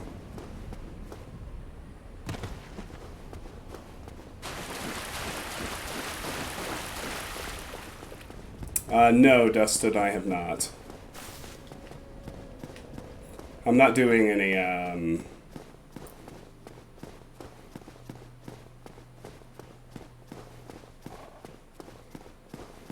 you don't want to call them sequence breaks, but I'm not doing any real major deviations from the quote-unquote intended route. The one exception being I got the New Londo Firekeeper soul at the very start.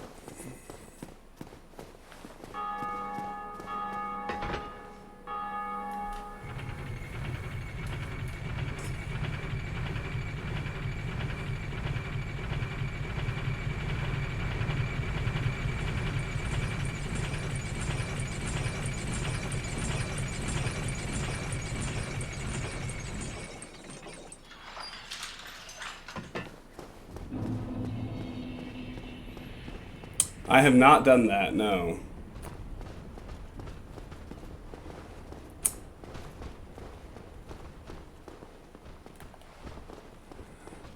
But I can see why having the Rite of Kindling early would be very useful.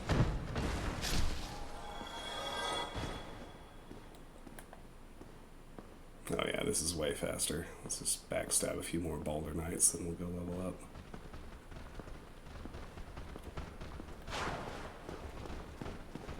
Forgot about this asshole standing in the corner. Bum rushing me.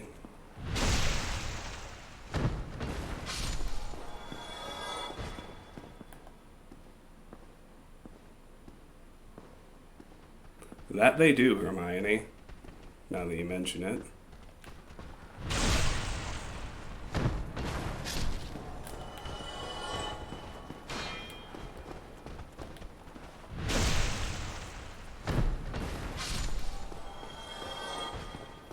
Alright, that is plenty to level up again.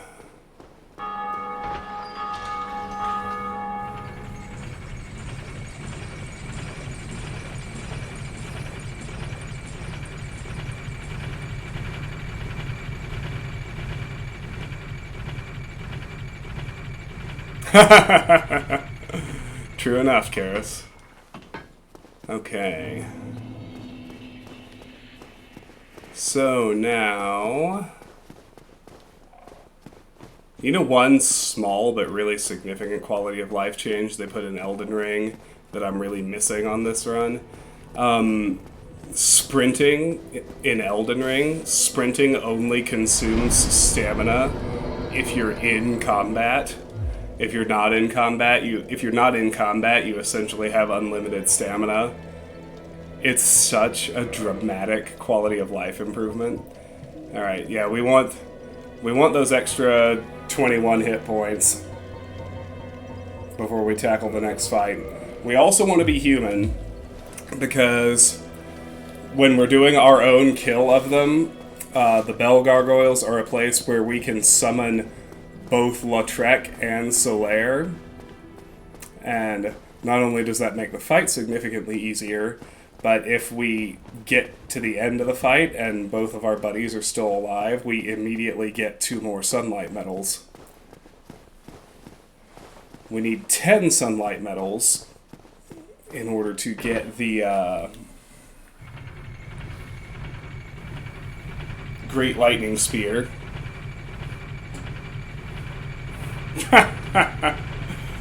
I don't know about that, but I like the imagery.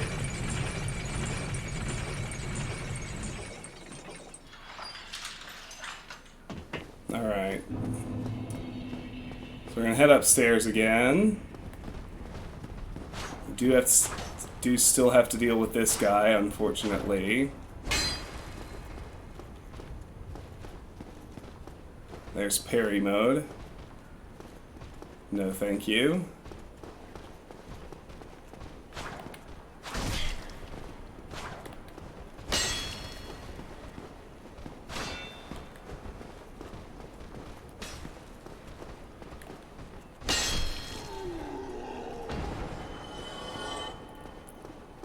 Now, we do have to kill all the basic hollows again, but the channeler does not respawn, so they will not be buffed, which makes that task,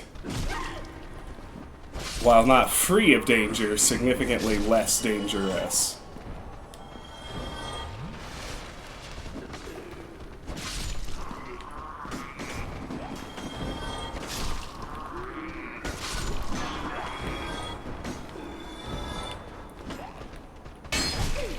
Damn it.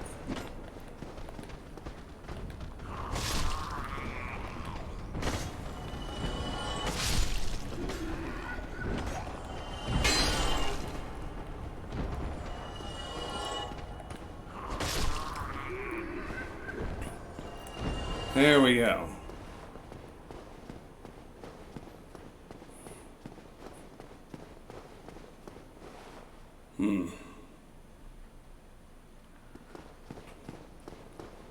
Alright. So, I'm a little worried about my controller issues trying to tackle this next boss, but we'll see how we go.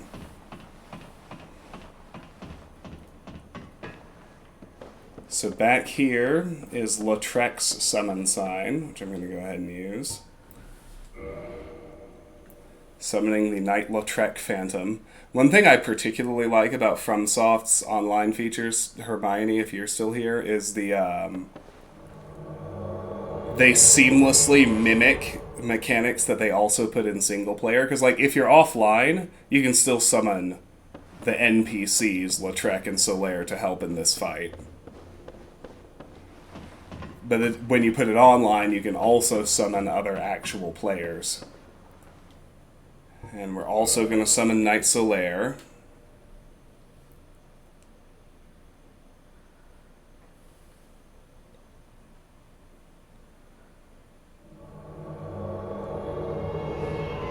Praise the sun!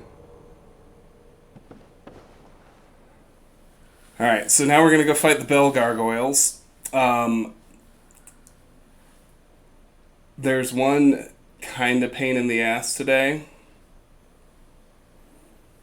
We need to try... There are two bell gargoyles. We have to cut off one of their tails in order to get the gargoyle tail axe. So, let's hope we can execute that without too much failure.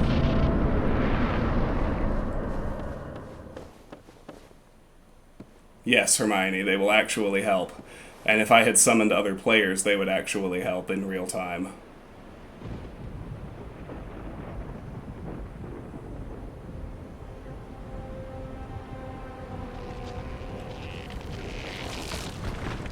I'm not nearly as worried about dying as I am about missing the tail axe.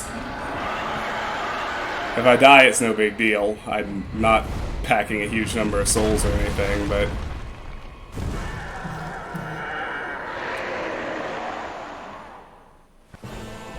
Oh, no.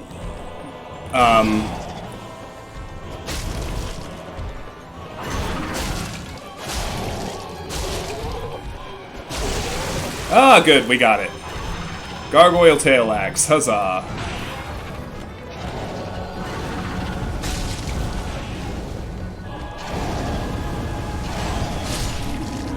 There's the first gargoyle down.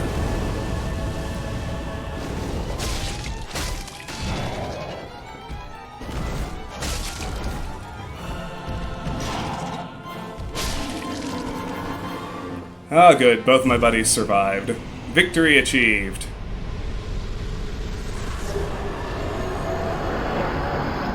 We got twin humanities and a sunlight medal. So I don't think we've seen twin humanities yet. I think that's a new one. Yeah, such as it is. Rare tiny black sprite found on corpses. Very unusual twin humanity. Used to gain 2 humanity and restore a large amount of HP. This black sprite is called humanity, but little is known about its true nature. If the soul is the source of all life, then what distinction is left for humanity? Yeah, that went really smooth.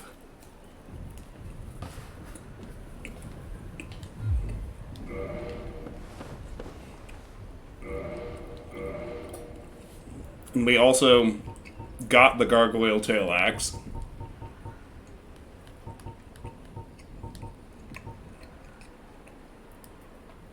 Sliced tail of the gargoyle guarding the Bell of Awakening in the Undead Church or patrolling it in Orlando. Can be used as a bronze battle axe. Bends dramatically during large attacks owing to its nature as a tail. Alright.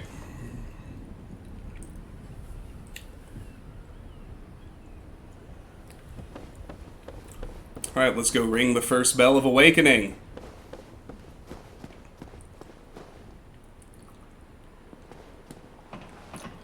Yeah, absolutely. The game is extremely opaque when you're playing it blind.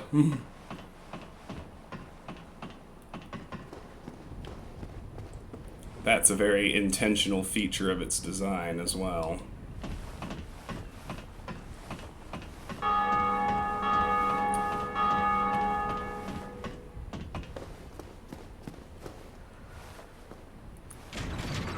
Skadoosh.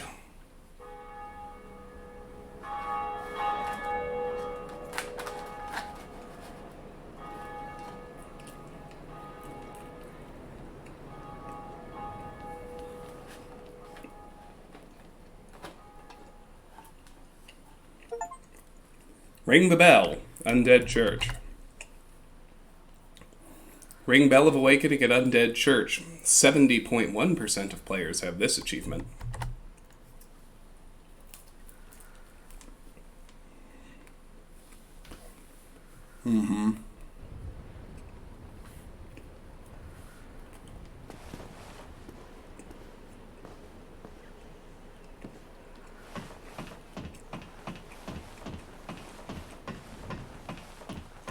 Oh my gosh, Hermione, I remember fighting Mirai in the Xbox Ninja Gaiden. That was brutal. What a first boss fight.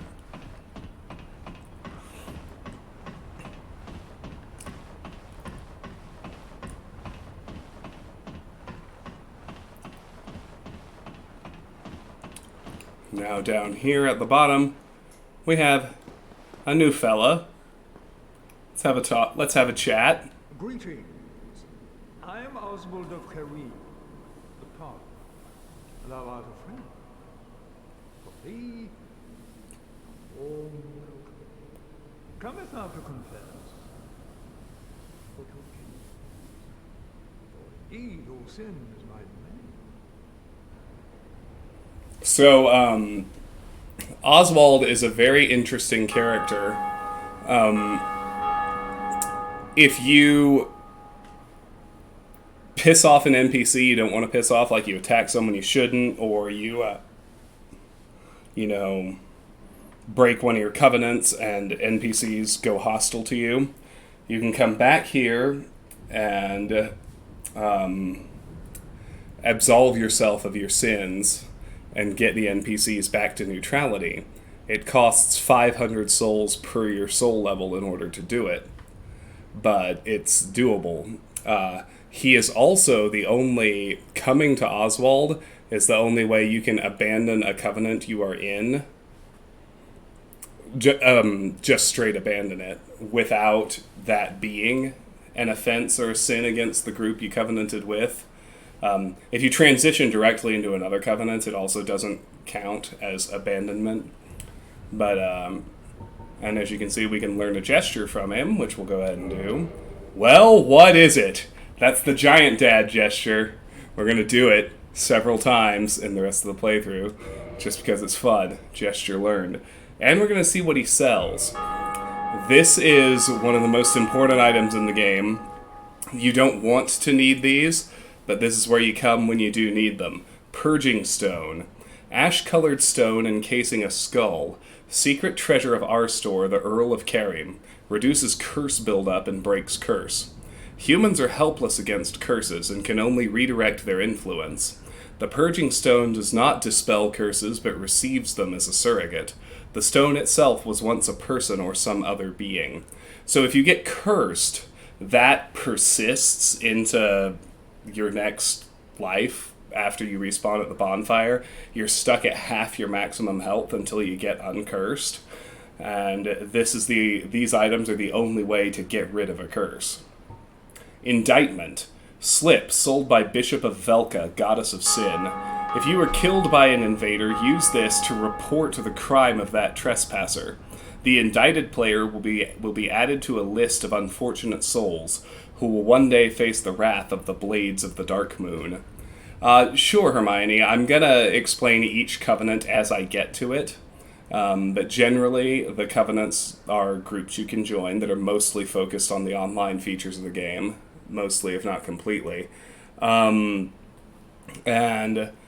the Way of White is the first one you find. It's a pretty basic, beneficial covenant with no real downsides. Gives you a slight decrease in your chance to be invaded by hostile players and gives you a slight boost in your ability to summon friendly ones. Homeward Bone we've seen. Book of the Guilty. Online play item, checklist of indicted players. The Goddess of Sin Velka oversees this list of the guilty, who have disrespected the gods or their covenants, and shall one day face the wrath of the Blades of the Dark Moon. Karmic Justice. Miracle of the Black-Haired Witch Velka. Temporary auto-counter versus heavy damage. For each sin there is a punishment, and it is the task of Goddess Velka to define the sin and mete out the punishment. Velka's Talisman. Medium for casting miracles of the gods. This black tuft of hair that serves as a talisman belongs to Velka, Goddess of Sin. It casts miracles not by drawing upon faith, but intelligence. Bloodbite Ring. One of the infamous bite rings commissioned by Sir Arstor of Karim. Despite the dreadful rumors surrounding its creation, this ring is an unmistakable asset in its ability to help prevent bleeding. Poison Bite Ring. Same, except it helps prevent poison.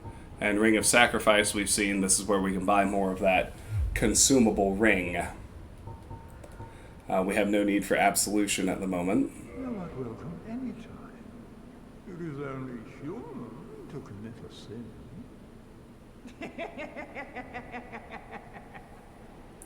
And actually, I'm going to go ahead and abandon the Way of White Covenant. I am pleased to see you be preserving your humanity. Abandon present covenant. So now we are without a covenant. We've abandoned the Way of White, but we were able to do it without sinning against the Way of White.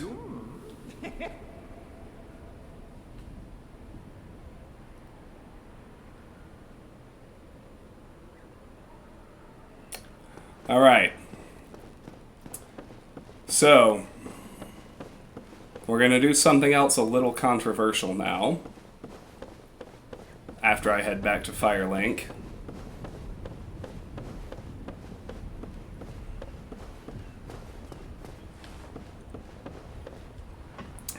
If we ring the second bell of awakening,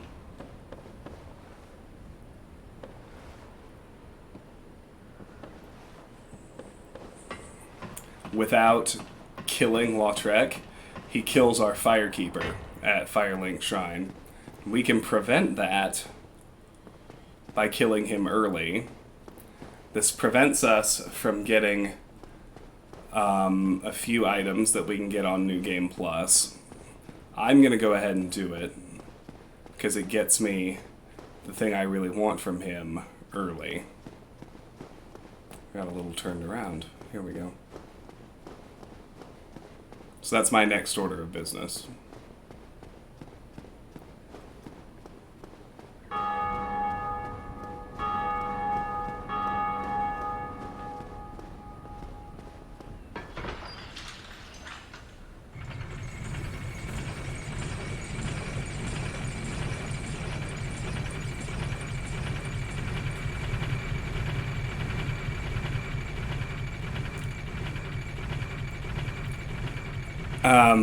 We're able to kill him. We're able to cheese him without aggroing him, for real. Which is another thing I am going to go ahead and do.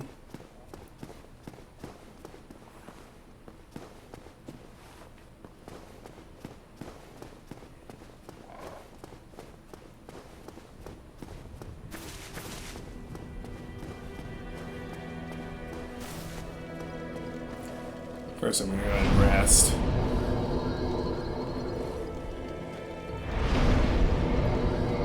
Actually, I'll go ahead and repair my gear, too. Alright, now... what we can do... is we can just kick him off the edge. Well, what have we here? Although you have to actually kick. Because kicking doesn't aggro him. You leave me no choice. That's what I wanted. I wanted to get him off the edge. So what we need to do now is simply quit game, return to the title menu,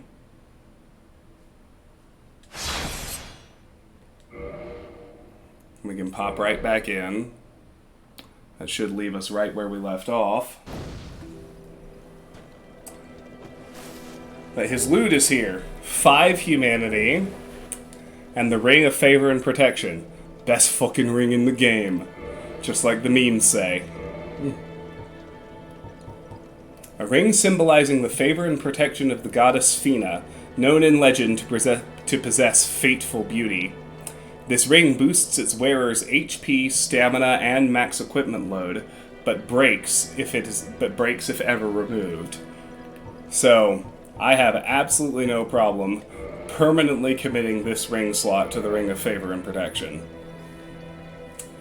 And while we're at it, since I forgot to do this earlier,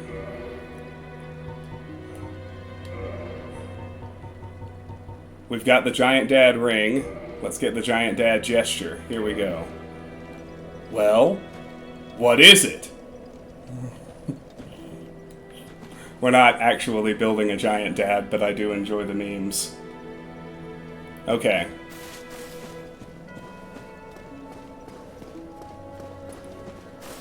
So you can see that gap in our max health is the extra...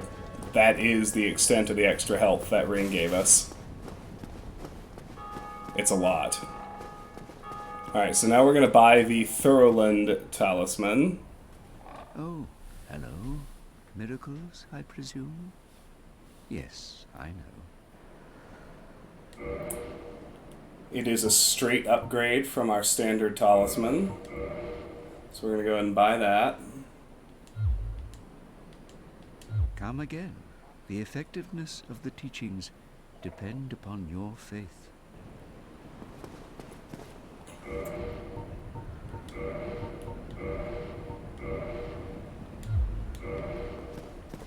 We're going to head back up there. We're going to go unlock the other bonfire. Then I'm going to spend some time getting, trying to get summoned into the Bell Gargoyle fight in order to check the Warriors of Sunlight Covenant off the list.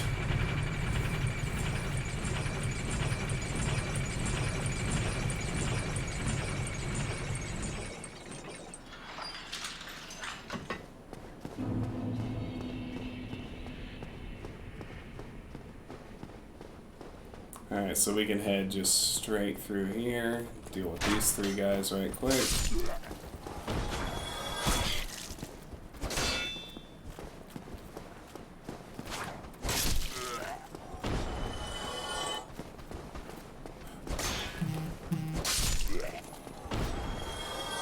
It's nice that we're already in human form and we have one soft humanity.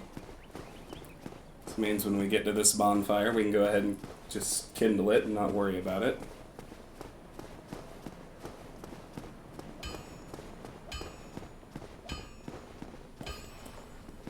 Tight spot.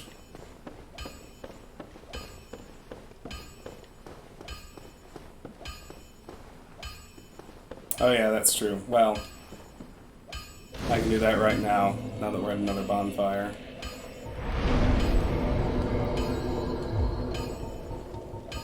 Let's go and kindle this one. We'll be using it pretty extensively. Alright.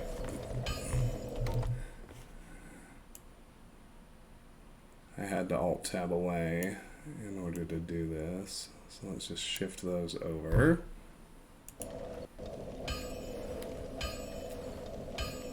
Hopefully it just pops back, no problem. And indeed it did. Good. Alright. Enemy ahead. That's a filthy lie. Siegmeyer is our boy. I'm going to take 1 second just to throw some food trash away.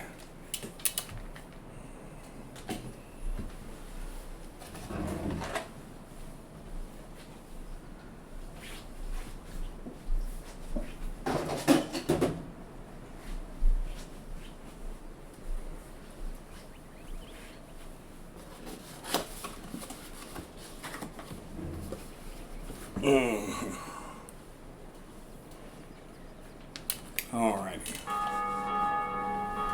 Haha, thank you, Lone Wonder. Cheers to you as well.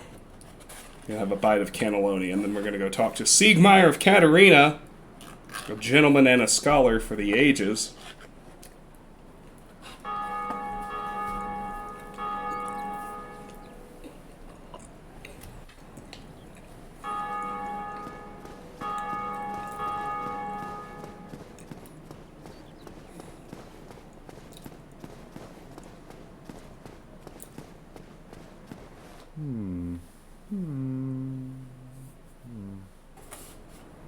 Yes, they have to do with the rings I'm wearing. So that blue shield is from the blue tier stone ring. So my defense will dramatically increase if my health is under 20%. And the big gold arrow is from the ring of favor and protection, raising my max HP, max stamina, and my equip load. Oh, forgive me. I was absorbed in thought. I am Siegmeyer of Katarina.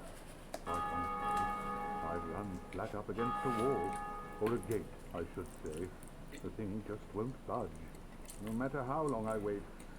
And oh, have I waited. So here I sit, In quite a pickle, weighing my options, so to speak.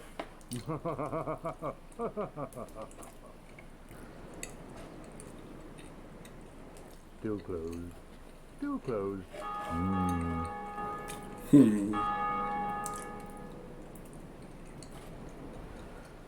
Still closed. Still closed.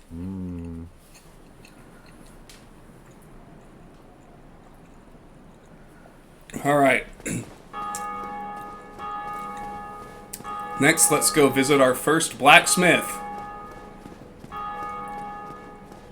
That's a big moment. Upgrading your weapons is significantly more hefty boost to your character power than raising your base level, generally speaking. Andre. Well, you must be a new arrival. I'm Andre of Astoria. If you require smithing, then speak to me.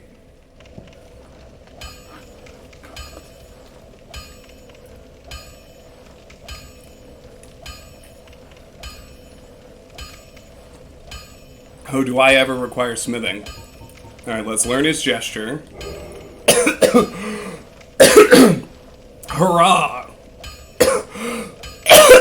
Excuse me.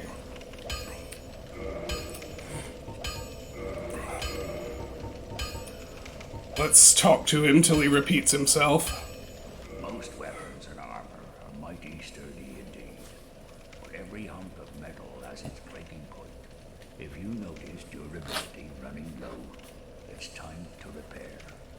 You can ask a blacksmith like myself, or do it on your own with a grindstone.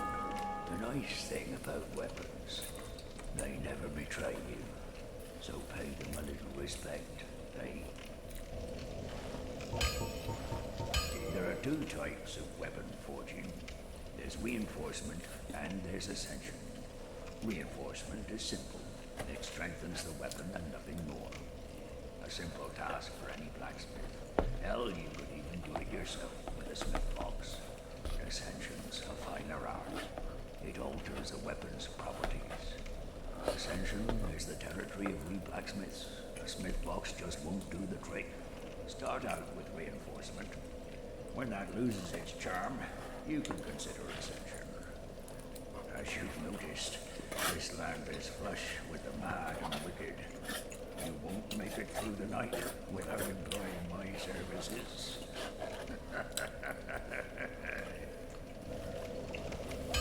He's not wrong. You can forge armor just like you do weapons. Forging armor is even easier than forging weapons. Whether you forge weapons or armor first, well, that's up to you.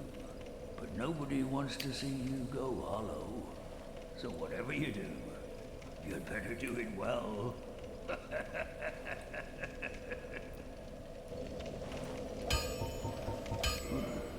You forge it whether Alright, he's repeating himself, so let's see what he sells that we haven't already seen.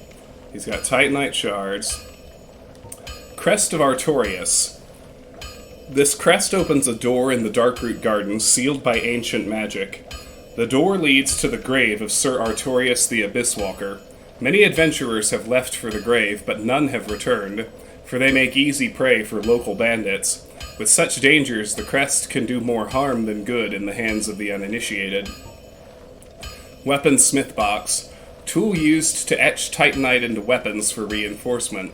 Rest at a bonfire to make weapon reinforcement possible. Armor Smith Box. Same thing, but armor. Alright, longsword. Widely used standard straight sword, only matched in ubiquity by the short sword.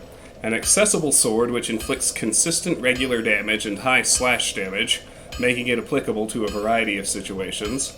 Broadsword. The wide blade of this straight sword emphasizes slicing and has no thrust attack. The horizontal sweeping motion makes this sword effective against multiple enemies. Bastard Sword.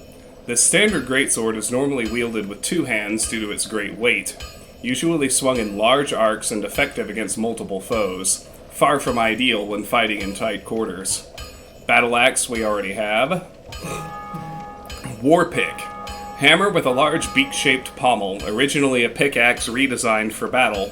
This simple but deadly weapon hits heavily with thrust damage, such that it easily cracks metal armor. Cestus. The weapon augments one's bare hands with thick studded leather. The cestus has a short reach but quick cooldown. Amount of damage inflicted is dependent on its wearer's strength. Pike. Long spear with a very long red hilt, traditionally used by groups of soldiers. Specially designed for distance thrusting, has the longest range of the non-projectile weapons, but its very length makes it somewhat difficult to handle. Large leather shield. Large leather-covered round shield, choice shield for hunters. Wood shields are lighter than metal shields, but with lower physical damage reduction and reduced shield stability. Tower kite shield.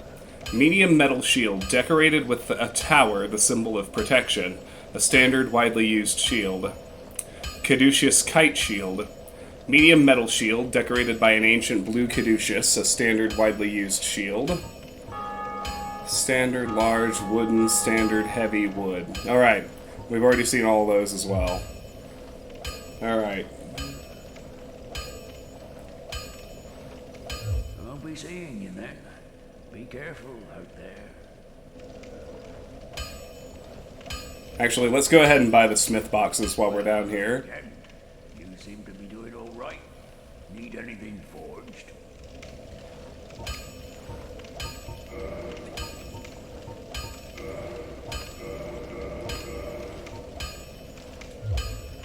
Alright, with that done... Don't get yourself killed. Neither of us want to see you go hollow.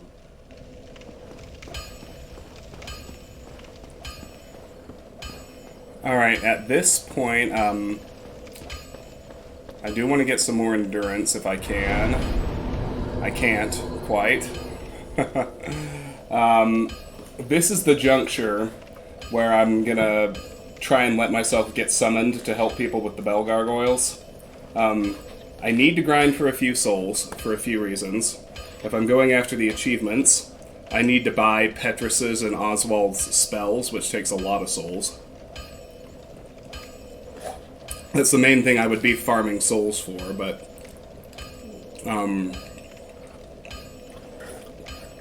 the other thing is, I want to get...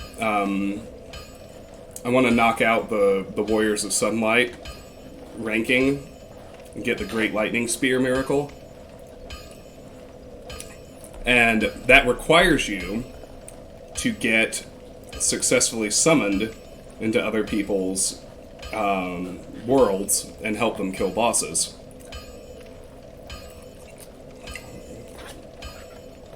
The earliest boss that a lot of people need help with, but the easiest, I would argue, to help with, is the Bell Gargoyles. So this is kind of just the spot in the game where it makes the most sense to do that drill.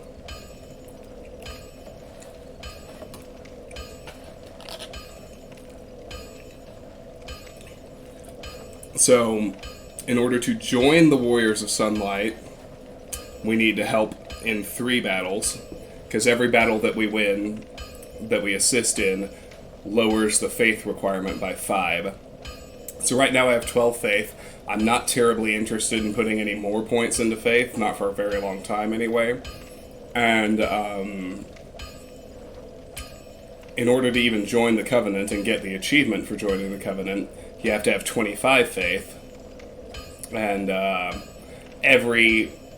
but like I said, every time you let yourself be summoned and you successfully help the summoner win that boss fight, the faith requirement drops by 5. So if I do that 3 times, the faith requirement drops by 15 all the way down to 10. Then I can join the Covenant, and then in order to get the Great Lightning Spear, I need 10 Sunlight Medals.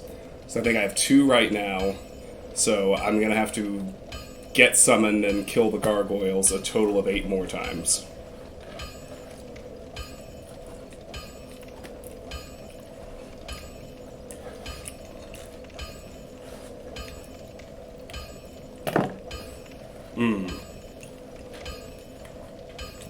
And there is dinner.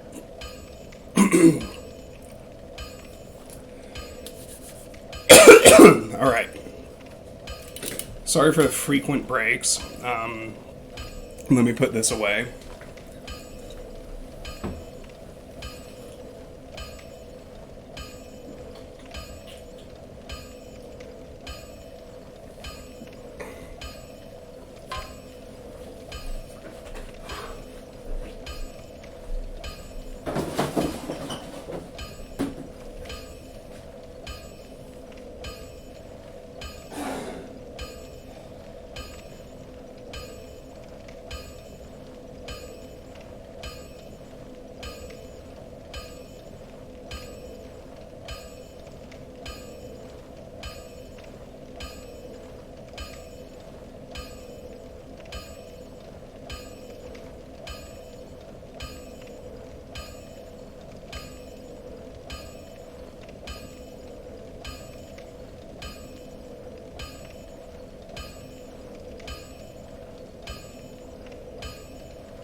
Alright.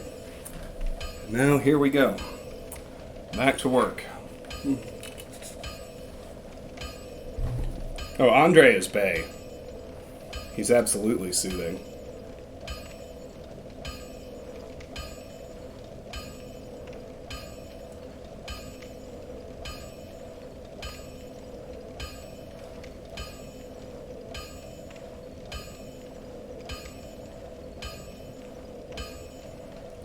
After all these years, Diablo 3 is adding a single-player mode? Are you kidding me? After 11 years of always online?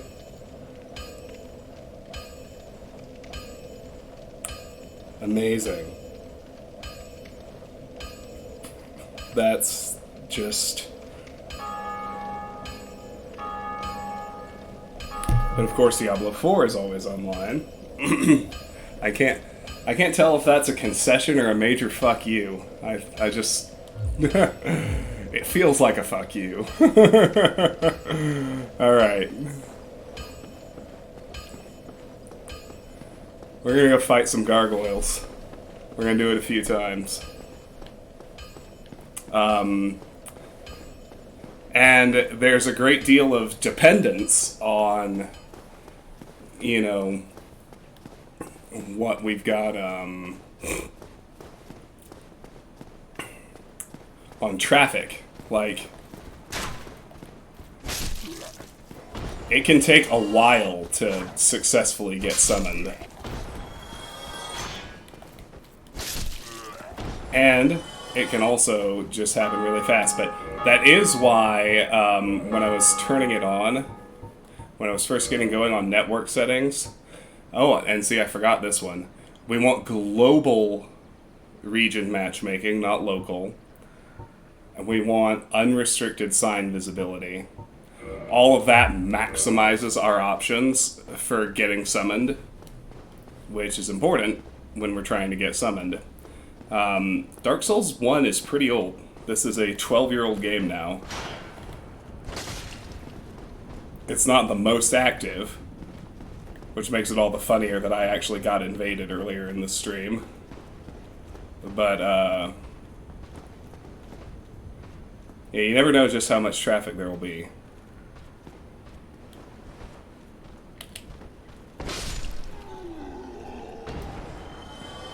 If somebody dinks around too long like that, do a jump attack. Really fuck them up.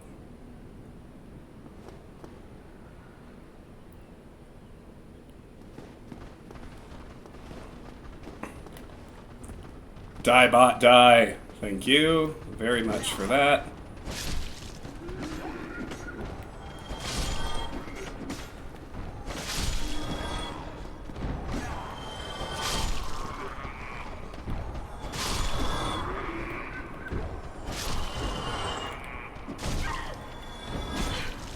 Oh, man. Almost perfect execution. Okay.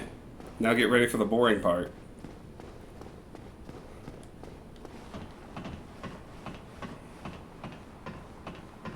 Our mission is to head up here, right to where the boss fog is. Try tail. Thank you. Now we need to use our white sign soapstone to put down our summon sign.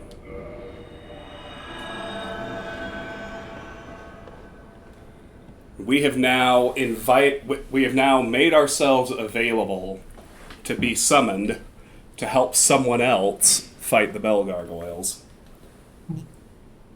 This could take a very long time.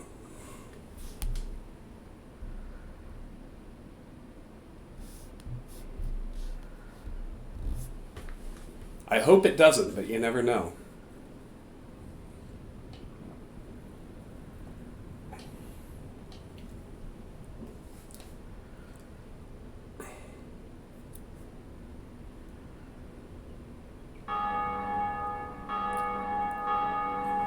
But there's really nothing to do except just wait. There's no, like, rejiggering yourself in the queue by picking it back up and placing it back down again.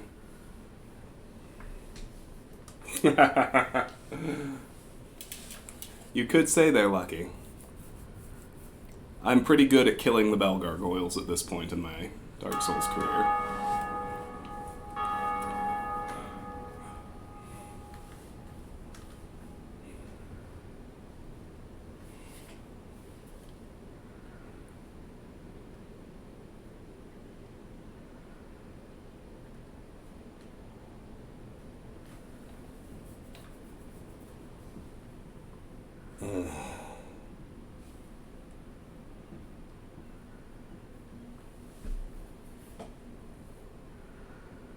But 8 times is a lot, especially considering it hasn't even been won yet. Now, we only get credit if the person... so, it's real-time assistance, right? So, we only get credit for the assist if we help the host who summons us kill the boss. If the person who summoned us dies, it's no real... there's no real point in continuing through to end the fight, obviously. No, it is not my first playthrough. We're being summoned. Here we go.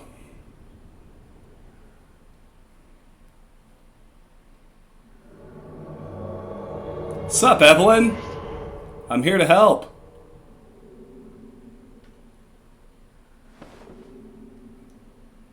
I'm ready, girlfriend. Head in there. Let's do this.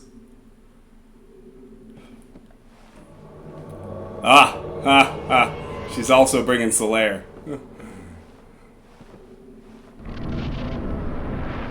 Area boss can now be challenged.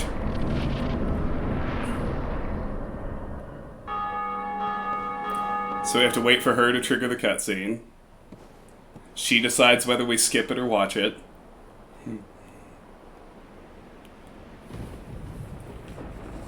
She's watching.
1 down, 7 to go.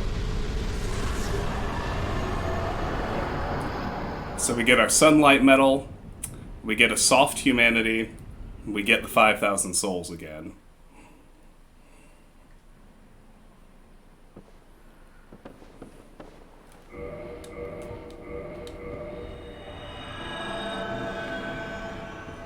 Skadoosh.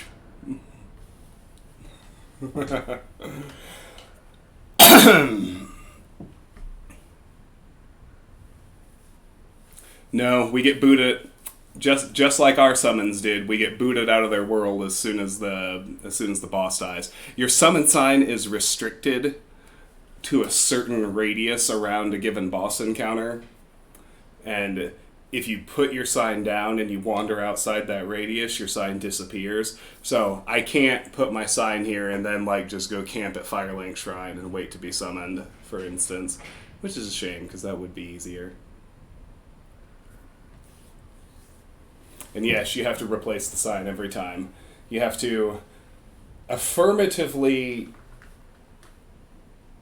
declare to the world you would like to be summoned. Now, that is not true of being invaded. And it's one of the fun little mechanics of this game, too, right? Like, you can get humanity by helping players. You can get humanity by killing players. Because, like already happened to me earlier in the stream, you know, I got invaded, I got killed. That guy got some humanity for murdering me.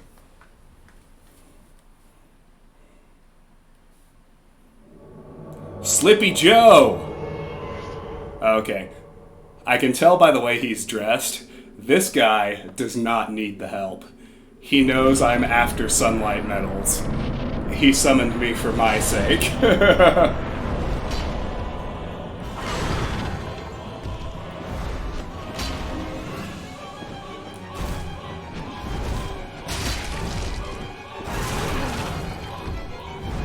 Maybe not.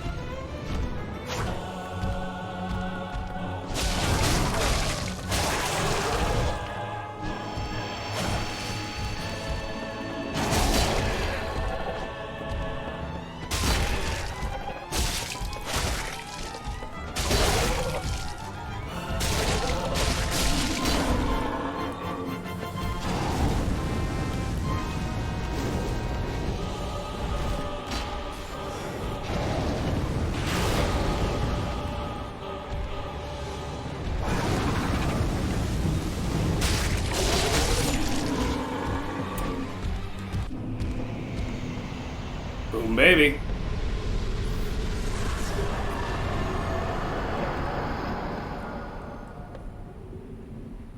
So we get a humanity, and we get 5,000 souls, and we get a sunlight medal. 6 more times. Yes. That guy hit like a fucking freight train. That's a strength build. Running around naked with the massive Zweihander.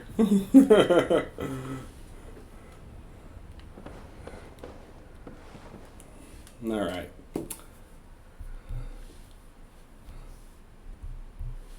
Now we just gotta watch our medallion count. I need 10.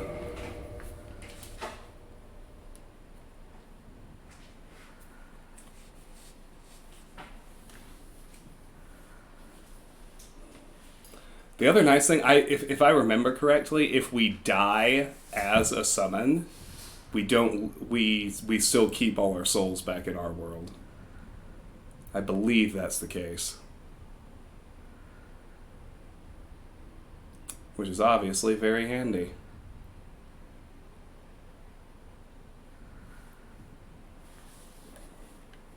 No, I feel bad that I didn't summon somebody who was trying to farm sunlight medals. I should have also been paying it forward.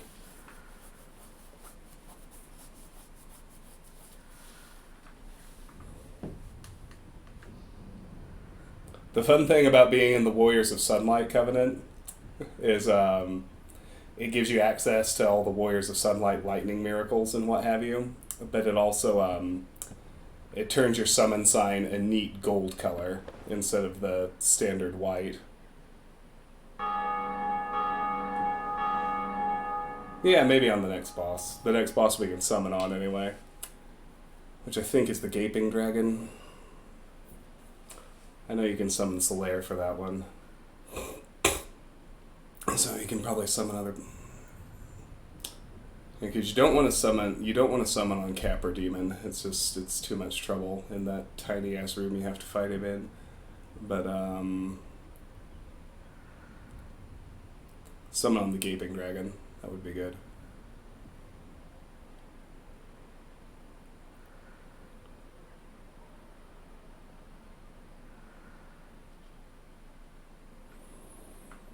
Anyway, it's almost 9 o'clock my time. I'm not really inclined to stop the stream, but pretty soon here I'm gonna need to take the dog out. She needs her bedtime potty, and as I do that, I might also change into my pajamas, and then I do want to keep going for a while because I'm really enjoying this. I hope y'all are too. God, I love the From Software games.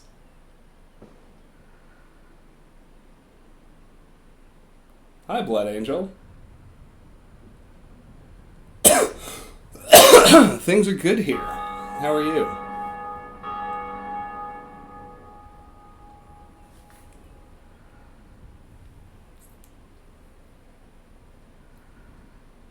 Yeah, River's done better than I have, honestly. She's we've been here a week. We moved last Saturday. She's already really well adjusted to asking to go out to go potty, because back where I used to live, we could just let her out to tear around the backyard every so often and do her business, which is what we did. But here I have to take her out on a leash, and I have to watch and make sure she actually goes, and then bring her back in here. So the first 3 days she had 2 accidents on the carpet in here, but that's really all is just the 2, and she's adjusting really well. All the neighbors who have met her love her already. The single sentence I have heard the most times by far in the last week is, "You have a beautiful dog." To which I say, "Yes, I do. She is beautiful. Thank you for noticing."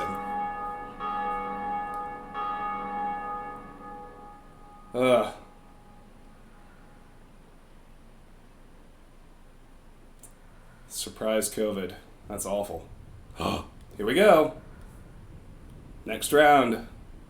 Another one.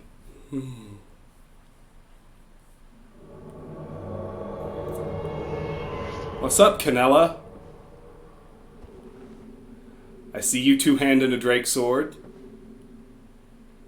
Way to be. Let's go.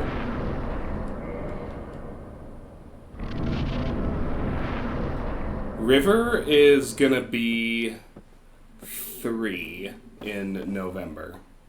So she's young yet. Alright, Canella. Are we watching or are we skipping? We're watching.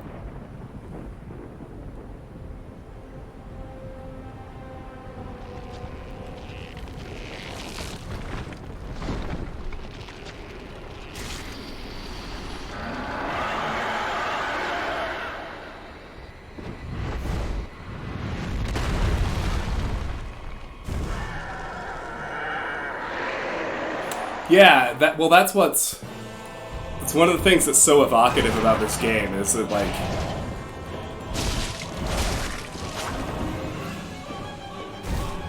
like, it's got these neat and really robust online features, but they're limited in important ways. Like, all I can really do to communicate with my buddy here is the gestures from that gestures menu. We can't Like,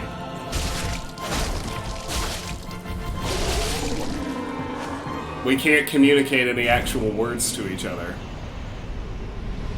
Even though we just shared this experience killing the bell gargoyles together. Thank you, Canella. That was a good time.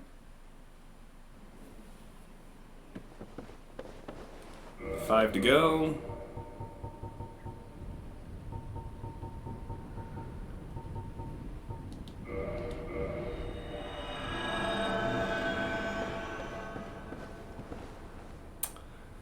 This is for the Warriors of Sunlight Covenant.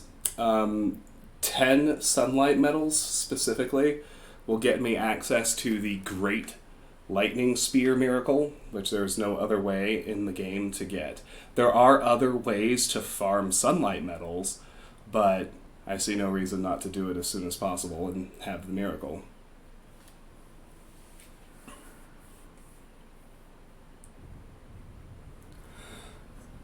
Now that disasters are gone after the defeat of the Gravelord Servant. That's another covenant, which I'll explain when we get there.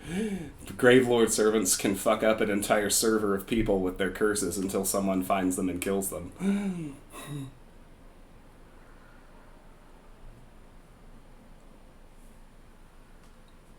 For now, but what we can't do any other way is lower the faith requirement to join the covenant in the first place. Now, we've got enough kills to do that. We needed 3 kills to drop the faith requirement to a level where we could join the Warriors of Sunlight. We could join the covenant now, and it would give us the basic lightning spear miracle. But we still need 5 more medals to rank up in the covenant and get the great lightning spear miracle, which we also need. So that's what we're after now.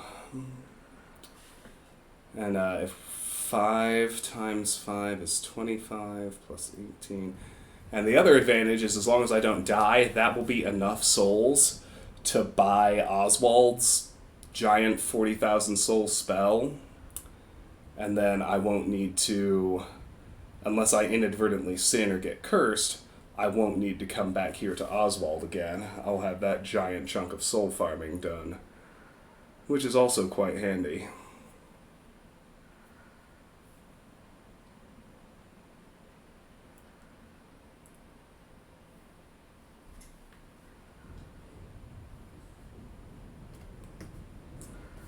Yeah, we have we've got a significant soul investment to make right now just because of the way NPCs start disappearing and reappearing for their quest lines and the need to buy certain spells from them while they're still around.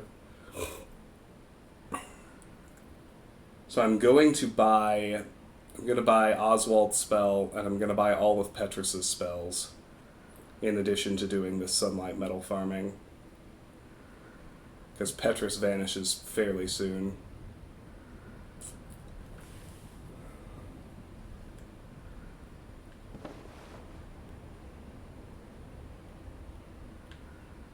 And then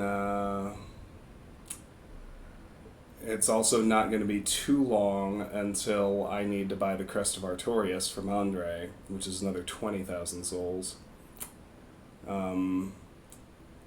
Because we're actually gonna do the Forest Hunters Covenant.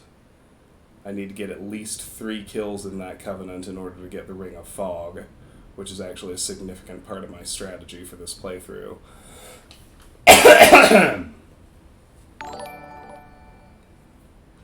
Lone Wonder, thank you so much. I can't tell you how much I appreciate the resub, my friend. 51 months is a very long time. I appreciate that you've stuck around through all of the breaks. And the ups and the downs.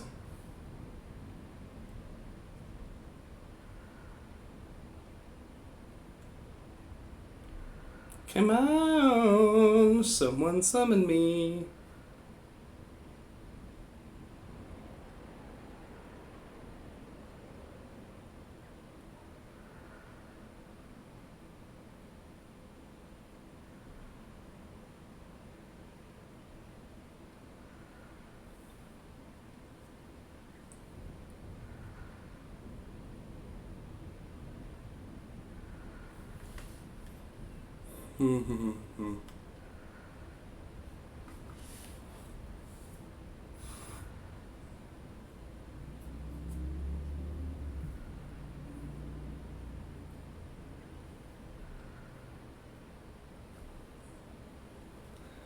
So, how's everybody else doing tonight?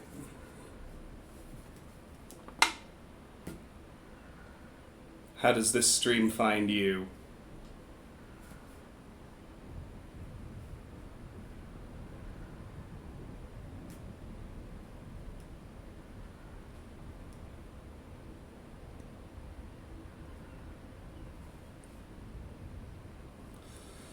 Well, we hope we're almost done with triple digit weather. What are you having to eat, Lone Wonder?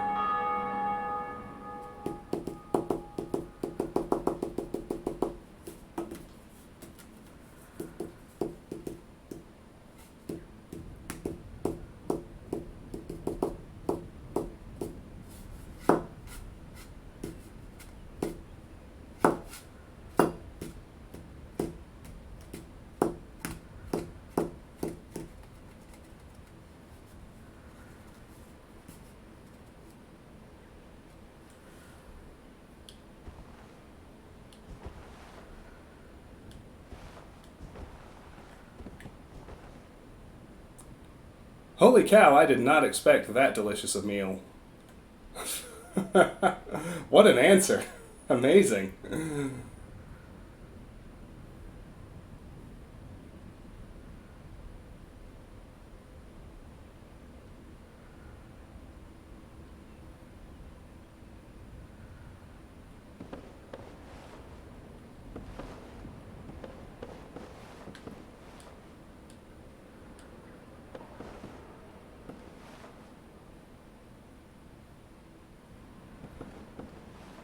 Defigging Legis. I would imagine so.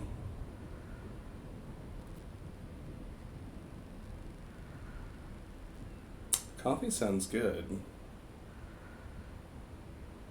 I might make myself some coffee when I take the dog out.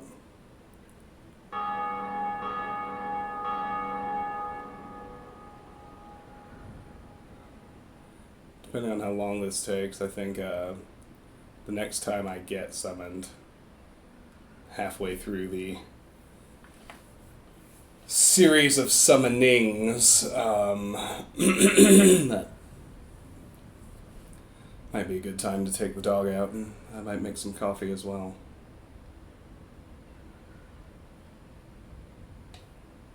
It's terrible. Do you like Baldur's Gate 3? Do you find it's as good as all the reviews say it is?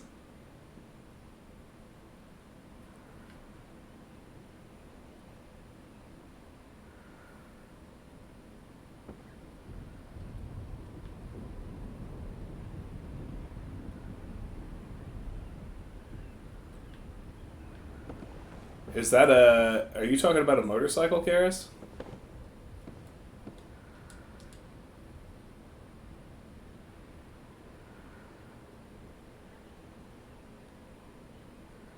Amazing.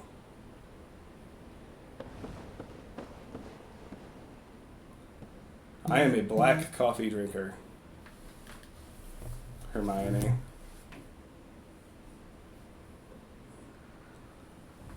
I resent any kind of adulterants in my coffee. And I'm into... It's funny, like, the things you can't go back from, because Sharon got me really into super fancy, fresh ground, pour over coffee, and I'm kind of a coffee snob these days. Like, I can't unwind my coffee snobbery. I've gotten too used to the really, really, really best ways of fixing it.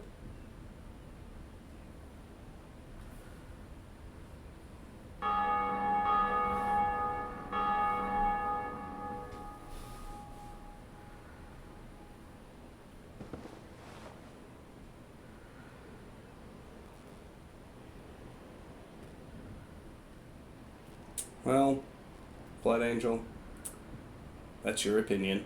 Are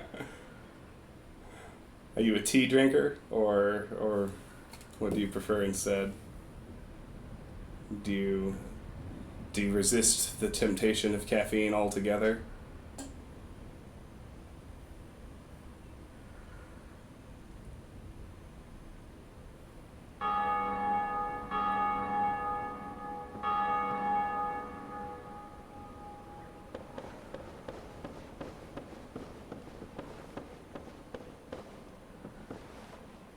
Check my summon sign.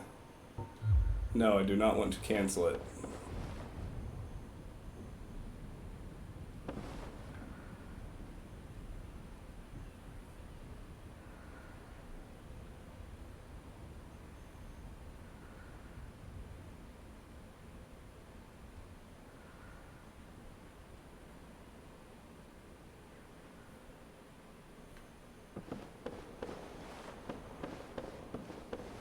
Come on, let's go.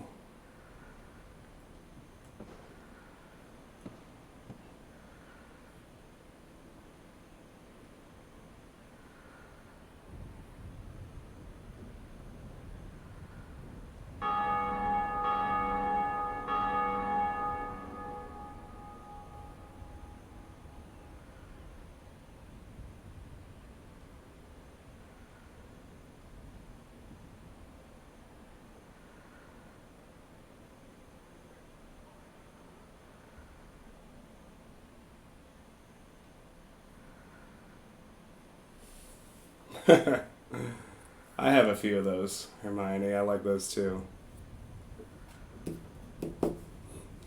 My favorite purports to be from my dog, and it says, "You are my favorite human."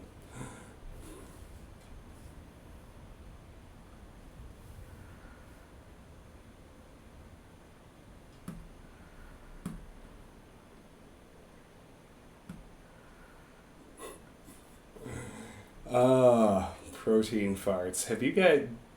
It's been almost 10 years since this website was even a thing.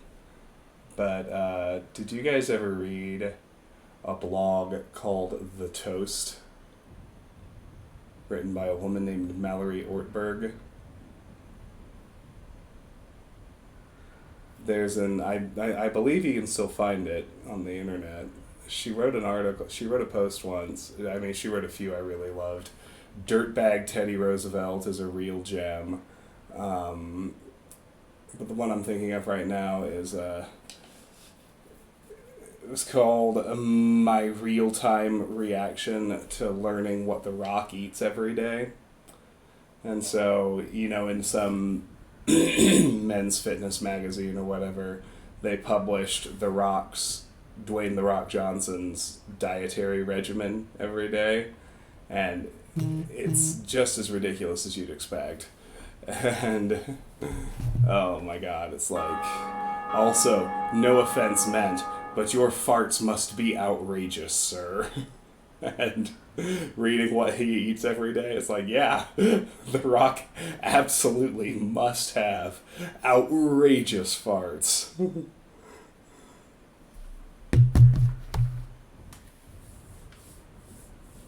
Hi, Tara, how are you? It's good to see you.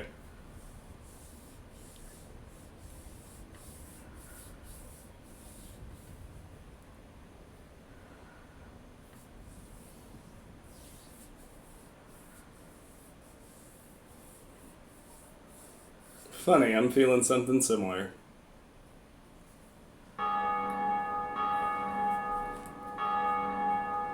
We're trying to get summoned for jolly cooperation. I want to get great lightning spear.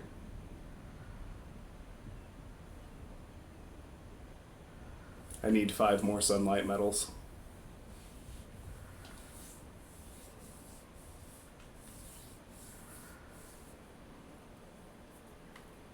After the next one, I need to take a little break to take River out to go potty and change into PJs, maybe make some coffee. We got summoned 3 times, like boom, boom, boom, almost right away. Now we've been sitting on this one for some time. Somebody just died. Hey, you, person who just died and spawned a bloodstain. Try summoning me. I can help you. Help me help you.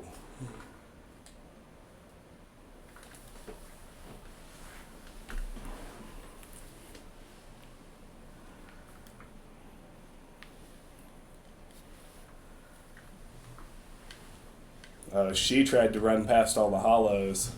They ganked her from behind on the ladder. It's a rookie mistake. You hate to see it.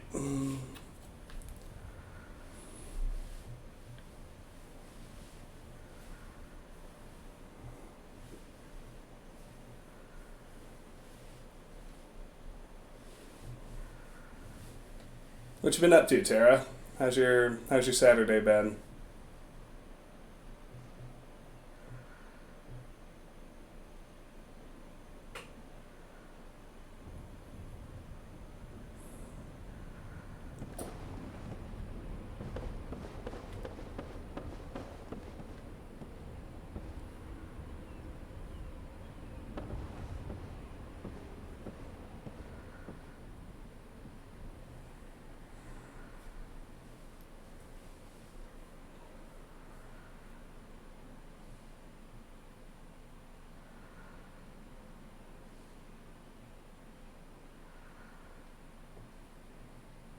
You have Monday off. That's nice.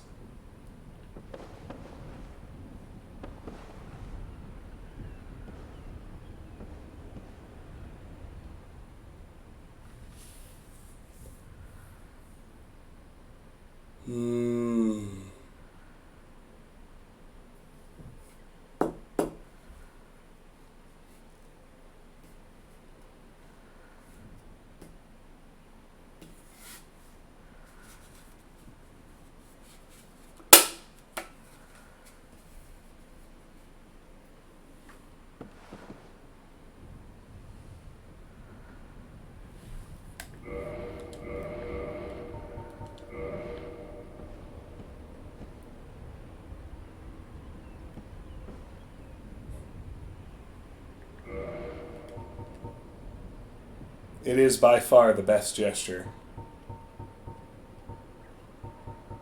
Hey, there it is. All right.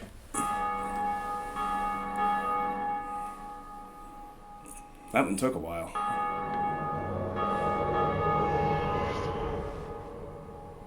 Oh!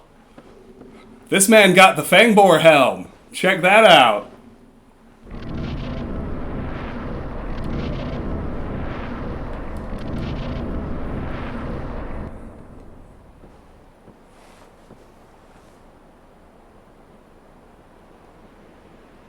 We're watching the cutscene.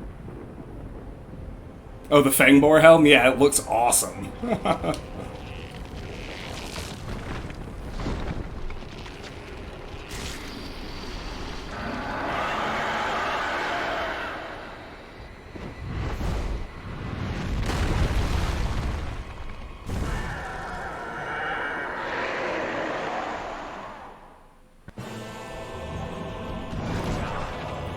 Oh, focus up, dude.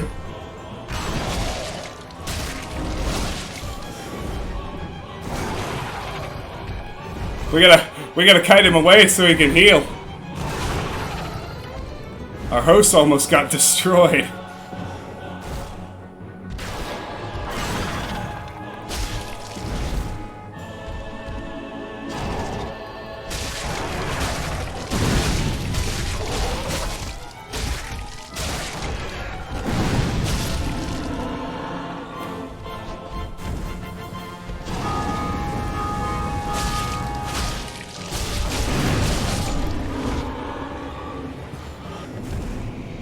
I had to do that one almost single-handed.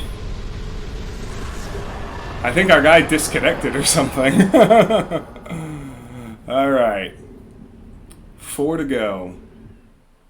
But before it gets any later, before I put another summon sign down, I need to go ahead and take River out.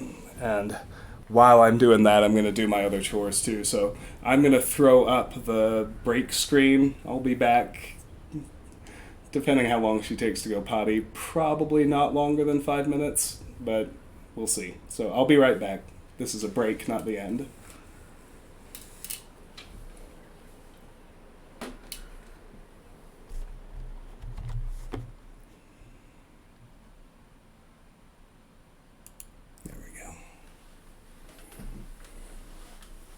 All right, Raver, let's go potty. Hello, beautiful girl. Come on.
And we are back.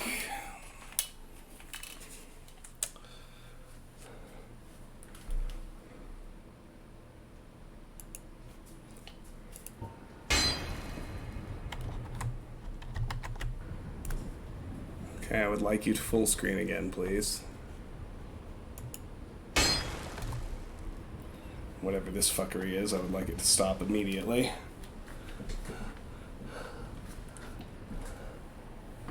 Alright, hold on, there's trouble.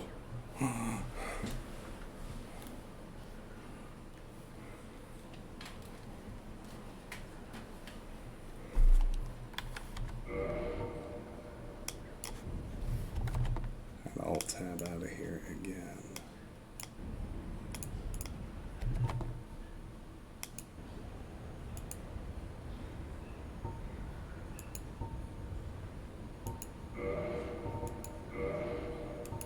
I might have to quit out and reboot.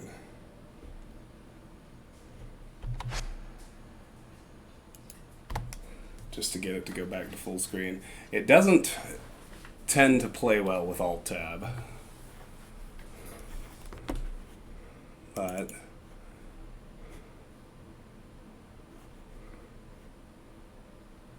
uh-oh, nope.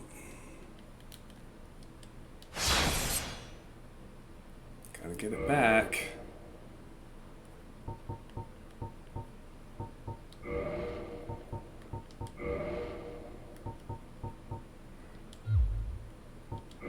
There we go.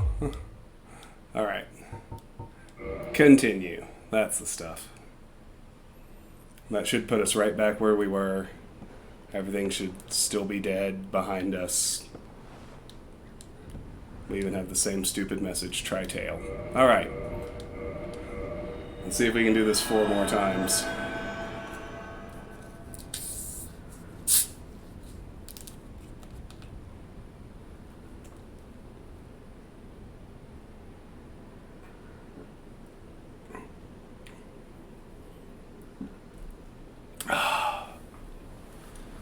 Now that is tasty.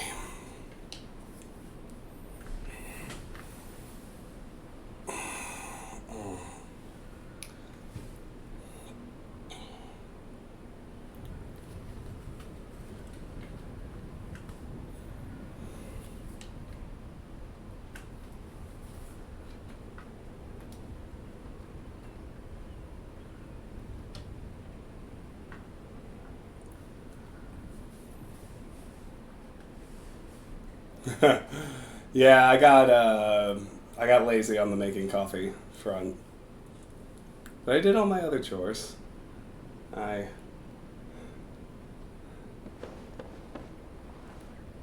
River went potty fast because she's a good girl.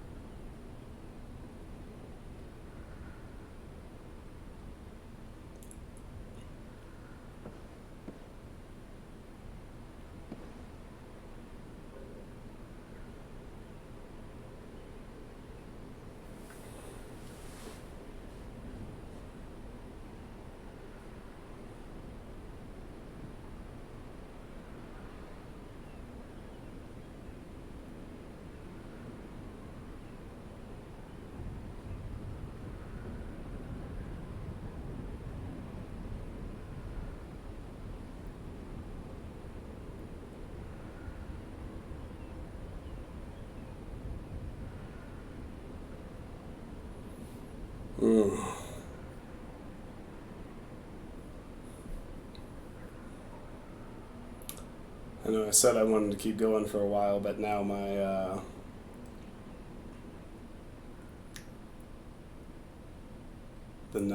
the after 9 p.m. sleepiness of someone who's older than 35 is beginning to creep in.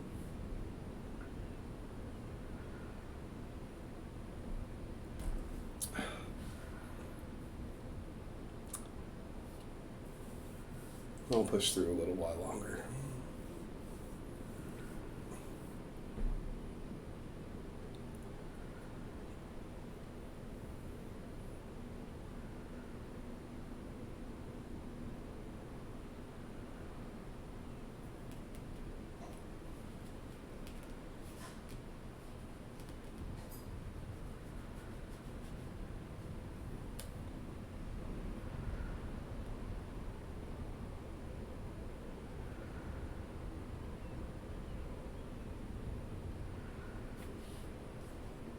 Mm-hmm.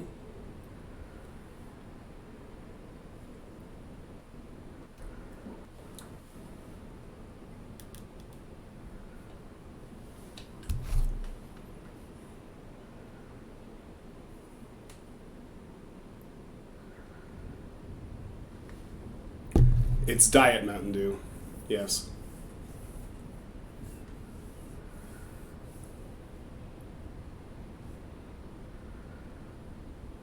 Boom! Here we go.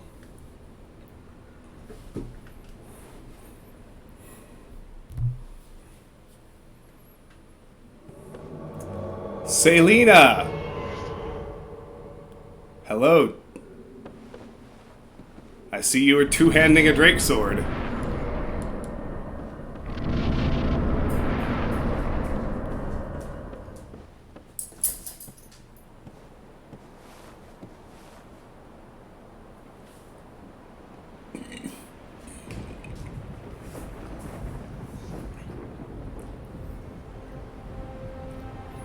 River's looking at me from out in the hallway.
You're welcome, Selena.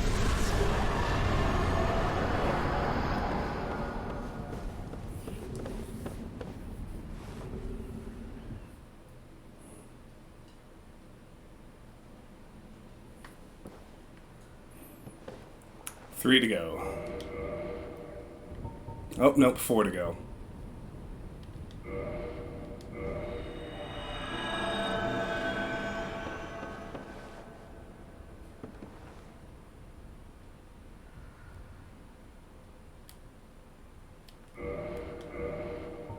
Yeah, four to go. I need 10 sunlight medals.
No, Lone Wonder. There's no friendly fire, to my knowledge.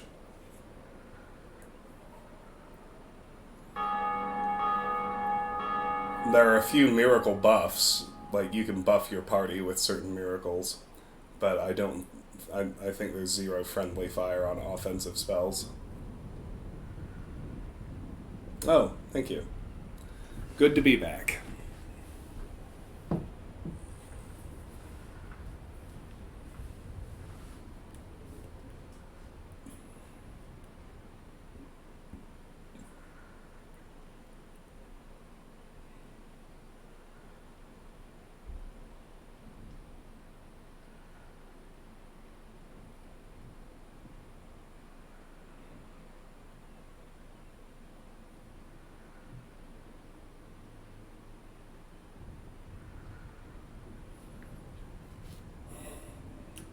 Yeah, that's how it is. Something about rounding that 35 quarter. All of a sudden, it's brutal to try and stay up past 10 p.m.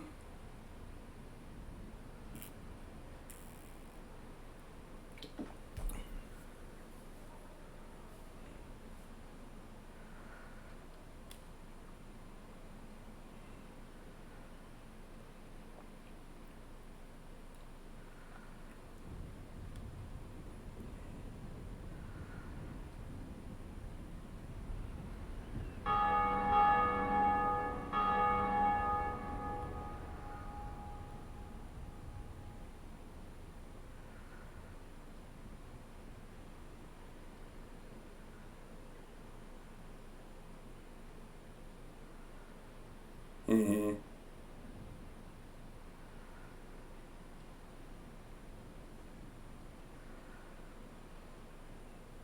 Yeah, you do become much more of a morning person.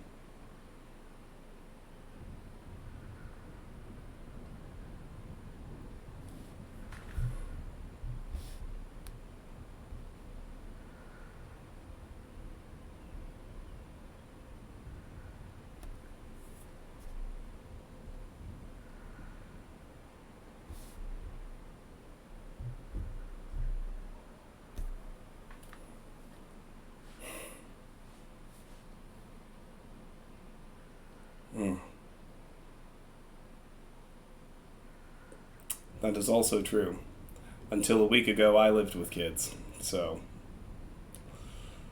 I am well aware of what demands they can place on your routine.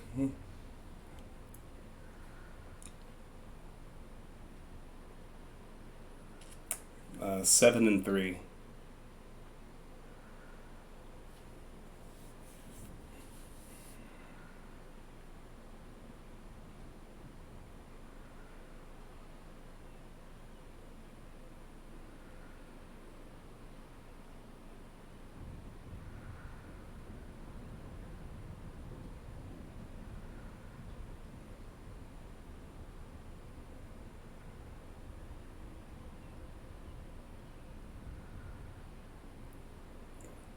Well, congratulations on both.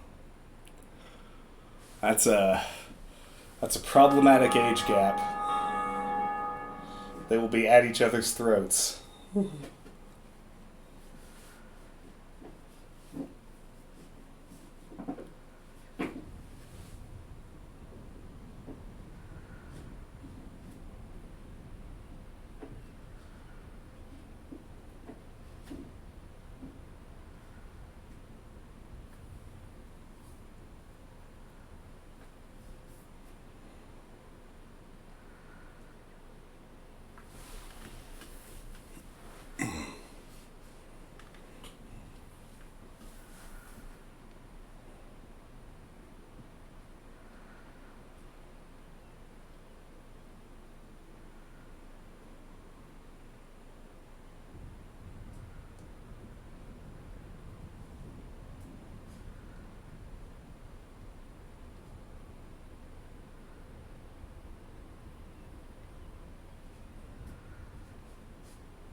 Will we ever be summoned again? Yeah, well, and I've also... I won't say I've run out of things to say, but my mind has gone kind of quiet on this one. Like, I haven't had any inner monologue to vocalize to you all. Just waiting. Mm-hmm.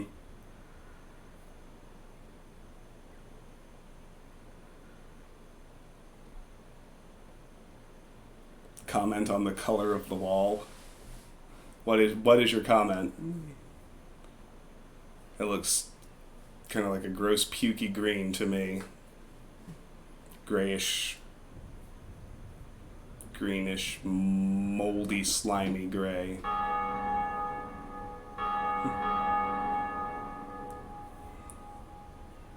Well, there you go. I just commented on the color of the wall. Pretty graphically, I would think.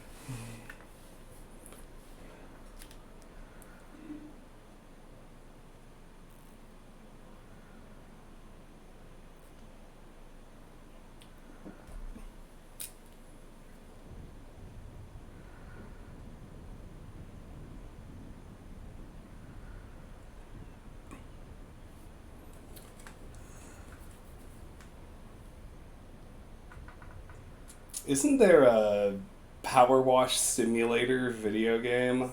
I think Sharon's son was pretty obsessed with Power Wash Simulator for a while there.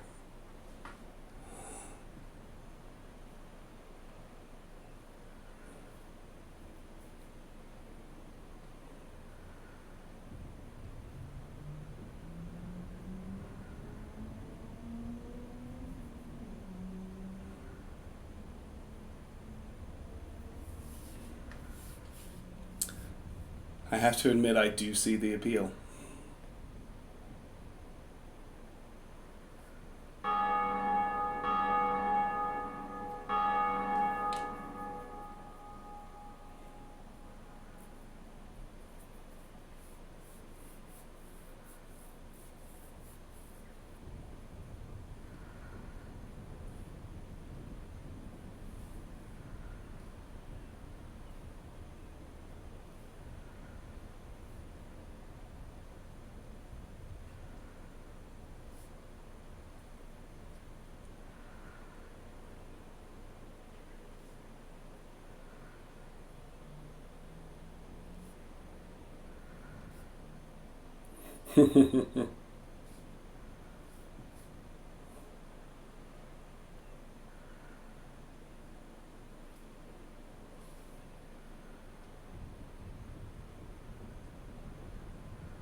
It could be.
My internal monologue right now is mostly stay alert, don't nod off, don't do it.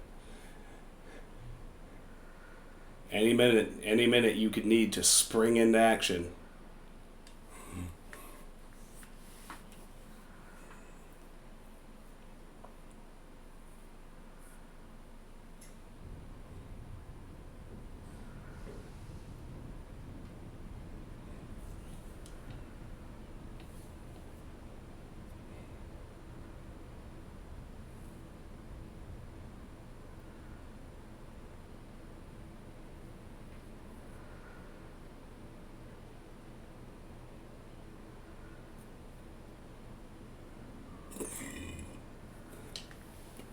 Most of the actual patents I saw were pretty standard. I saw some pretty wild patent applications. I saw somebody claim in an application that if you passed tap water through the particular combination of plastic beads that they wanted to patent, you could cause that water to restructure itself on the molecular level. They were trying to patent a concept called structured water, which is way better for you than ordinary unstructured water, which is complete and total nonsense, as anyone with a basic scientific literacy knows. All right, Dave. That's quite a face, Dave. Yeah, boy, let's go.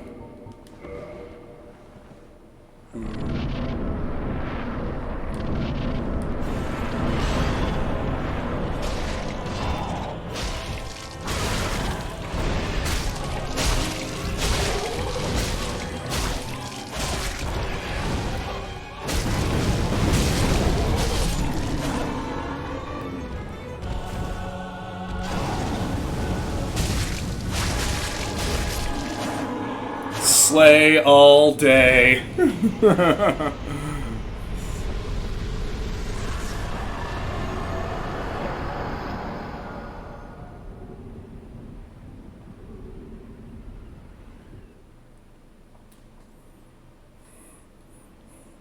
That was a particularly solid kill.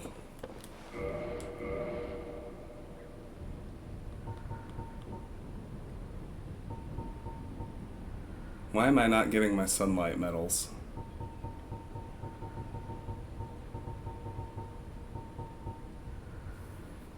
Hold on. I should be getting sunlight medals, but I'm not.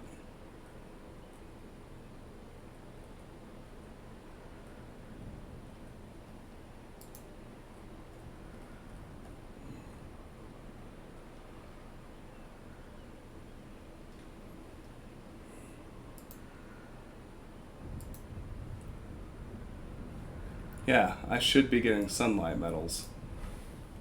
Wonder if I have to get the killing blow, or if I have to let them do it. Or something like that.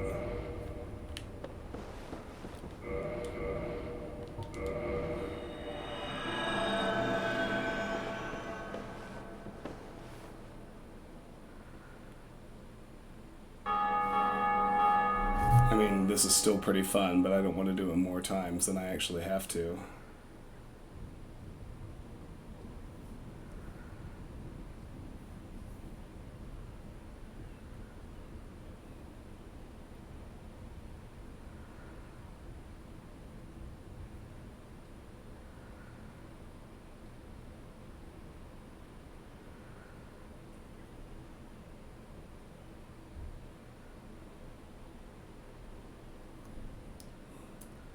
Oh, I have to go join the Covenant in order to guarantee a sunlight medal drop. So let's go join the Covenant right quick. That's not too hard to do.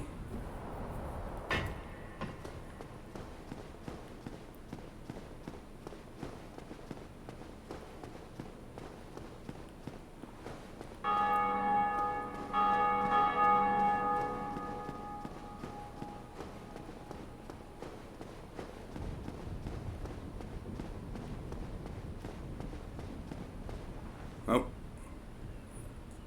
Well, I guess we're gonna fight again right quick.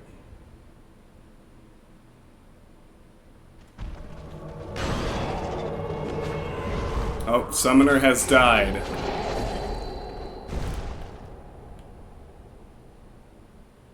That man made mistakes.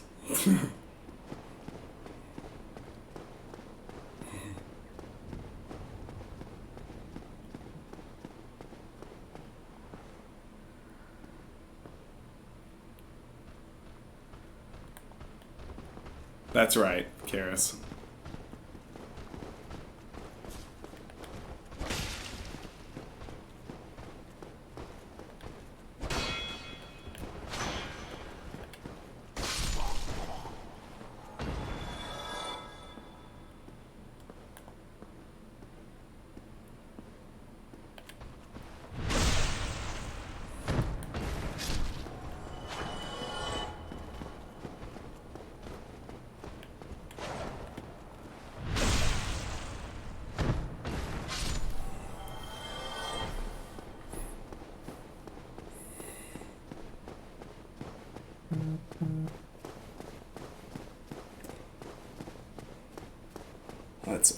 Let's actually open this gate, which I forgot to do. Yeah, they have to go for the tail axe.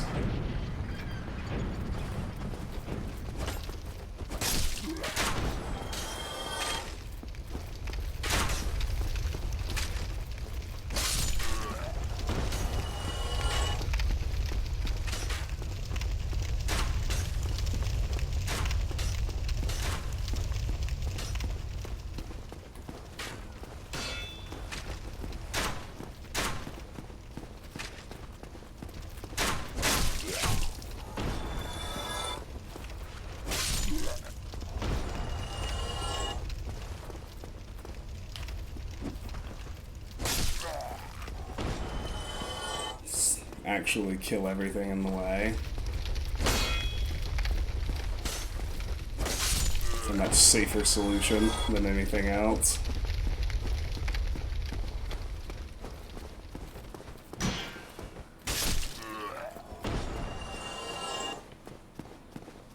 Alright.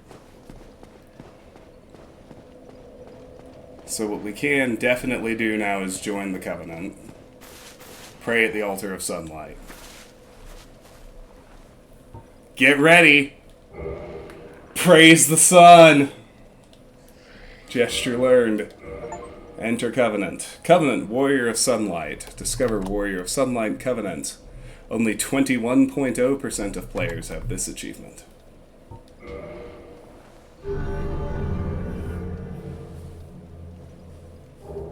Miracle, Lightning Spear.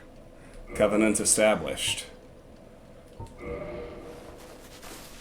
Alright, and then we need to offer 10 sunlight medals. Oh, no. I want to switch it out. Praise the sun. Excellent. No, this is the second covenant. The first one is it's the second one you can encounter chronologically, and it's the second one I've joined. The first one is the Way of Light, which has no threshold to join, and doesn't have as nearly as cool of benefits either.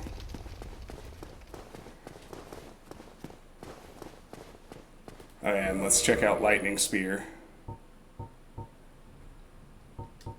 Miracle passed down to those bound by the Warrior of Sunlight Covenant. Hurl Lightning Spear. Lightning Spears inflict rare lightning damage and are very effective against magic, fire, and most of all, dragons.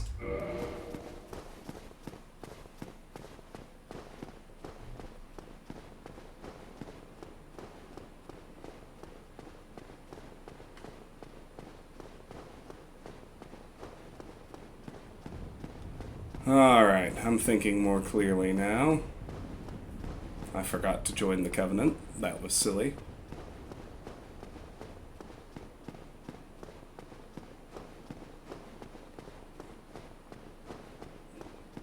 But now that we're a member, we should be guaranteed a sunlight metal drop every time we get summoned.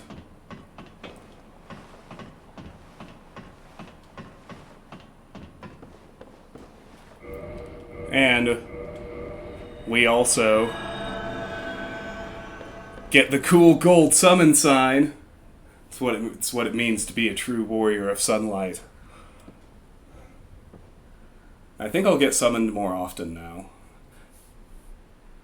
I think being in the Sunlight Warrior Covenant actually does promote you to other players in the algorithm.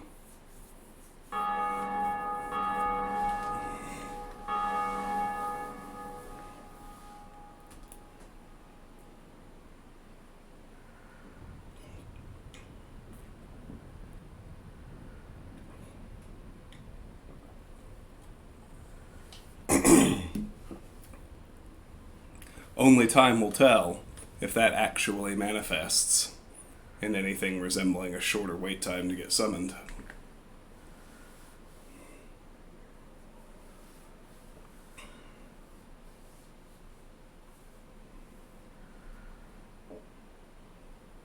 One eternity later.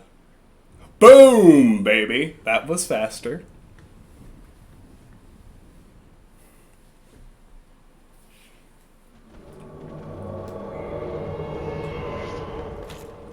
And you automatically do Praise the Sun when you emerge. And I have the neat golden aura.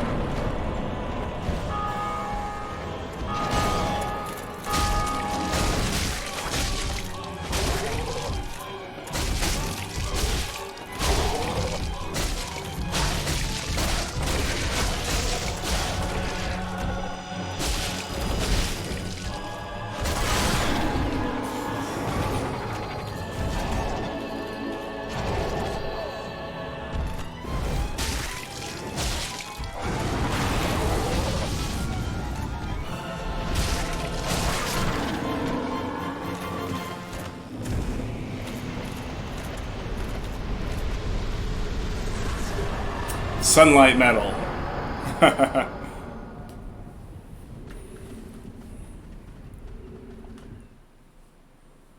Yeah, the Warriors of Sunlight is a genuinely fun covenant. Yeah, now I'm getting them.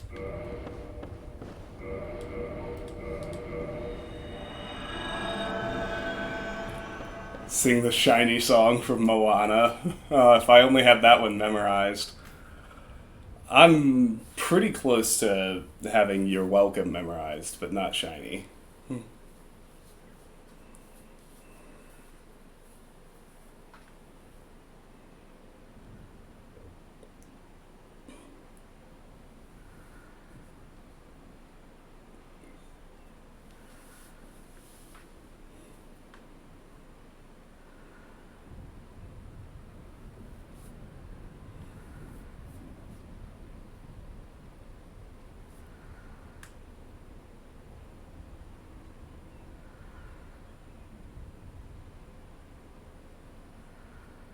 I forgot, I don't even have to tell it to praise the sun.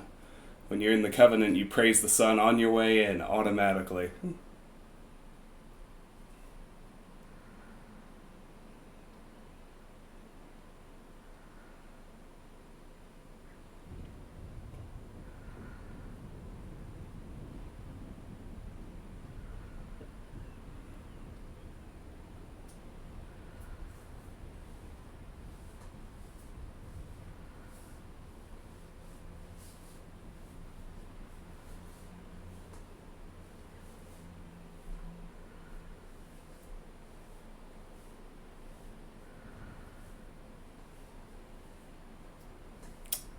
I also miss Twitch Sings.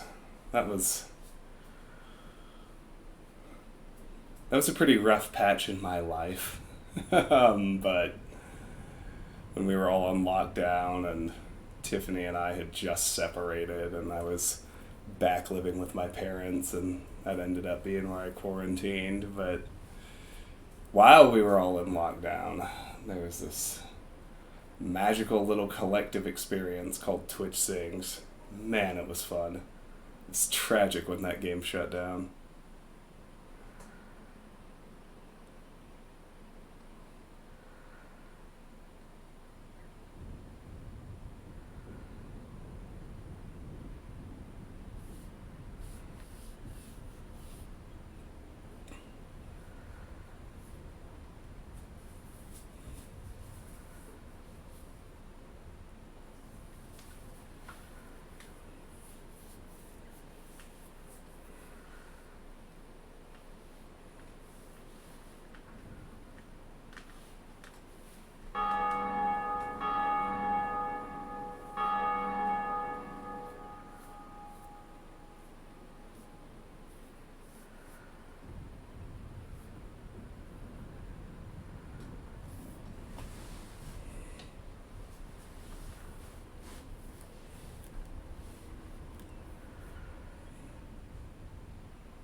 You bet I want to hear a joke.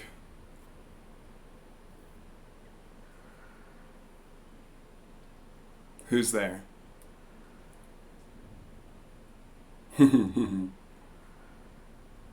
Interrupting cow who? I know that one. That's a good one.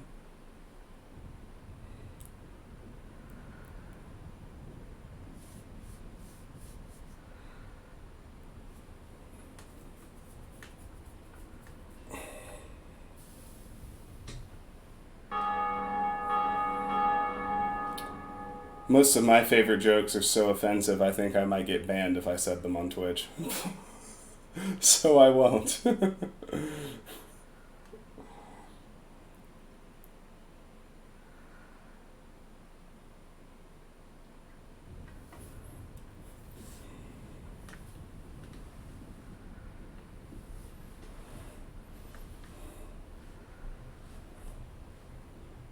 if you're wondering about flavor, I'm more, it's not racist jokes, it's like dead baby jokes. Does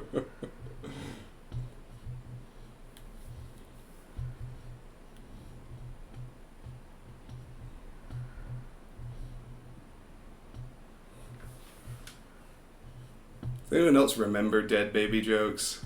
It was like a very specific band of the millennial population.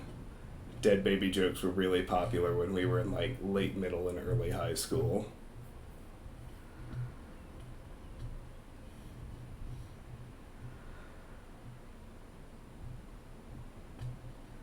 They were so edgy.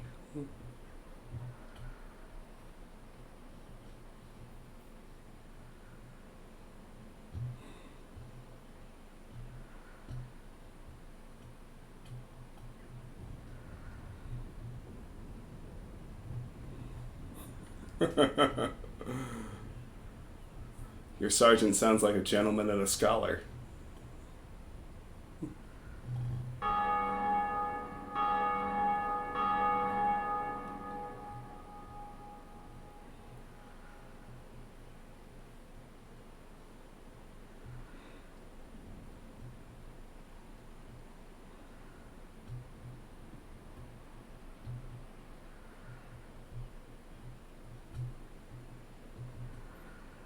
Don't worry, Hermione, I'm following your joke. Keep going.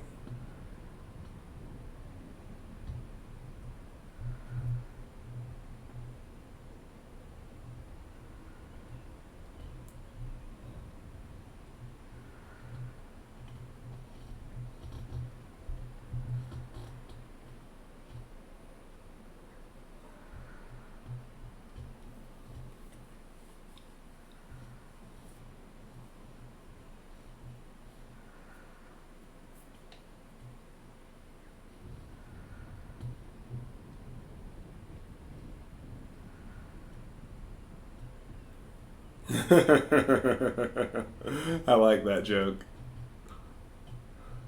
All right, I have one of my favorites that won't get me banned from Twitch. It's a long one. I'm gonna have to discourse at you for a while in order to tell this. So, one day, there's a young boy has a crush on a girl in the small town they live in.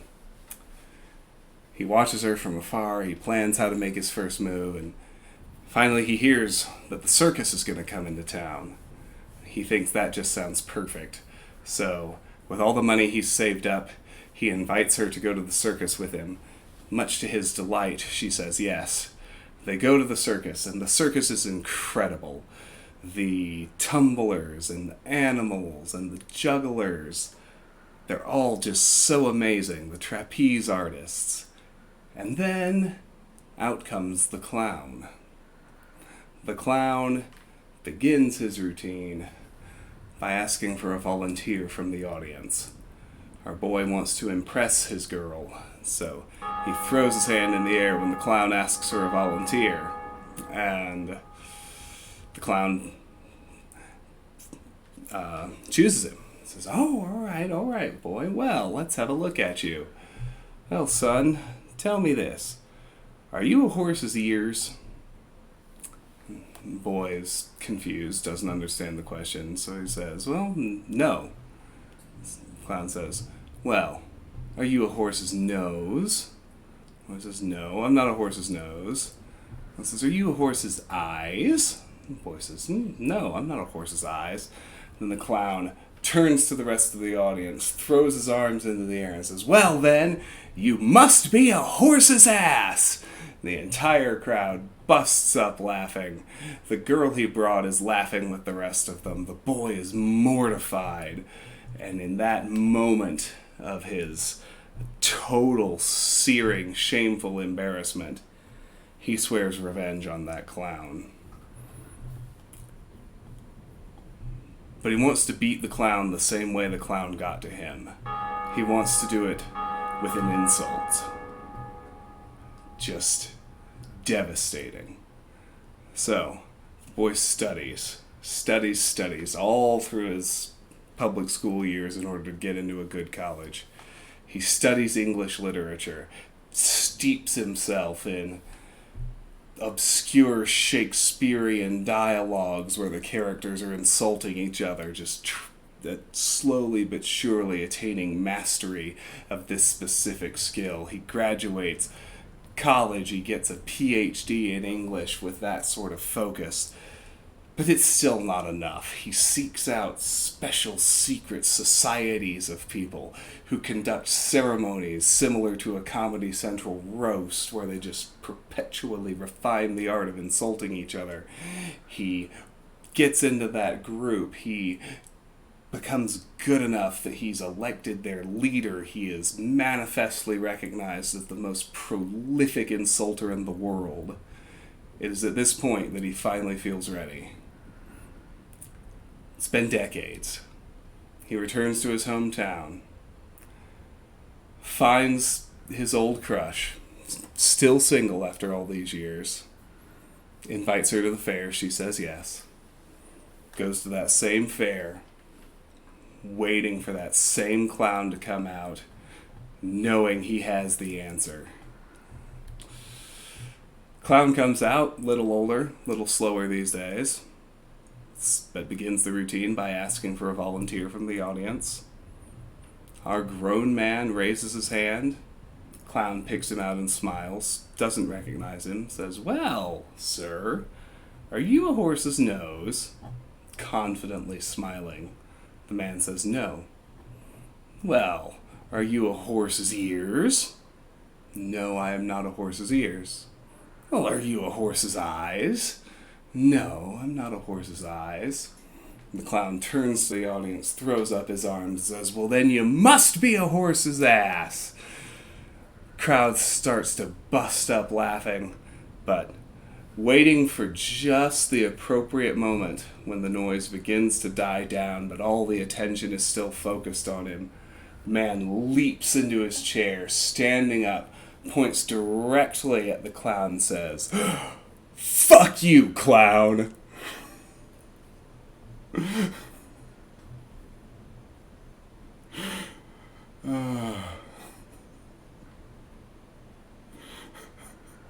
I love that joke.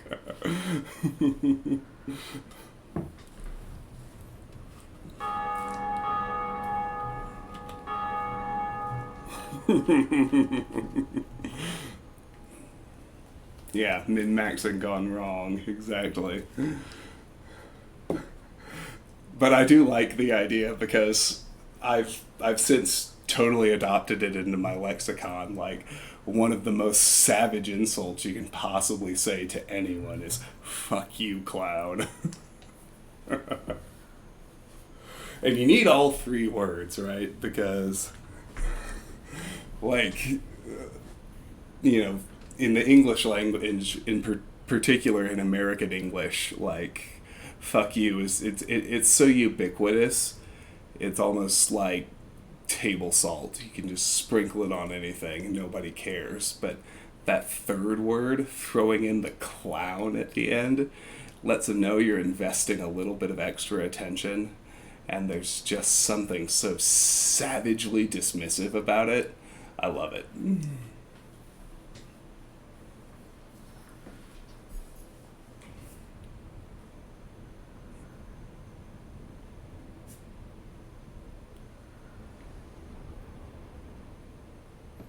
Alright, well, that was a fun discourse. We got all the way through without being summoned.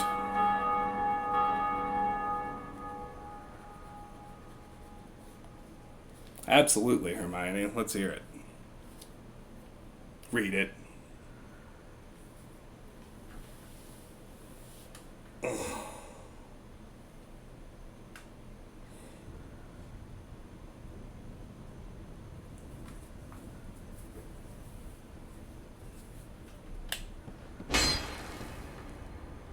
Well, I didn't mean to do that, but it was appropriate punctuation.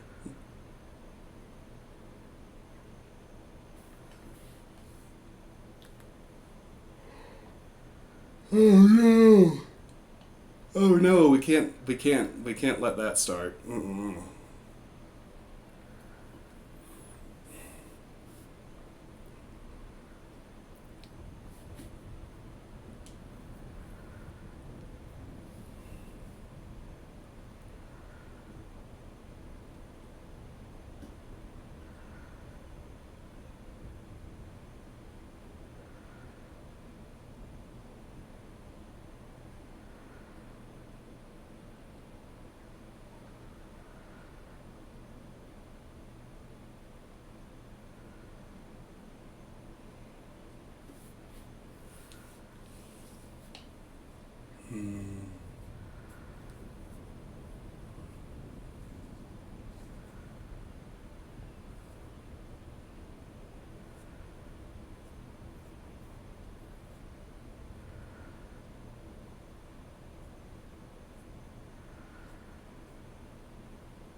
I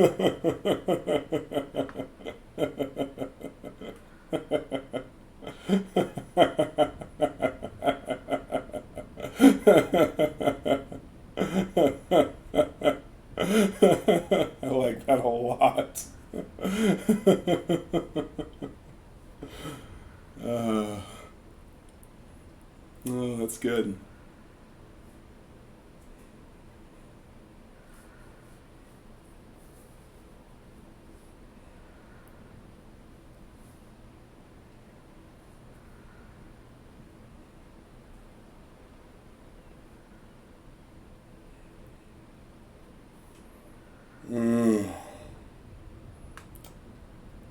Alright, if we don't get summoned again in the next 5 minutes, I'm gonna call it.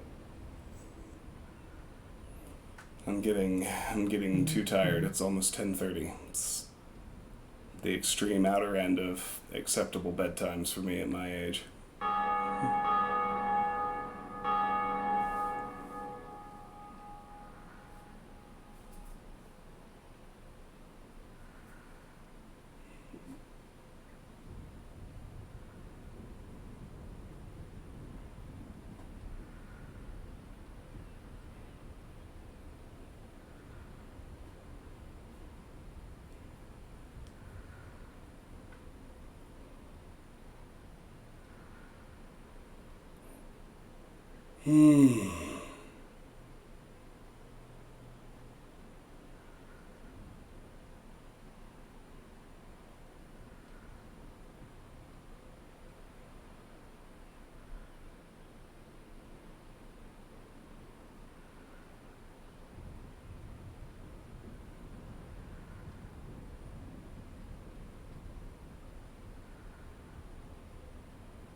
I think it's the case. Karis or someone else can probably confirm. I think one of the game's many online features is that whenever we hear a bell chime, it's because somewhere in the world somebody just actually rang the Bell of Awakening in their game.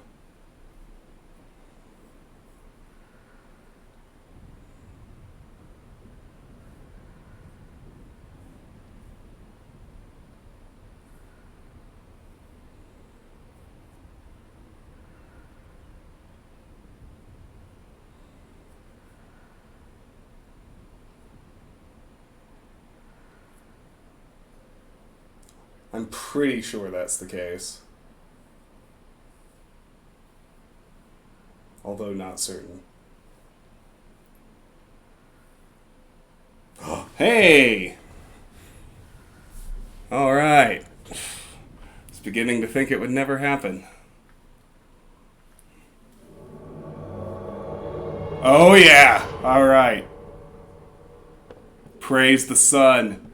DLX MJJ. Naked man two-handing a Drake sword. Here we go.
Got him.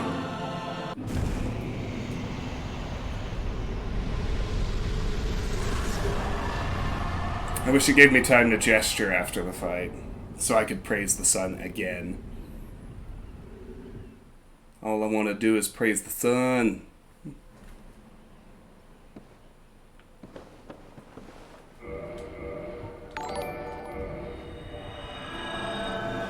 Sync, thank you so much for the subscription. I'm honored. Thank you.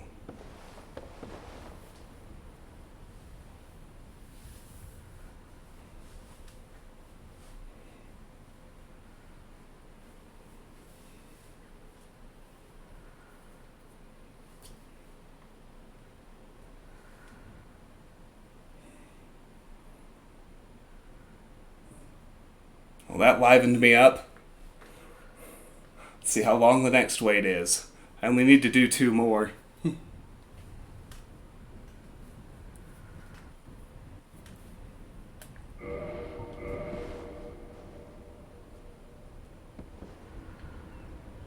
Here, hang on. Let's have her face us while she praises the sun.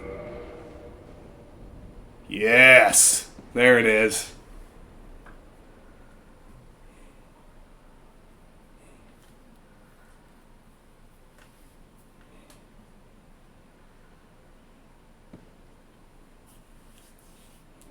Also, it's a small thing, but you may not have noticed that. Remember, I had taken a little damage when I went to the Altar of Sunlight and back, but that damage, as you can see, is healed now. If you successfully help another player, when you come back to your own world, you have a free full heal.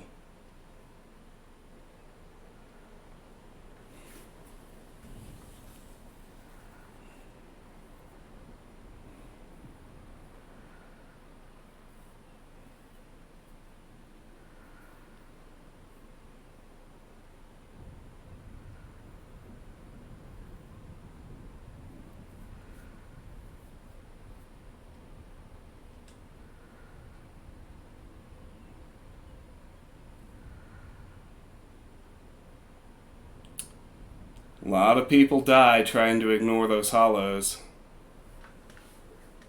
Get ganked here at the top of the ladder. And they're farting around doing their boss prep.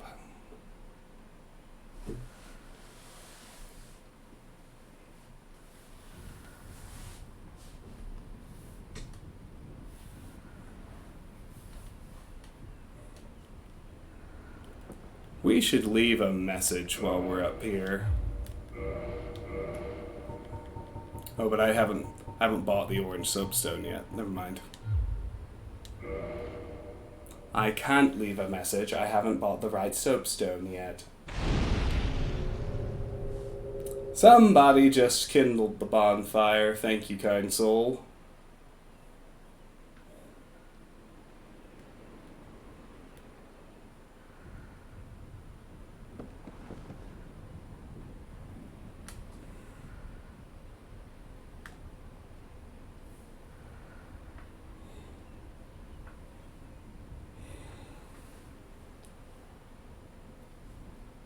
Oh, no. Oh, that's the second one.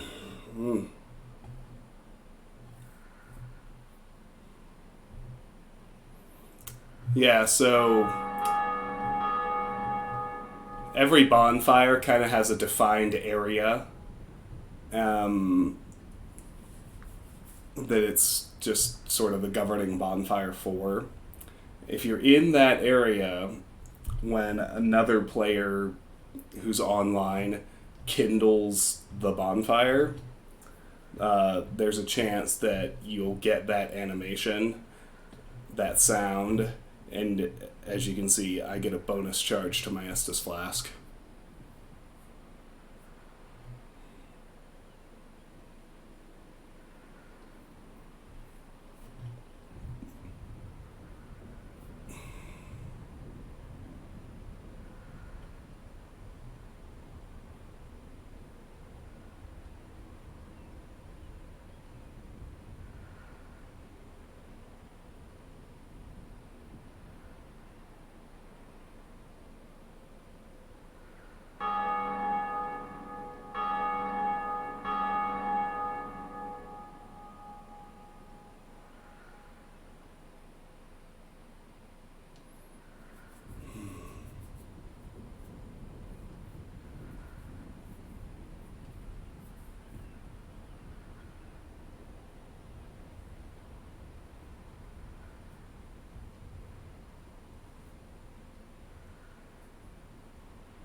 There we go. All right.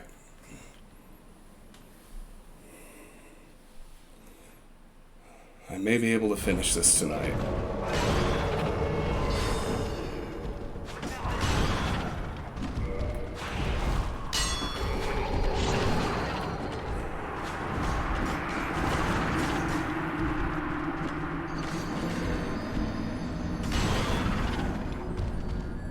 Can't bait all those enemies up there, Ray.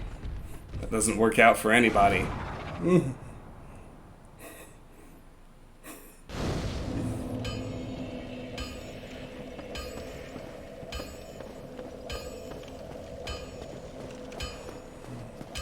Alright, so as you can see, I kept my souls in humanity, but I did get banished back to the bonfire, and I think the enemies are going to have respawned.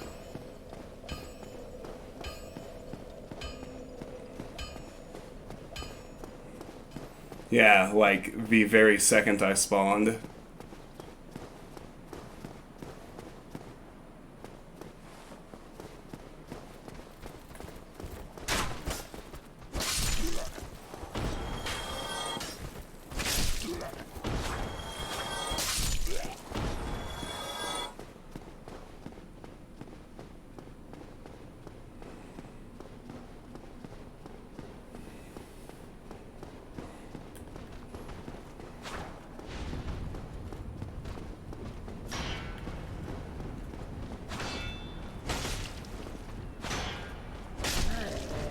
And they even left the Balder Knight alive.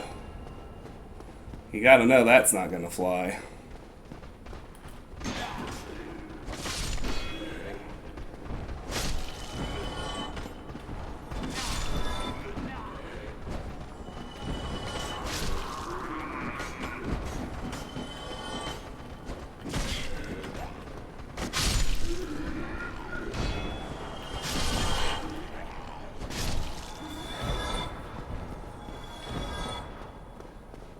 Alright, so we've made it back here. Now that I'm over 40,000 souls, just in case something were to go south, I'm going to run over and visit Oswald and buy his spell now.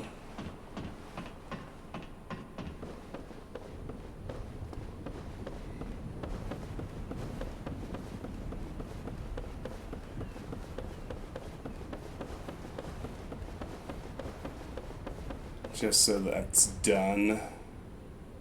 Good tidings. Thou art welcome. Laudable is thy dedication to sin.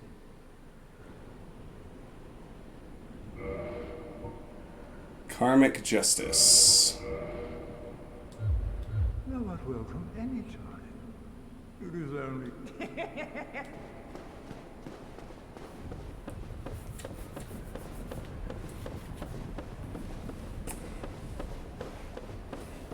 Alright, so he's covered. I have a few other things on my checklist to have done before I go to Darkroot Garden. But first, I want to try and get summoned again. This time, hopefully, not into the middle of a mob of enemies. I'd start gangbanging me before I can take a step.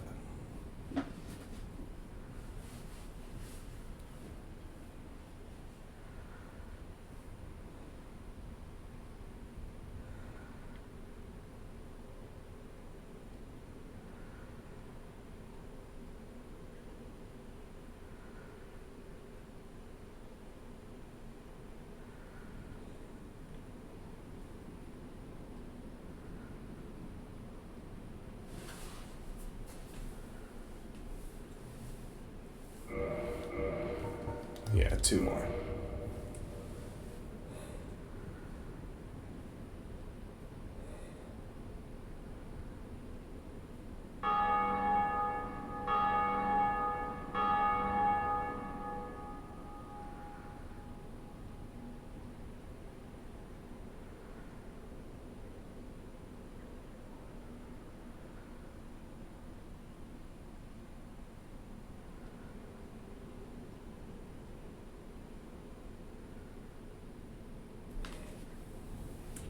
Hmm.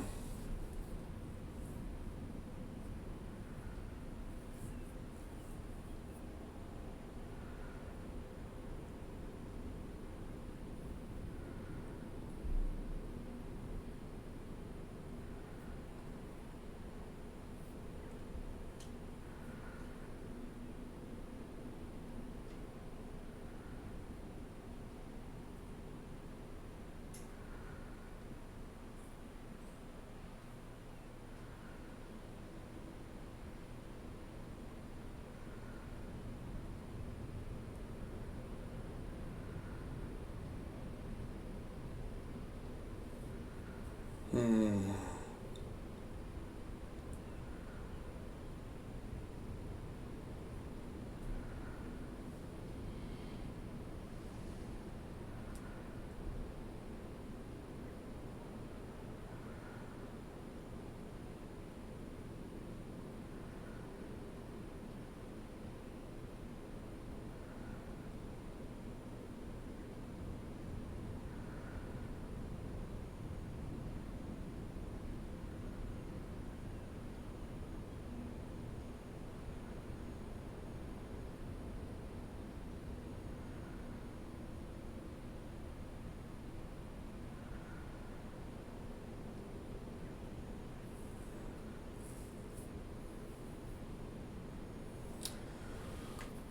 Okay. I'm gonna give it. I'm gonna give this one 3 more minutes. If I don't get summoned in the next 3 minutes, I'm calling it for tonight. I'm fading fast. I'm getting very sleepy over here.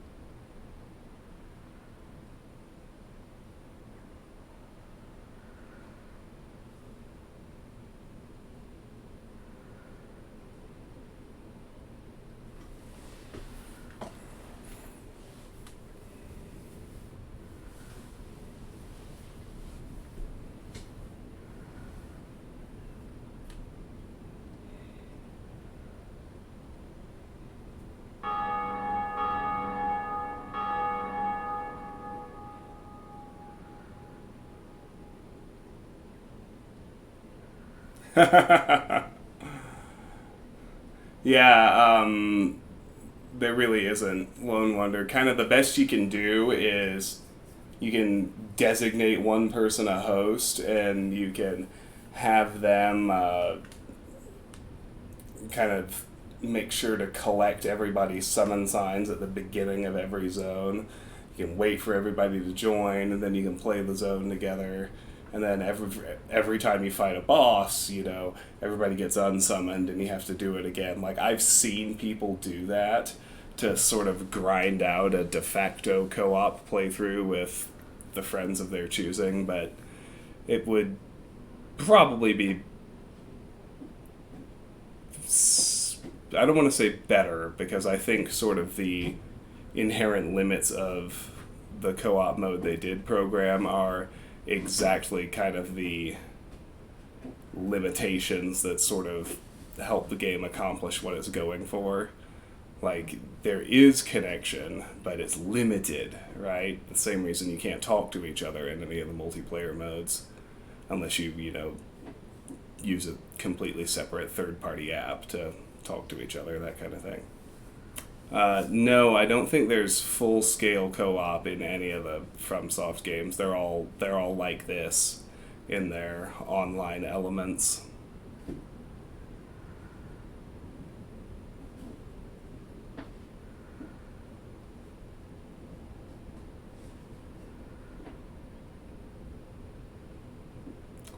All right, y'all. That was 3 minutes. I can't wait any longer. So I'm calling it. That is going to do it for me for tonight. Thank you all for stopping by. I really appreciate it. I'm really enjoying playing Dark Souls again. So I may want to keep that going the next stream, which is Barring something going weirdly awry, that will be tomorrow night. Yeah, I'm having fun, so I hope you are too. And for those of you who have been here from the beginning, thanks for listening and being around. I'm checking to see if there's anyone I want to raid. I don't think we need to bother tonight, so I'm going to say good night. Thank you so much to everyone for being here, and watch Discord for specifics. I've got some stuff to do tomorrow, but I'm planning to stream when it's done. So good night, take care, see you tomorrow.